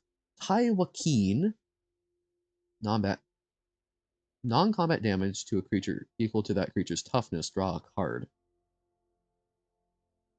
Source you control would deal non-combat damage to a permanent or a player this turn. It deals that much damage plus X instead. Wonky. Okay. I think we go with the Wanted Griffin, but that's a very specific card. Interesting. It feels like a worse version of what Masker Girl was trying to do in Standard. Interesting. So Bighorn Sheep is a good repeatable token generator. We might want to pick that up. Ruthless Lawbringer, though, I mean, that's just a very good like Vindicate effect. Obeka is very cool. Not what we're doing, but you get additional upkeeps and you can like pump with that. I don't know what deck that's going to crop up in, but that is 100% going to be a card that sees play somewhere. People will want to make that work. Okay, so this can anthem our team. Reminds me of like the eagle, the 3/3 eagle from Kaladesh. So I think we like that. I think that's good with Bertram and whatnot. We do need to prioritize the tokens, like the sheep and whatnot. Probably should have taken that, but I don't know. Lawbringer, very powerful. Even if you don't have a bunch of tokens that make it nice and easy. Rakish Crew fits pretty well with us because rogues are indeed outlaws, if I'm not mistaken. Yes. So that's very cool with our deck. And hey, he even makes a creature. Okay, one last job. So recur a creature, a mount, and then an aura or equipment. Ooh. We like the creature. I don't know if we're going to have... I don't know if we'll have a mount for it. But I think it's worth it. If we pick up some mounts, I'm pretty happy with that. I'm not like too keen on the other things. We've already got some pretty good stuff in our 2 slot. Here we will absolutely take the Rooftop Assassin. Trained Airynx might also be an argument, but I think this is a nice, pretty pushed creature.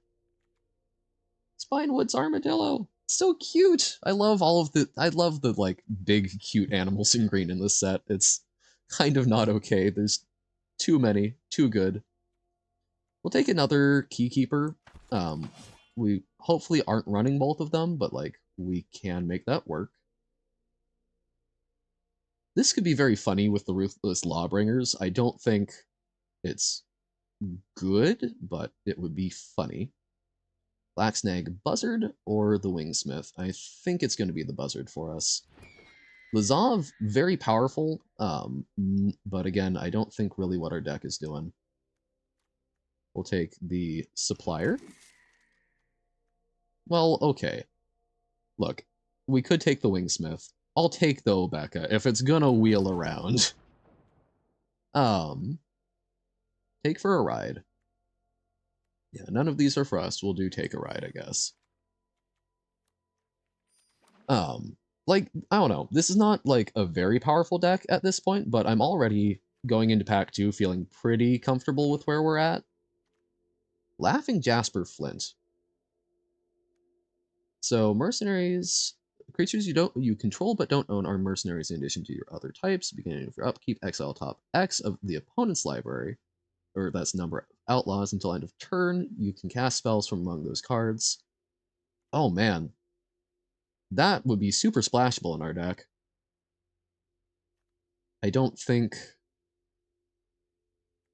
we can really make that work, but man, if we...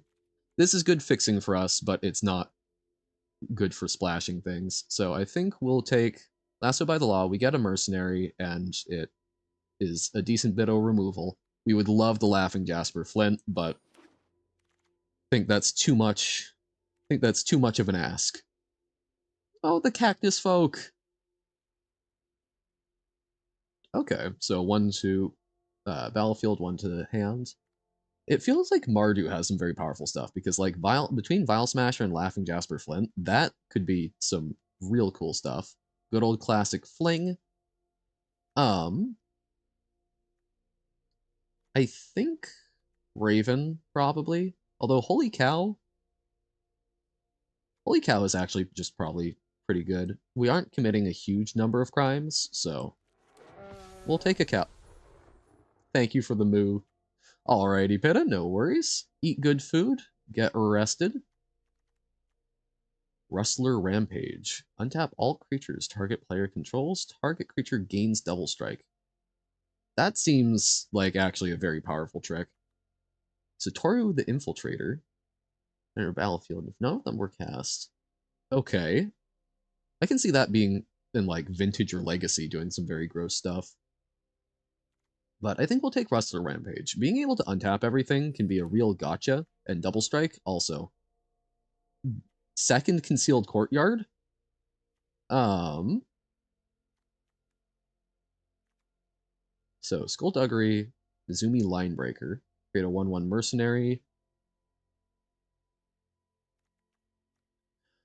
Honestly, I think I take the Courtyard. I like the fixing.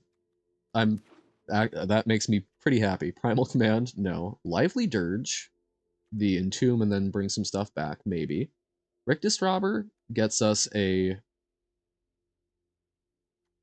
Ooh, so Rictus Robber gets us a token. Vengeful Townsfolk can get very scary. Oh, we would really like both of those. I think we take the Rictus Robber because we need more things that make tokens to make some of our stuff work, but if we could wield the Townsfolk, we'd be very happy. Gold Pan with Stoneforge Mystic? I'm sure that would go great. Armored Armadillo, where X is its toughness. So 1-drop early wall. No, I think we take the Skullduggery over that. It's an interesting one. Heartless Pillage. It's honestly not a bad discard spell. More fixing, I think we're all set with our rare fixing. Boneyard Desecrator, I think our forest slot is already pretty well done. Heartless Pillage, it's bad late game, but early game, that can, I don't know, that can just gut what someone's doing. Overzealous Muscle, I think, is also a pretty decent bit top end. Commit crimes, make it indestructible. I find those to all be pretty classically good. We'll take the 2/2 lifelinker that commits a crime. Vile Smasher. Not for us. Well, okay. You know, Indomitable Creativity. Good for an Explorer deck. Link Breaker or Peddler. Oh, Link Breaker, actually, duh. I was like, oh, we're in red. No, we took the Vile Smasher because that was the option that presented itself. Nothing there was great for us. So, I don't know. I feel like this deck doesn't have the power level of some of the other stuff we've been playing today, but I think it has some potential. I love the double Ruthless Lawbringer. That feels very good. And making all of our outlaws drain the opponent and being able to produce a fair number of them also feels pretty darn good. Okay. So let's do our quick little rare count. So that's 2, 3, 4. The Animus, 5. And I believe that was it. But like, pretty happy with that. I think this is going to be an interesting deck. I don't know if it's going to be a good deck, but I think it's going to be an interesting one. We need to figure out what we're keeping, what we're cutting. So we need to make 5 cuts. I mean, we don't need to, but We should. I do think Heartless Pillage is probably good enough. I like a one-off. It can also make itself a little cheaper, help you fix, help get out of an awkward situation. Wrestler, Rampage, and Skullduggery. I guess we're not doing as much with like combat, so probably not Skullduggery. Much as we like the crime it commits. It is funny, Wrestler, Rampage, you could give one of their things Double Strike, just like something that's not relevant, to commit a crime. And also untap their stuff, but that is usually more relevant. I think we take out one of the Sterling Keykeepers. That's kind of a big mana demand to have both of them. But compared to a lot of other tappers, a 2/2 is a relevant body, but from what we've been seeing, I think a lot of things here are quite big, so I'm less keen on that. I think we probably need to trim our 4 and 5 slot a little. Honestly, it might be the Rooftop Assassin. We've got other removal, and while this is pretty pushed, I think, I think there's a lot of other bigger things in the air. I think a Sterling Supplier we're happy to trim. And it might be a Black Snag Buzzard. 3/2 Flyer also, I think, gets outclassed a lot. So I think I want to try it like this. I think we'll give this a shot. And do we have, like, a Sorin Avatar? No. Yes, maybe so. No, but we've got Veto. Sure. Fanatic of Aklizots. I guess we should favorite Tiny Bones. Yay! And, we have good sleeves for it. Black, white? Not really.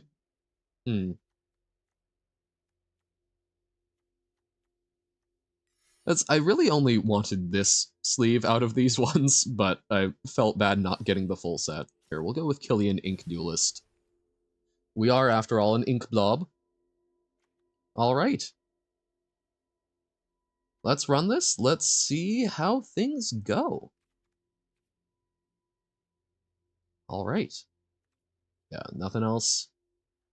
Yeah. Alright. Let's see if double vindicate if you sacrifice a creature. We'll do what we need it to. Zertrigi.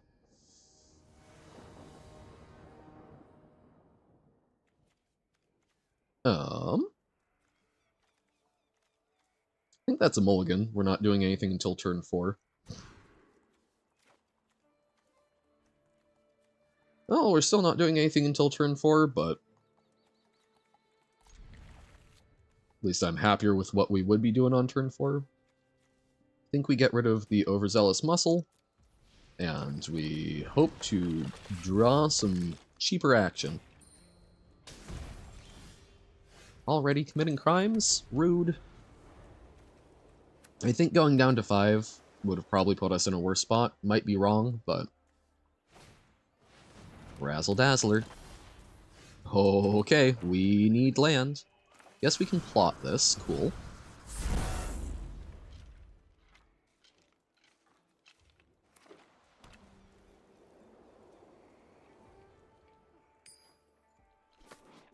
Okay.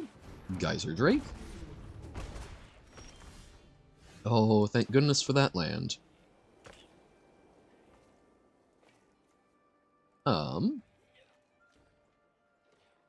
So we probably aren't getting a token off this. Let's run out Baron Bertram. And just run this out as a 4/3, I guess.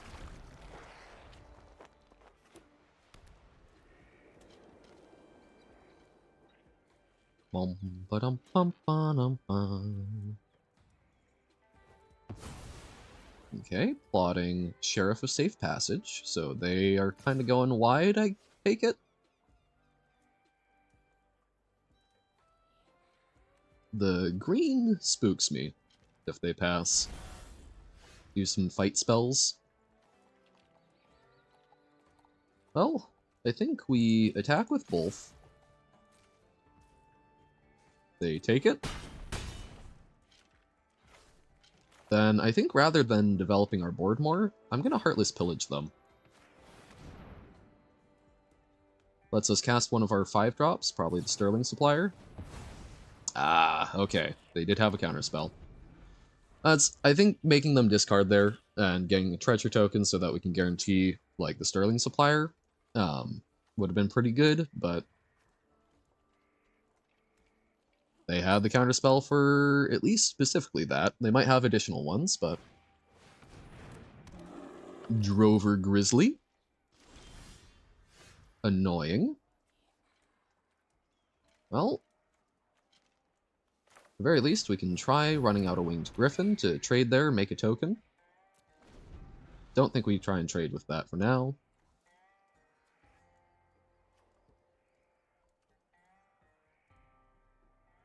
Again, would love to draw a land, because then we could, like, Sterling Supplier and make Wanted Griffin bigger, and hopefully attack through the Geyser Drake.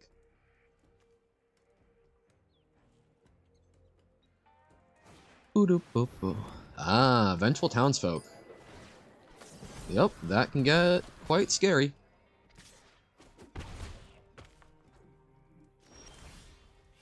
Sterling Keykeeper, okay. Stagecoach Security, yeah, I don't think we try and do that this turn, so we'll run out Sterling Keykeeper. We will attempt to attack with our 3-2. They do block.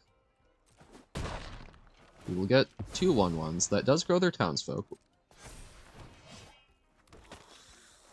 And Desperate Bloodseeker, mill them too.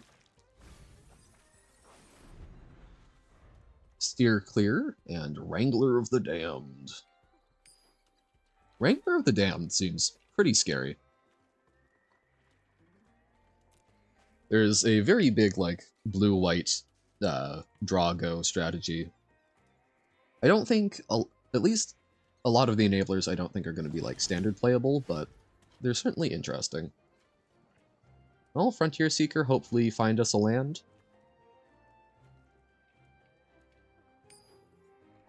We could... yeah, no. I think we try and find a land. We could plot the Stagecoach Security, but this way we do that, and then we can tap down something of theirs on their turn. I was waiting for a counterspell there. Oh, thank goodness. That is very good. Okay. We will pass the turn. We're sitting tight. Holy cow!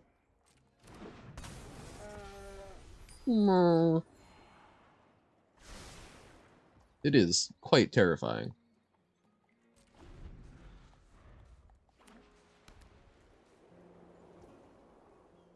Let's tap down their 5/5.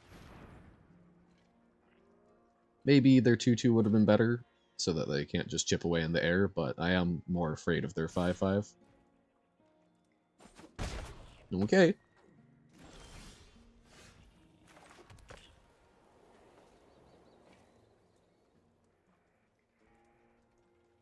We aren't wide enough to, like, just kill them.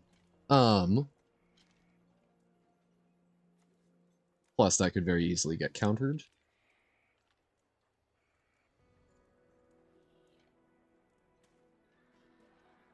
Well, let's try running out the Sterling Supplier.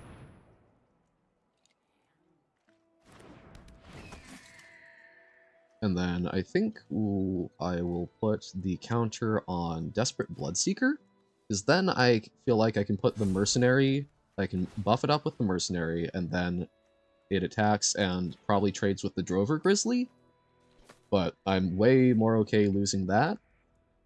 Oh, unless they've got something.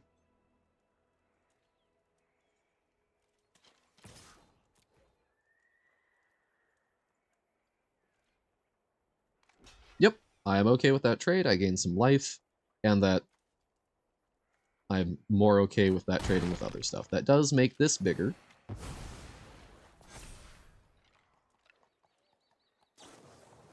Wrangler of the Damned, okay. They do like their Draco. It's only on their end step. So they won't get it this turn, at the very least. And it is with flying.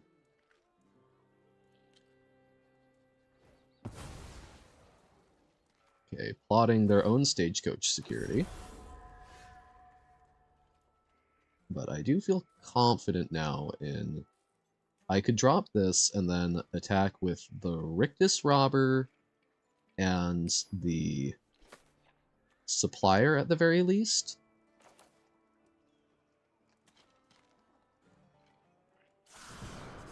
And I think I like that.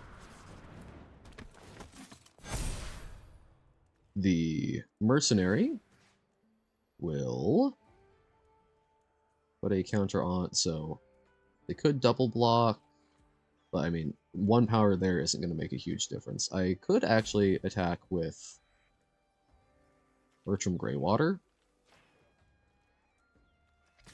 I'm pretty sure they'll trade there, but I'm kind of okay with that.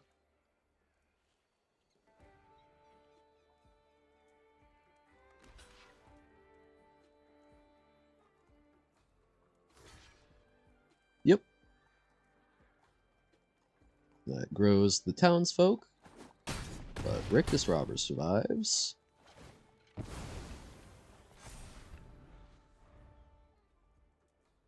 Would love to get Wrangler of the Damned out, but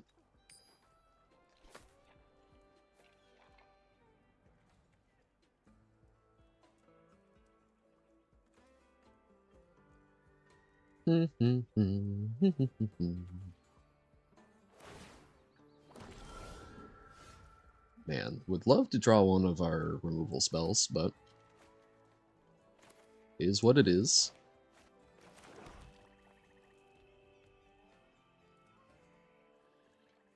Well, I think we do trade this for 2 spirits.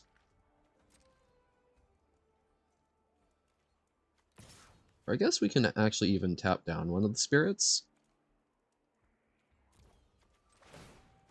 So they have to jump it. If they want to. That does grow the townsfolk, though.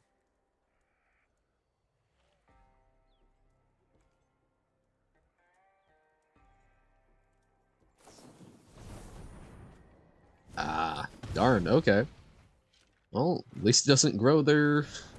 At least it doesn't grow the townsfolk, but damn. Okay.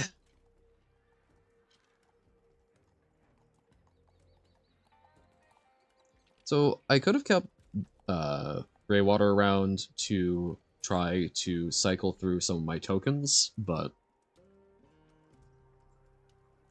yeah, that might have been good. So that way we can pick off the key pieces with removal. Yeah. Yeah, that's my bad.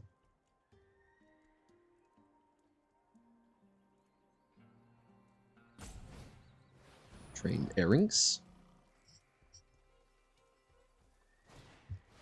Hibblethip lost on the range. Okay, chipping in. They don't get a 2-2, but yeesh, okay.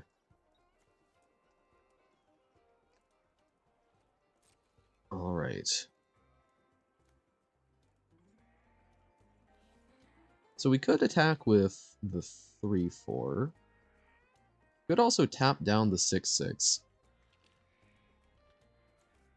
Not this turn, but yeah. I guess next turn we try and tap down the 6-6 and see if we can do something there.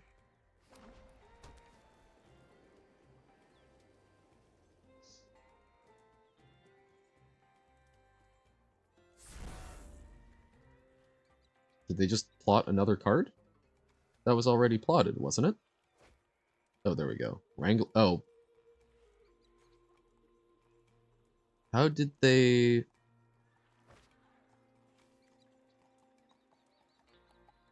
Sorry, what?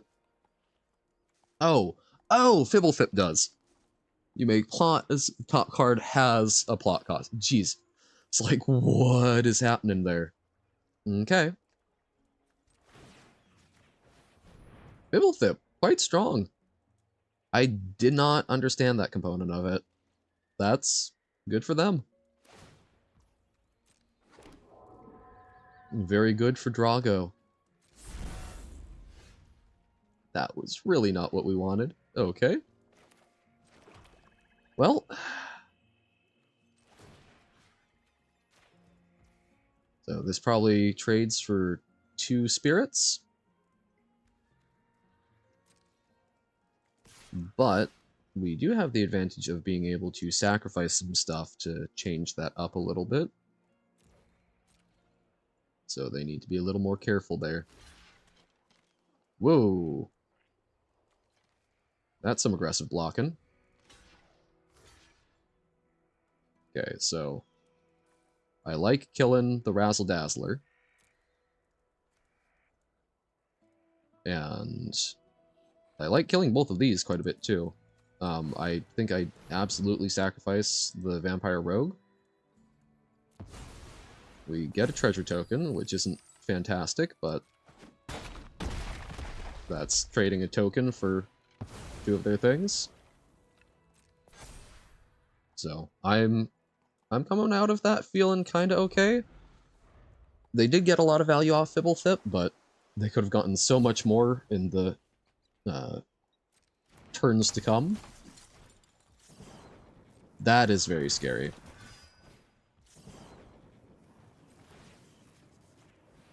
It's going to be quite a bit of damage in the air.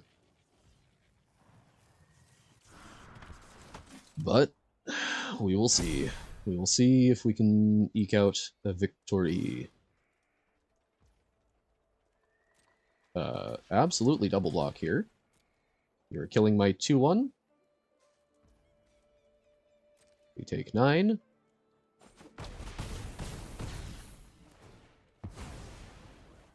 Okay.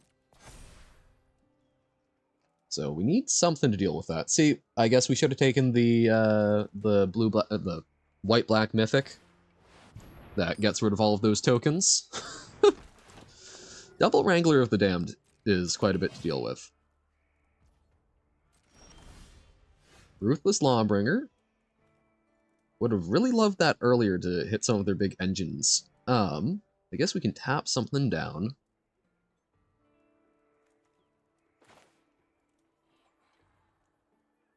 So, but yeah, I think we are very dead here.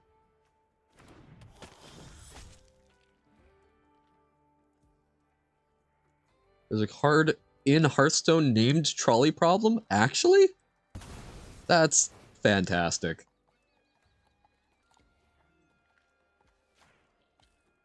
That's really good, honestly. What class, what does it do, all that good stuff. So, okay, we tap down... Yeah, no, I think we're just dead, because we can tap down one of the spirits, then we take... We can block 7, block... Yeah. They have more creatures than we have blockers.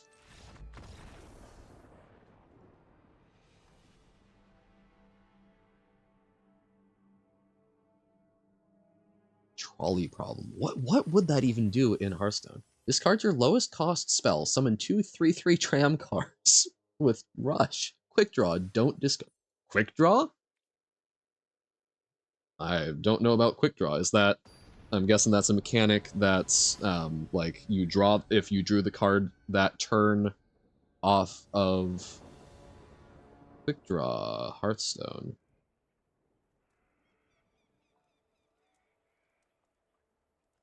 Wow, that's wonky. Okay. What? I feel like if you top decked it. Okay, so it's Miracle.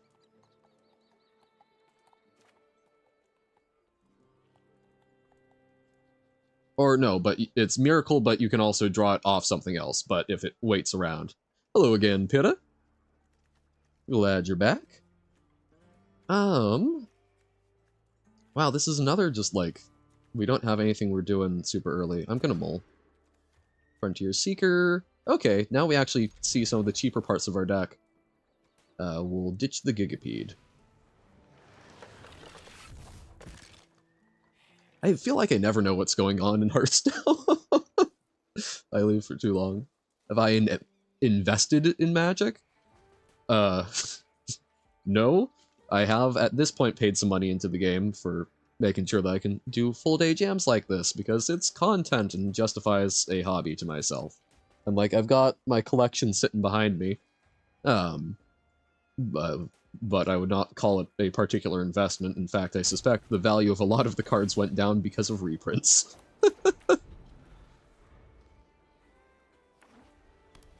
Rakish Crew.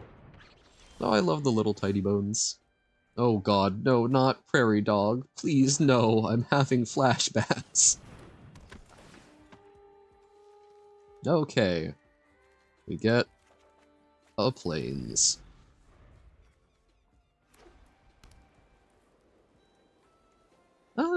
Do we want to do Holy Cow or Rakish Crew? I guess we'll have to see. Ooh, I think... Why did I not play the Plains? I think the answer is we want to do Rakish Crew, because then we can Ruthless Lawbringer next turn.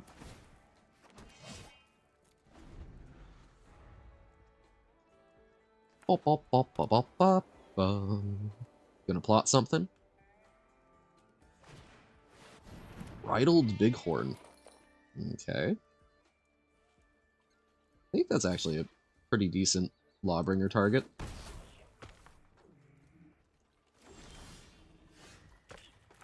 Okay. Well, that's okay. That's basically a tap land, so we'll do that. Mercenary makes Seeker bigger. Ruthless Lawbringer upgrades the Mercenary into a Vindicate and a 3/2. We're going to kill the 3/4. They lose a life, we gain a life, and then we get to attack. That feels slick. Then next turn we can Overzealous Muscle. Ah, it begins. They found the line. Oh, if they counter this, this is gonna suck, but... I think we try it anyway. Okay. No attacks. Were they just looking to... Okay, I was gonna say, they had to have something, because otherwise they activate the Prairie Dog. So I think our goal is to, next turn, try and get them with Wrestler Rampage.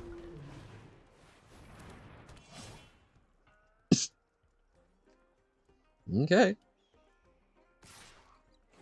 Ouch. Well, let's take a crack at Wrestler Rampage in them. I think we attack with the 3/2 and the 5/4. Give one thing double strike, we can untap stuff. I suspect they try and block the Lawbringer with the 1/4, but we'll see. I do really... That card does get out of control when they're at this phase of the game, so I really want it dead, and then we can Holy Cow.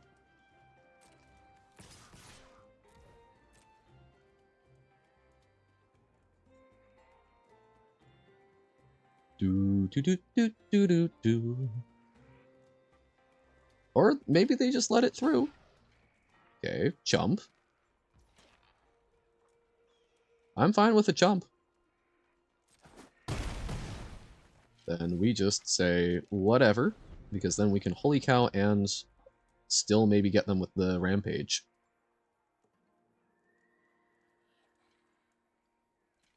Untap effects, yo.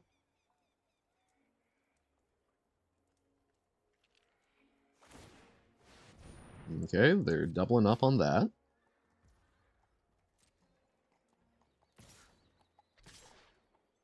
Oh, did they read us like a book?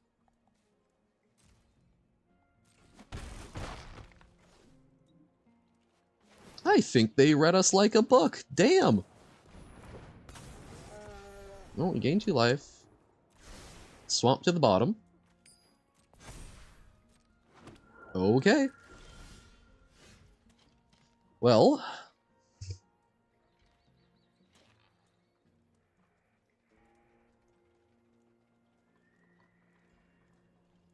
I think we make same attacks, just with the cow as well. I'm okay trading it for the token, if needs be.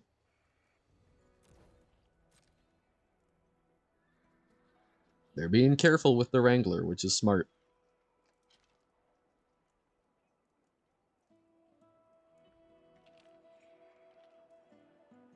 Do, do, do, do, do. Okay, I'm okay with that trade.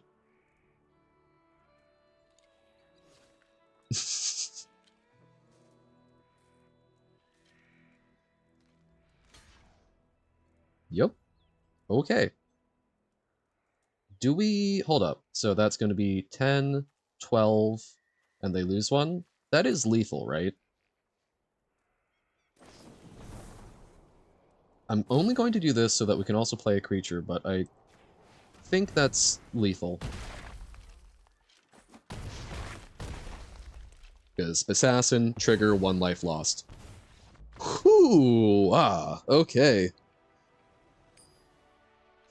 So they did not read us like a book, or they forgot part of it. Feels good. Scale Storm Summoner. Okay, that's fun. Make some little 3/1s. I say little. 3/1 is pretty big. Oh, Pitto, one thing that I will say, that I got out of the, watching the video on that, I did not realize, I had not come across the concept of naked, naked short cells. I mean, it makes sense pretty much every time that you've got, there's always some sort of wonky, illegal way to mess up a somewhat interesting and sensible financial system. But that was cool. That was one that I hadn't come across before. Basically, oh, well, we're going to short the stock before we've actually made sure that we've got the stock to short, as opposed to getting the, as opposed to loaning it. You're only half an hour into the video. As I watched the whole thing. You have no idea about. Oh god, not this again. Ugh. Okay. Yeah, I watched the whole thing. I did it at like 1.5 speed, but just yeah, while I ate dinner. Technically breakfast, but small difference. I mean, it's an interesting topic, right? I had seen the Netflix specials on it, which were way more focused on Roaring Kitty, but do we plot this? I think we plot this. God, that's so loud. Okay, Desperate Bloodseeker and commit a crime. Jeez. Yeah, that's a really good piece.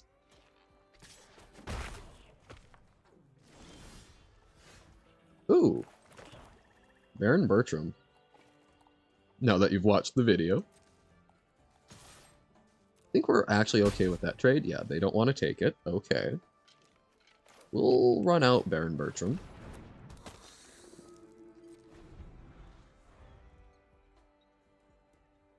Giving financial advice on the internet is not a crime? Yep. I mean, because yeah, I mean, there are so many financial blogs out there. From what, looking into it, it's basically if you give the advice and you don't put a disclaimer saying, hey, you know, this is not, I am 100% not blocking that. Advising people to make a coordinated effort to collapse the stock market, probably a crime. Yes. Even if you say, this is not financial advice. You know, it's very, very context dependent. Well, let's Rakish Crew. And hold up the tap ability. Oh my god, tapping is committing a crime. How did I not... Why didn't I realize that? No attacks. But I mean, yeah, it looks like by and large, suits trying to get people for giving bad financial advice have rarely worked out with any particular effectiveness. Am I willing to try trading both these tokens? I think the answer is yes, because hopefully it gets a combat trick out of their hand.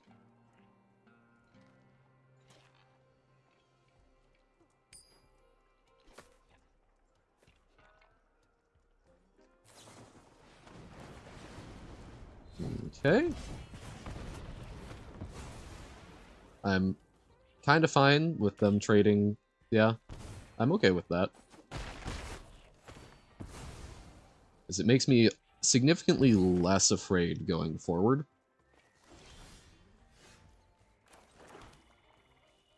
We attack with Baron, Bertram Greywater. Okay, they really don't want to give us that token. This is very, very sad. But we'll do Raven of Fell Omens, and we'll just tap that down again, I think.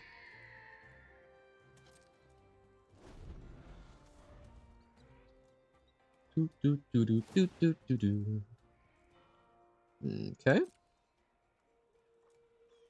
Chipping in the air.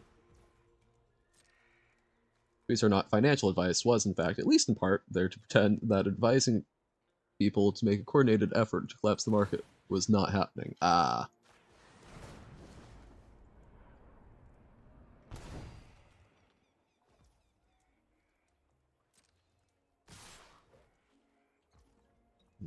Okay.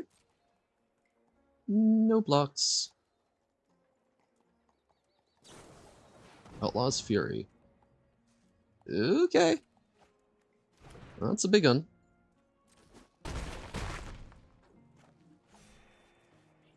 We're kind of clinging on.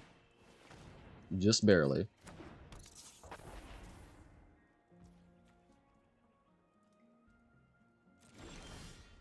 Desperate Bloodseeker, okay.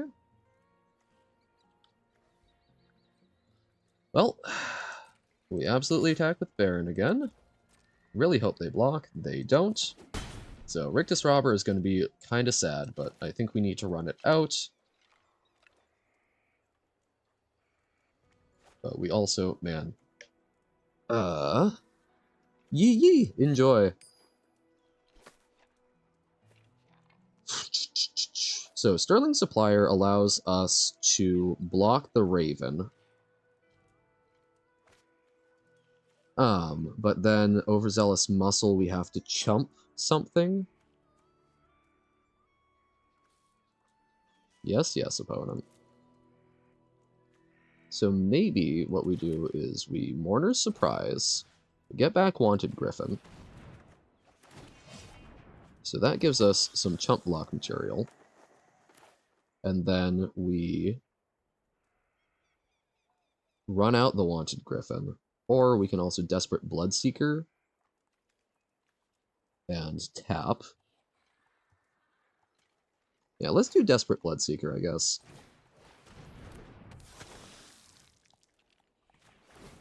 So that gains us a life. This is lifelink on the field, and then we get to do that again as well. Okay, an opponent concedes. I think they were still in a pretty good position, but I guess I was... I killed them with impatience.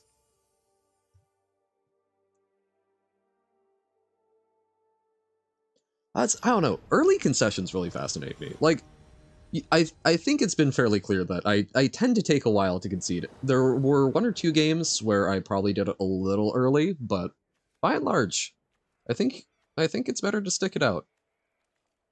Isn't that what the what we get that little message in between rounds saying? Everyone loves a good comeback story. I'm sure that came out of some sort of statistical analysis Wizards did of like, people prefer it when people don't concede. Which would be interesting. I would love to see that. Lubber lub lub bar lubab. Lubber lubab? Lubber lubab. Wonky. Okay.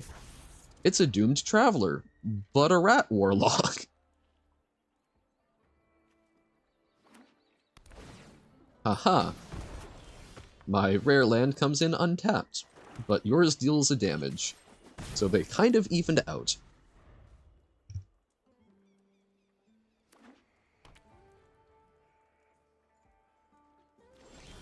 Okay.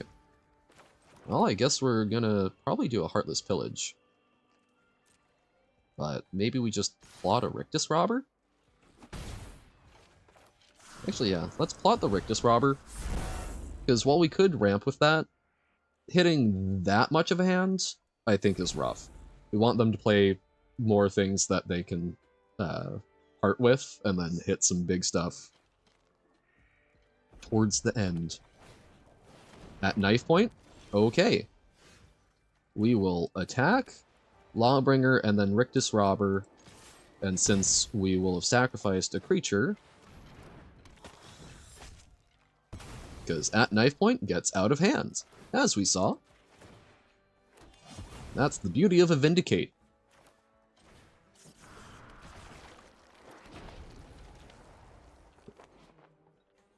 Man, Geralf gets up to some whack stuff. Like, good for him, but damn. Mystical Tether onto Rictus Robber, okay. Well, I'm fine with any of these trading with that. They killed the 3-2. And then we Heartless Pillage them.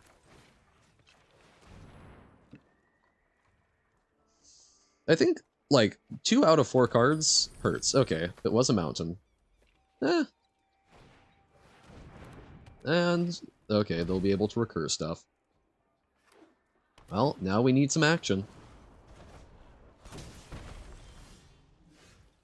That's kind of action. Boop.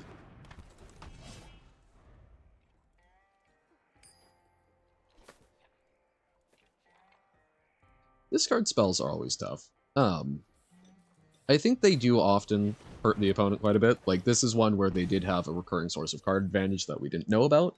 But I think in most cases, knocking them down to 2 cards in hand is a pretty happy place to be at. If they put a land on top, we're happy.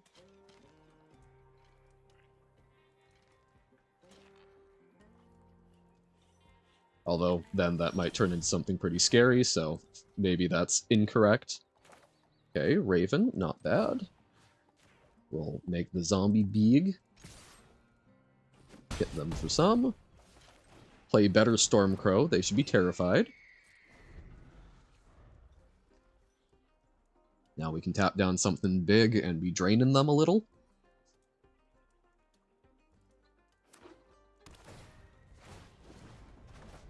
So many crimes. Opponent is just full of them. There's crimes that are helping out their life a little. Rakish Crew, I like. So, this mercenary is going to make this big enough that things can trade. We attack with both of these, and then we can tap something down, which will commit a crime and also gain some life. It is a zombie rogue, so that's also fun, because if it dies, we drain them.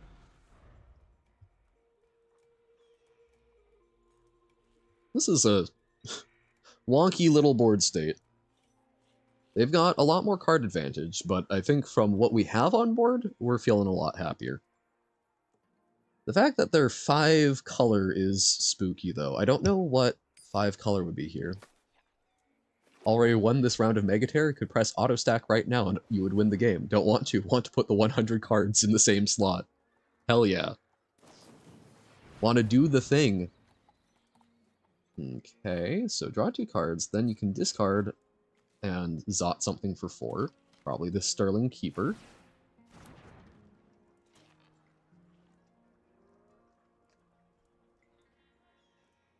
Oh, the Raven. Okay. Oh, wait. So we let that untap. We tap that. The funny. Exactly. You want to see the thing happen. We drain them one. They will get to recast that and sort of undo it. So a little sad that the crime of our Raven has been shut down. Their own Baron. Rude. Well, we'll stack things up on the zombie rogue. And then we can play a Holy Cow. Wow, they actually took the trade. I'm way happier with that than tapping it down. Okay. We do get a scry, which is going to be useful.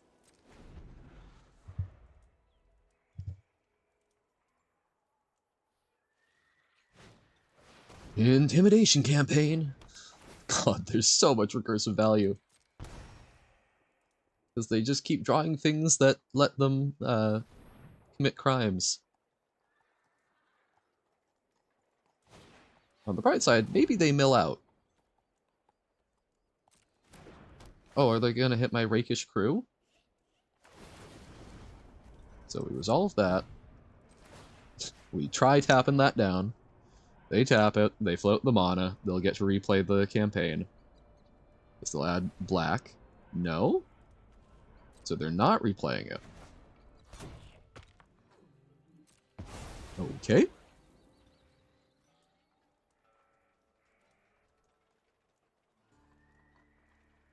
Did they mistap? That'd be kind of funny.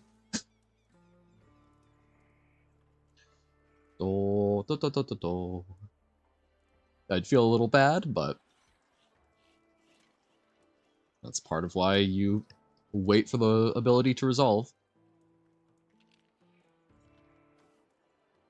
This will hopefully be able to hit them for 4. Canyon Crab. That's +2, -2 until end of turn. Okay. Lets them filter through more.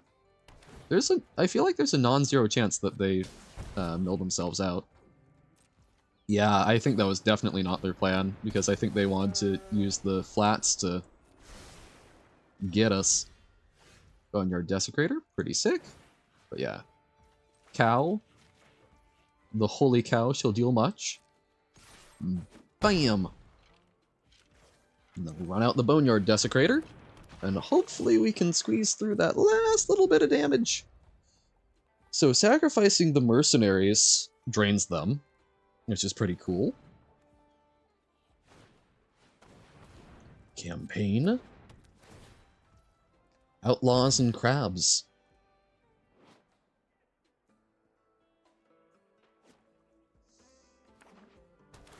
Okay. They commit a crime with their land. So much. I mean, this is doing pretty well for a big ol' 5-color deck.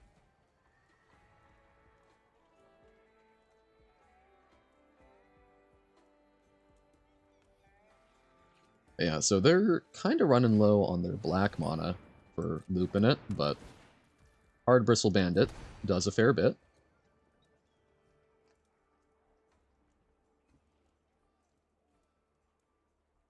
So they could theoretically do it one more time this turn. But will they?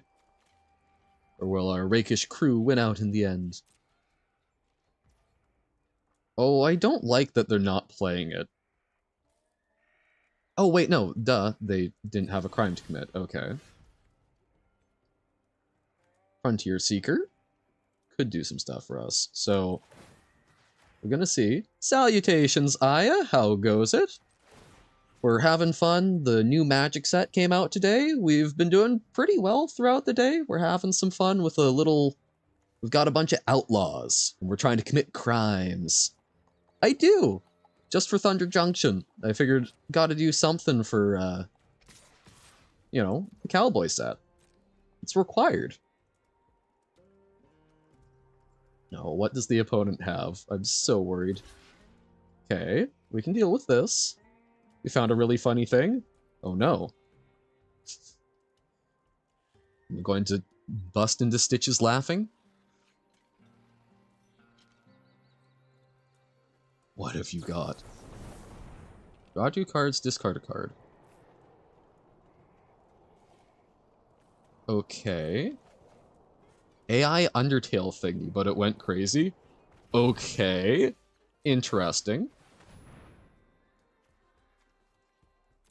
So I think we do... Okay. I saw the line. Heck yeah. We did it. Crazy how so?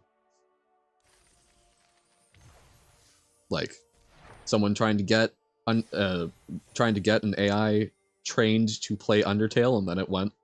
Maybe some controversial stuff, but it makes it more funny. Okay. Well, feel free to share that in the Discord. I can take a look at it there.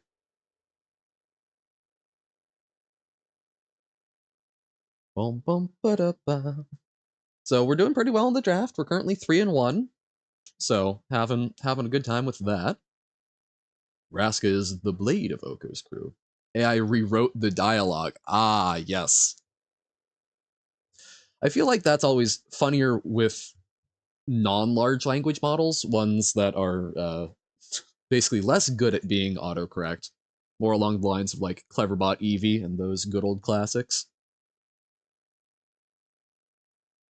Because those can get into some very interesting stuff. It's happening. Your solitaire game is popping off. You're making the stack. Nice. Not sure if it was actually real since it was super odd.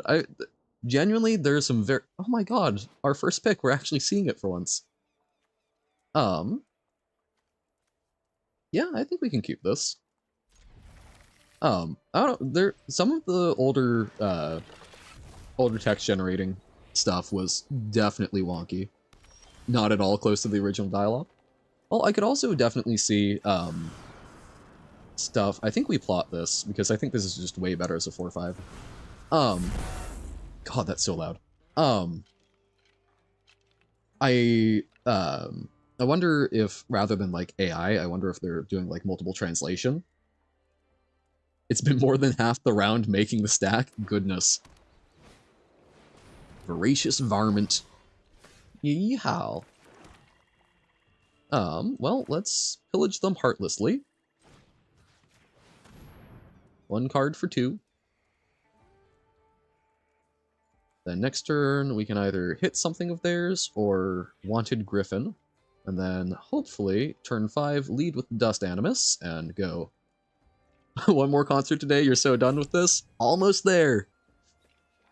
Sounded like the first one was fun. I totally get it going on for a while being less so. Could have won the game multiple times in the time it took to do this. Yeah. Those, honestly, I think those are some of the most fun that you have in games, though, right? When you're doing the little victory lap. Exactly. Okay. Well, so I guess the varmint can get rid of this, but yeah, let's try running out the Wanted Griffin. Then we can, like, Ruthless Lawbringer something away, if needs be, but yeah. Guess what? Chicken butt. Holy cow! That's going to get old very quickly, but I love that. I will appreciate it. I will lean into the gag. Not even a victory map, more like a bonus challenge. Fair, fair.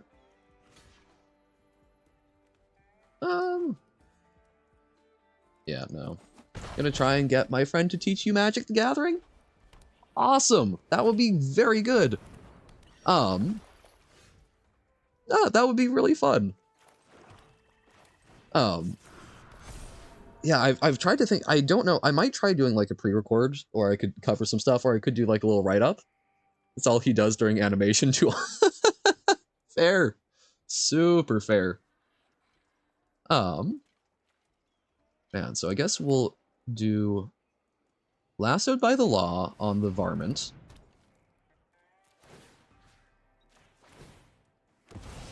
And then next turn, we can sacrifice the token to get rid of the beaver. That's... Procrastination. Yeehaw! Now, Magic, I will say, my broad philosophy about Magic, Magic is a very fun game.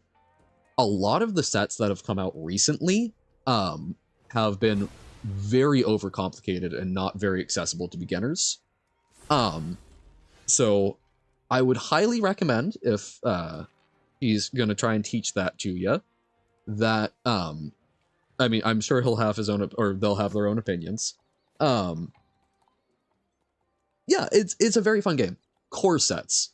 Core sets are a really good place to start. They've stopped doing those, but back in the like mid 2010s, there were core sets, and those did a fantastic job of being simple enough to wrap your head around if you're new to what's going on.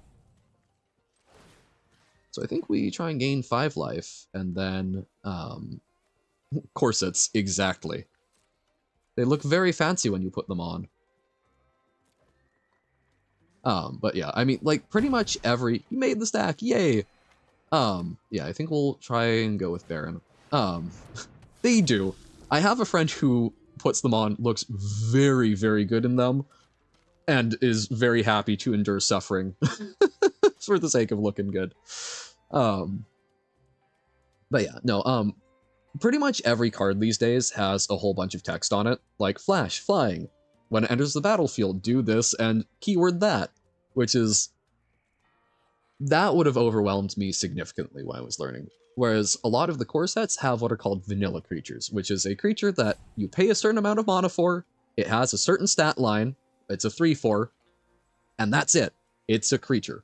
It's a lot better for learning the fundamentals, and typically when cards do have something going on, they've got one thing going on, rather than a whole bunch of things going on. Like, oh, this ability, and then a sacrifice ability, and it's dependent on this particular condition being met. Yeah.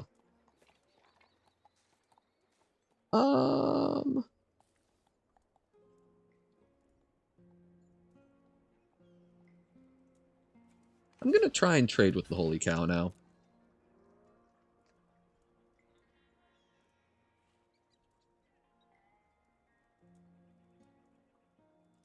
It's exactly 152 times 2 minus 4 is 100. Perfect. That seems very satisfying, honestly.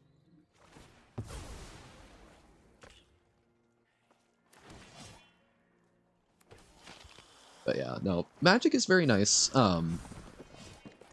There's a lot of fun strategy. You can get into deck building, which I am less, that's less my thing, but there's a lot of fun to be had with that. There's a lot of different ways to enjoy it, and there's a lot of different styles that can be encouraged. The game design aspect of it is great, being based around 5 colors that each have a fairly clear like identity in what they do, makes it, I think, fairly easy to like pick up the broad strokes of different strategies pretty quick. Okay.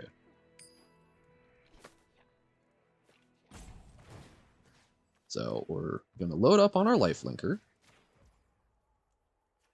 I think we Lawbringer probably getting rid of the 5/5. We could get rid of the Free Strider Lookout.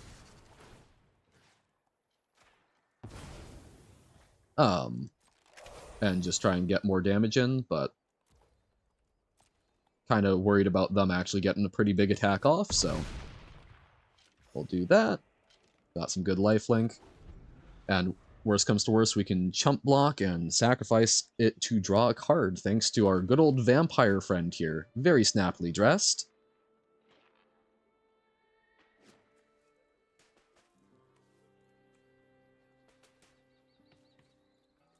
It's very sandy, very desert. Oh wait, is that a burning caravan? Oh dear. I have not looked too deeply at this. And why do we have such ominous cacti under us?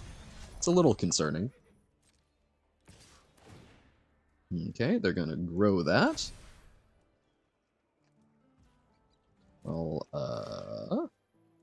I will block. We could try trading. Do I think I can trade? Do I think that's gonna work out well? Probably not, but I'm okay if they're using it on that, and worst comes to worst, I can sacrifice, draw a card. Okay.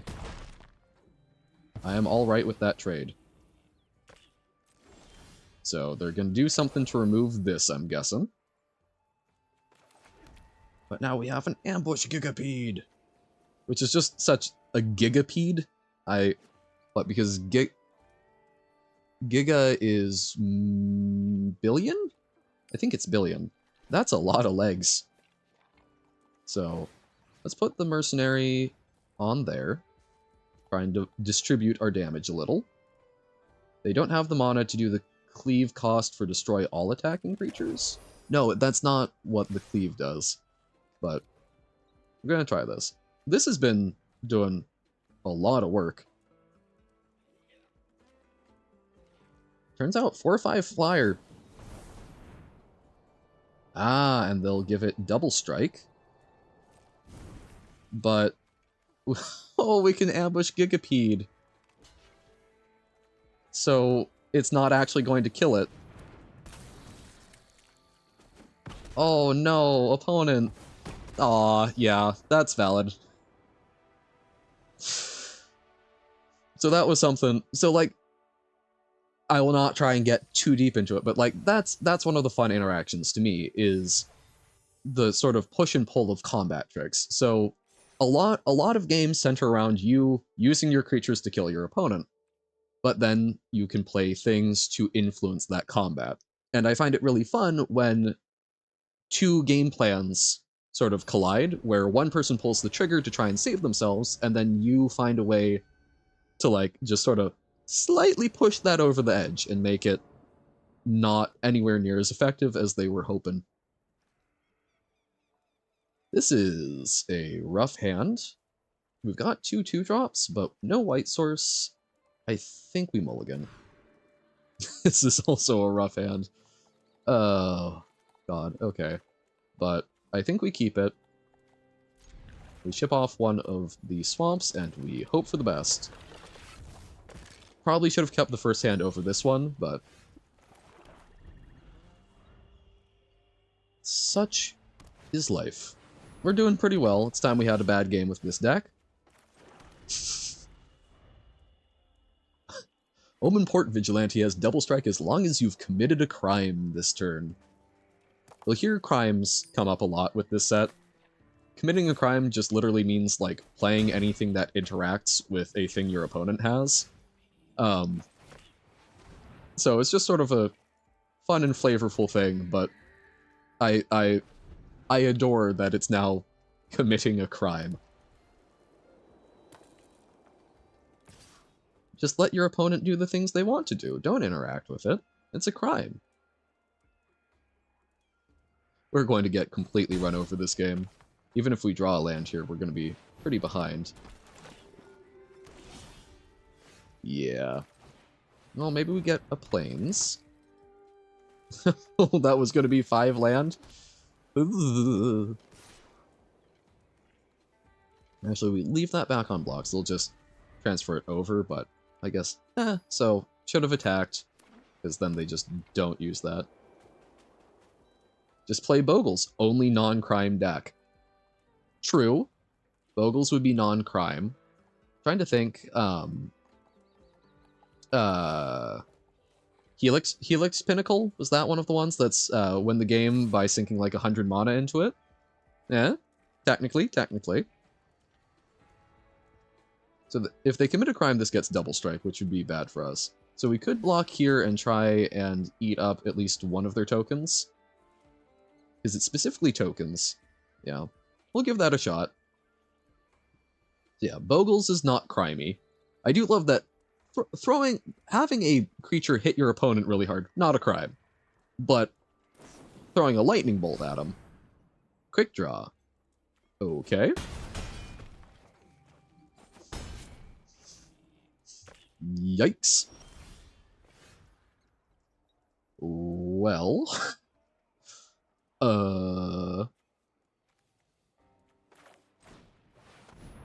Baron Bertram. We'll leave this back because we'll probably need to chump. CH. There we go. Chump with it. Mystical Tether. Oh. Baron. Well, yikes. Yeah.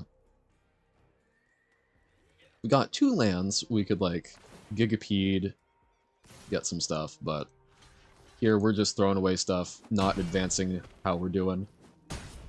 I am not long for this world.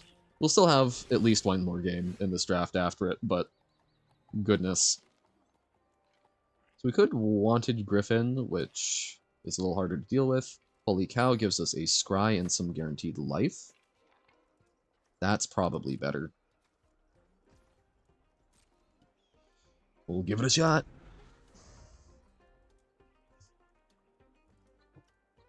Might still just kill it, but at least we guarantee gain the life. And it sets us up to potentially draw something important. Not Heartless Pillage. See, that would have been bad. Well, they've got a combat trick, we're dead. I think if they've got a combat trick, even if we put it over here, we're also probably dead, so we'll try it.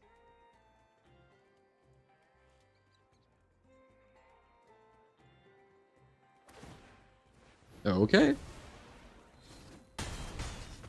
Haha, we got their token. I mean, it's technically something.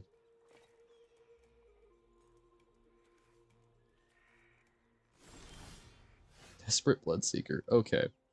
Lifelink would not be terrible, but this... Okay, we play this, it tries to trade with the Tycoon and leaves something behind to chump next turn.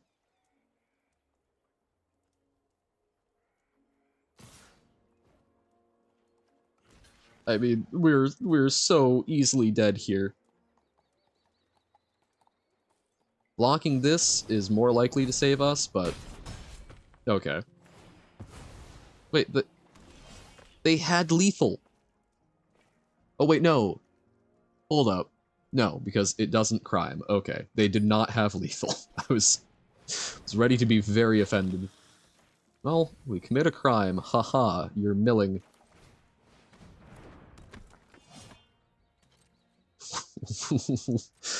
So we kept a hand with a lot of lands, didn't draw our cheap stuff, and then drew a bunch of expensive stuff that was too expensive even for the all-land hand. Fantastic.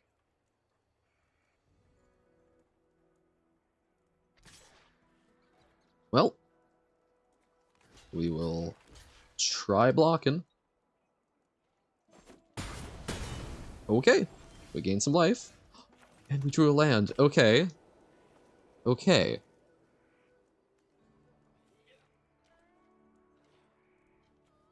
We...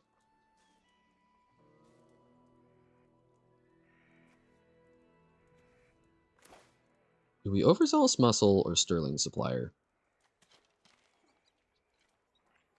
I think we Sterling Supplier, put a counter on the Keykeeper, so that it can potentially more profitably block. Uh-oh. Yeah, so opponent was also off a color. We had noticed the Bertram go into the yard, but yikes.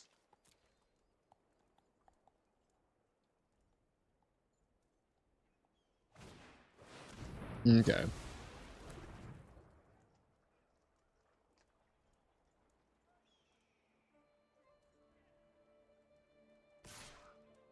Well, we'll trade.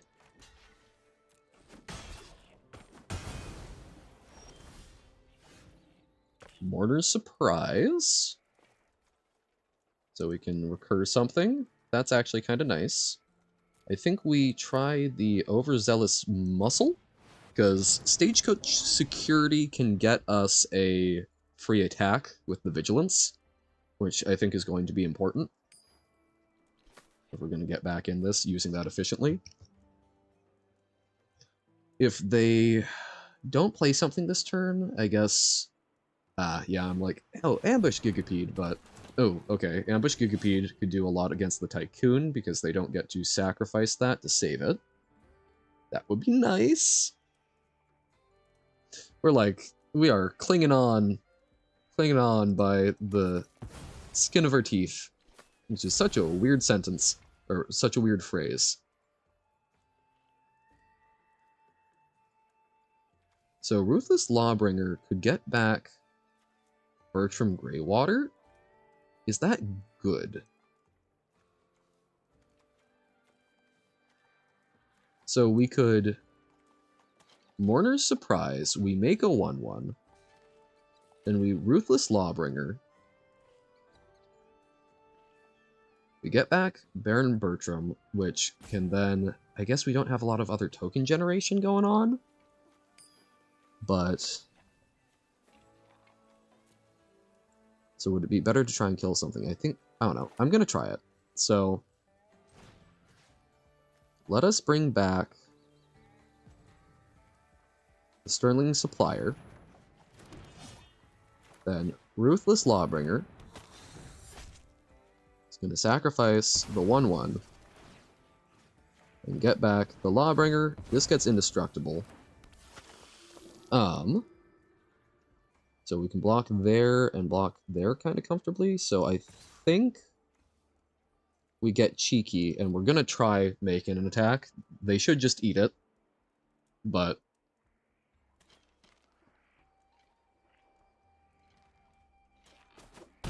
Okay.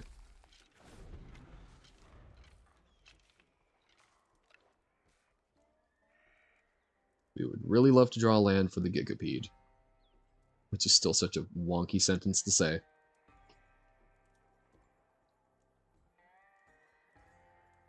Boop, boop, boop, boop, boop, boop. The draw go strategy seems very powerful. It is one I would very much enjoy trying out.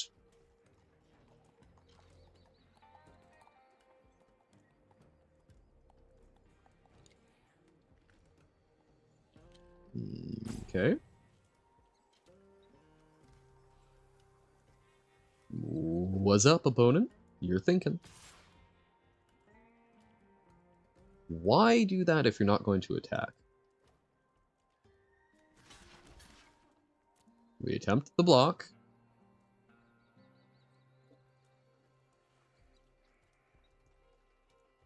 I'm very curious about that mercenary decision.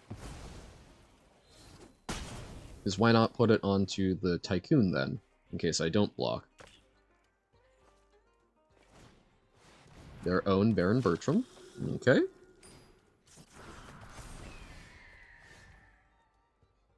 Okay. Well, we play out the flyer.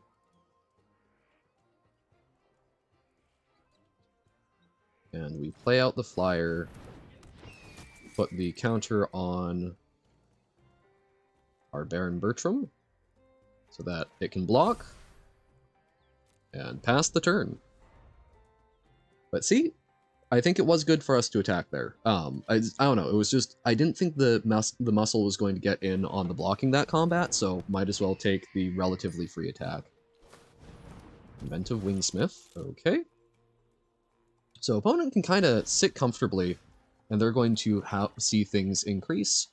We could Gigapede away... Oh man.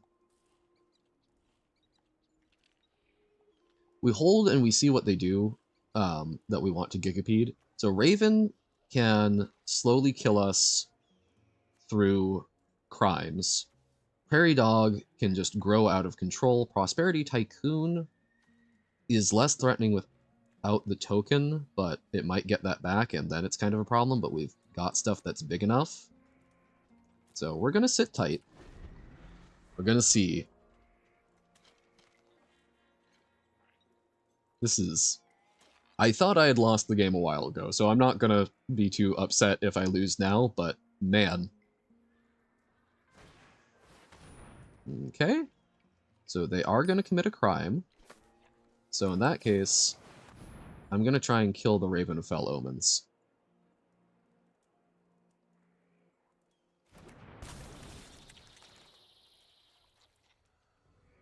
They commit another crime beforehand. We're a little sad, but... Okay. Oh, and it saves it. Okay. But, I don't know. I still kind of feel okay with that interaction. I don't feel like I came out too behind there. We need to find some ways to gain some life, though. Oh, Rustler Rampage. Okay. That's a way for us to potentially get some pretty swingy stuff. Stagecoach security +1/+1, so the untap is less important there. So I think we do Nizumi Link Breaker.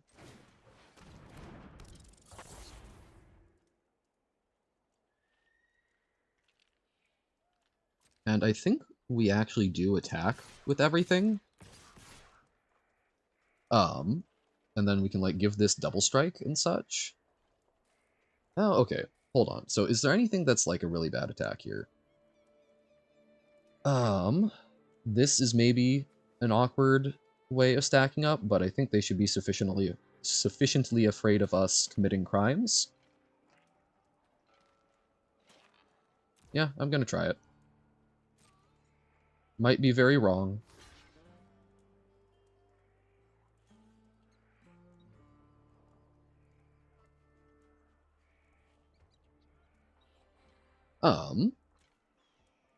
Then we can also sacrifice, we'll have enough mana, we can sacrifice the Link Breaker, get 2 tokens, and draw a card. Okay. We're doing both. Untapping all our stuff, and we're going to give the Gigapede double strike so that it survives.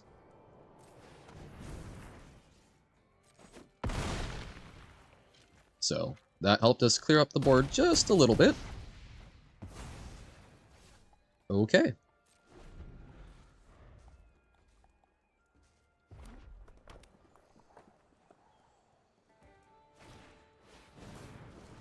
Okay, so they're killing our flyer. Oh, that's going to be us dead, isn't it?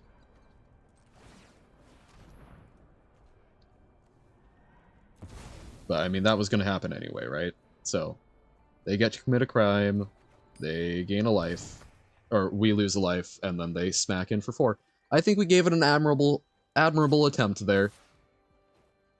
But we could not outpace the crimes of the Raven. That was, I think, way closer than it had any right to be. They stumbled at just the right turn for us. Well, 4 and 2. We still got a chance to go all the way. Freshlop. Or Freshlop? Okay. Raven, Bloodseeker for a crime. Yeah, sure. I'm here for it. White-black crimes. Although they're already criming better than we are. Black Snake Buzzard plot, I think, is probably fine, but... I think I want to get the crime committed and just get stuff down on the board.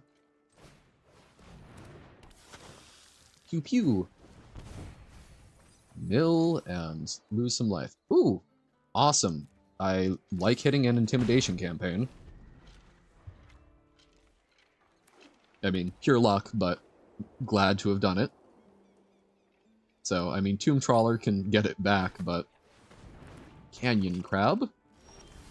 Wow, they've got a lot of very big butts. I guess we attack so that we gain life. And then just plot this.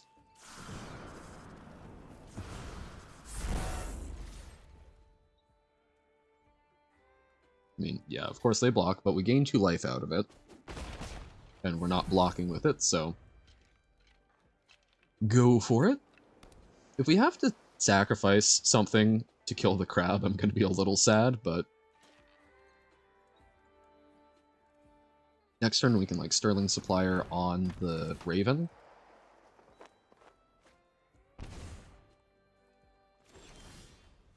Oh, stagecoach security, certainly not bad.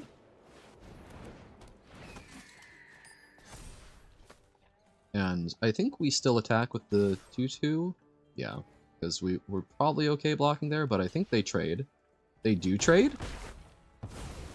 I'm a little surprised because they know about the Black Snag Buzzard, but I'm happy to take it.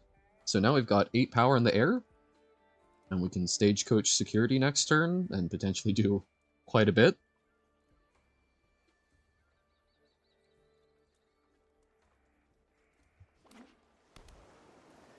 Five mana. They can play that horrifying Sphinx with hexproof.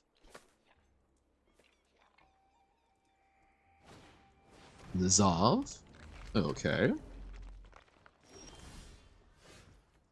Unfortunate feeling that we're going to get counterspelled here, but I think we try it anyway.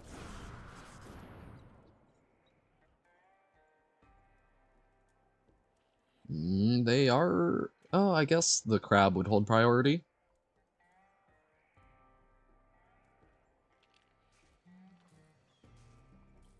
Counterspells are not a crime, which I think... I personally think is incorrect. Because a crime is... Right. Targeting opponents, anything they control. Or is it? Because I guess they control the spell on the stack, but... Is a counterspell a crime? MTG, OTJ, counterspell a crime. Okay, so they're just... Okay, so they kill one of our things, but certainly could have been worse. Gin of Fool's Fall. They've transformed it. I'm okay with that trade. We kill the Sterling Supplier, okay. Still gets Lazav out of the way. We can follow up. We still got a pretty commanding board presence. Okay, so yes, counterspells do commit a crime. So that is good. Yay. Because yeah, it is a spell on the stack that is controlled. So, my bad.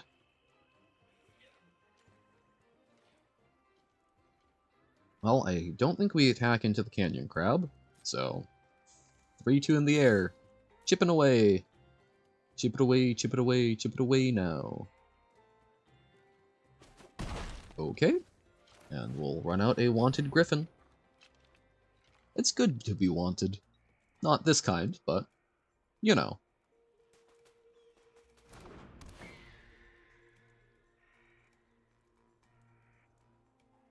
Do, do, do, do, do, do.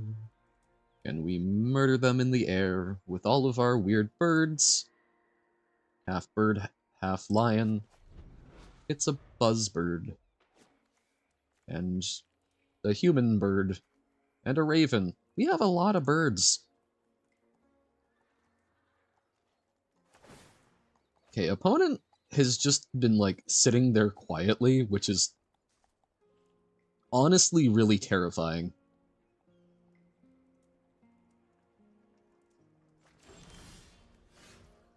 They could have plotted that. What is going on? Like, we're gonna try. You have something? Anything? You're really freaking me out. They make it 2-2. Okay. And they kill that. Okay, well, we can use one of our Ruthless Lawbringers. We can sacrifice the token. And destroy the 0-5. Which will allow the 4-5 to attack through. So opponent did have things. That was still very, very nerve-wracking. Okay, get the Lone Shark back. And they can even play it and draw a card. Nice! Good for them. Stagecoach security still gets through, but Overzealous Muscle is nice. That's a pretty big beater. Yeah, you chump it here. We run out Overzealous Muscle, and then we can also play the Ruthless Lawbringer and sacrifice itself. Oh no, it's another creature, never mind. So you can't just... What? As long as it becomes a... Okay, so... We are gonna want to destroy the Assimilation Ages. Jeez, okay.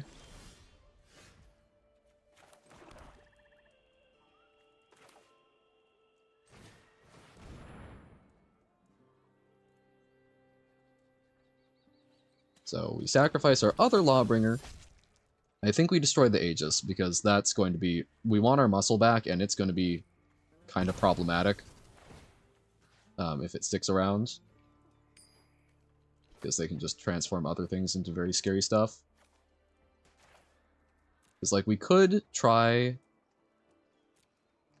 getting the Overzealous Muscle, but also then if they commit a crime, it becomes indestructible and it doesn't work. I doubt they... Yeah, I was going to say, I doubt they've got, like, counter an ability.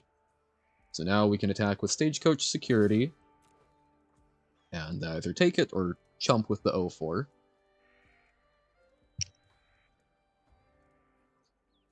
was hoping to get the Overzealous Muscle to crack in with indestructibility thanks to the Ruthless Lawbringer, but it is what it is. So, we're in a kind of, we're in a fairly favored position. I don't like being almost empty-handed, but so is the opponent. They've dug deeper in their deck. Their lower life, we've got a more threatening board presence. So they do that, they get to surveil, and they can... It still doesn't kill it. So that really reeks of desperation. So, top deck mode for both of us. They draw a card.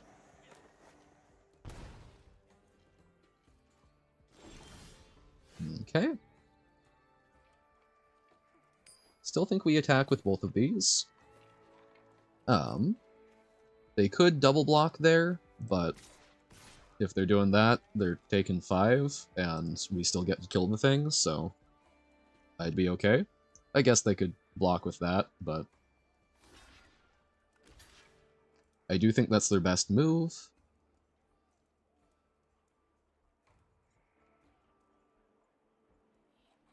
And I think we kill the lone shark. Okay. So now we just need... We've got a number of ways to deal just 1 damage. Yeah, this is spooky. Okay. So they're trying to refill their options. Might as well, right? As I was kind of amazed that they weren't doing that earlier. Uh-oh. Another thing to... Fell the Mighty.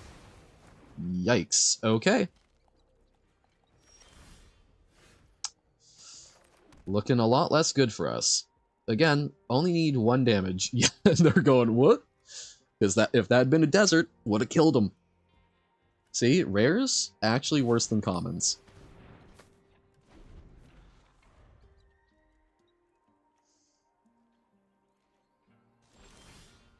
Frontier Seeker. Okay, see if we can grab something.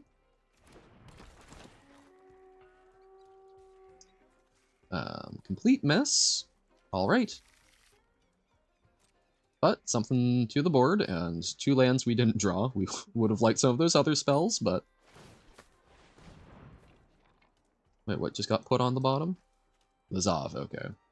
Assimilation Aegis. That's kind of messed up.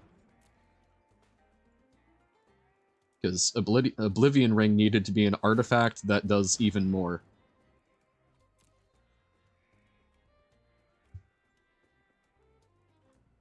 Just 1 damage.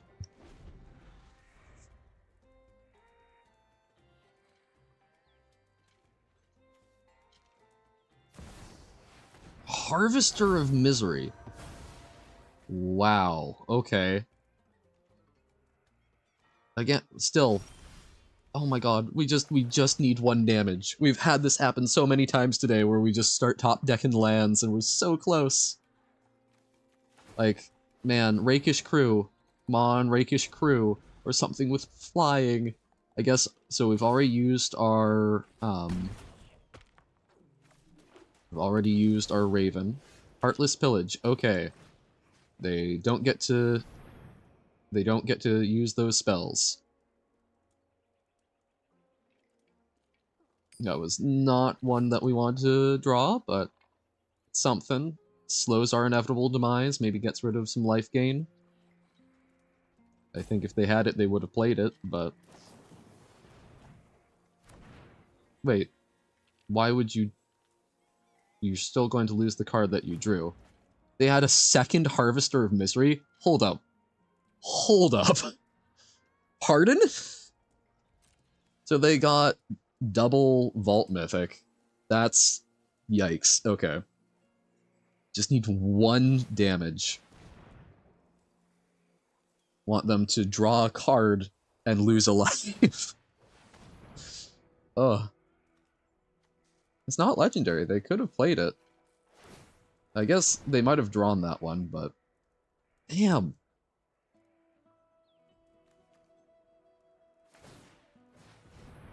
I guess even...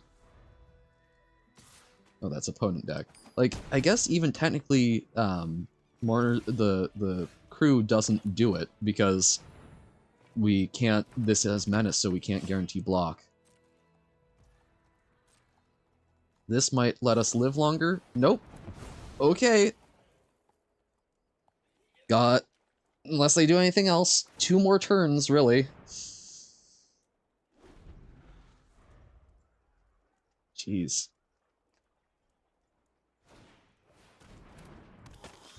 Blood Hustler? Okay. Yep, that's more effective for them, and that gained them life. Yeah, I think we're out of it. So I think this was our last draft of the day. Well, who knows? That does actually open up possibilities. So they can do that twice. So we take... So they've got Exaxes. We can block some of that.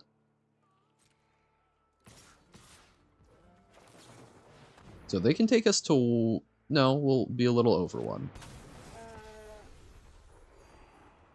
Ambush Gigapede. Ambush Gigapede is not going to do it. It doesn't even actually kill any of their things. We just drew so many lands in a row there. Bird from Greywater. Not going to do it. Okay. Good game, opponent. Darn. Okay. That was looking really good, and then we just petered out. But such is life.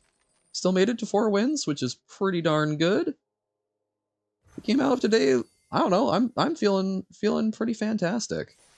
We had some very fun matches. Let's check. Let's do our little draft calculator. So that was 4 wins and 3 losses. So awesome. We came out 59% win percentage. That's ignoring the sealed, but that's pretty high, so ran hot today. You can tell by the gems.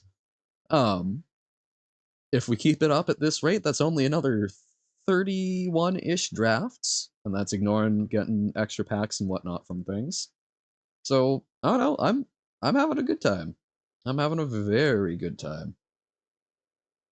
Yeah, and we've got, that's 1, 2, 3, 4, 5, or 1, 2, 3, 4, 5 drafts saved up, and hopefully we're making back most of our what we put in on each one. So yeah, I'm feeling, I had a good time. Made it up to platinum. Heck yeah. We had a lot of fun. I'm gonna need to go back and clip that brawler game. That was ludicrous in my opinion. Let's take a quick look at our stuff.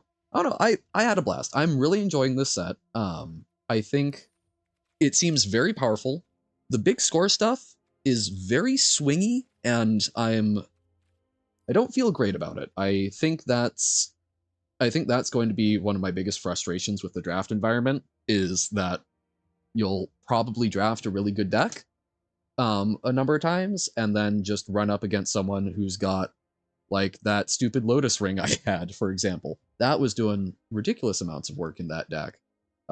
It's not okay, really.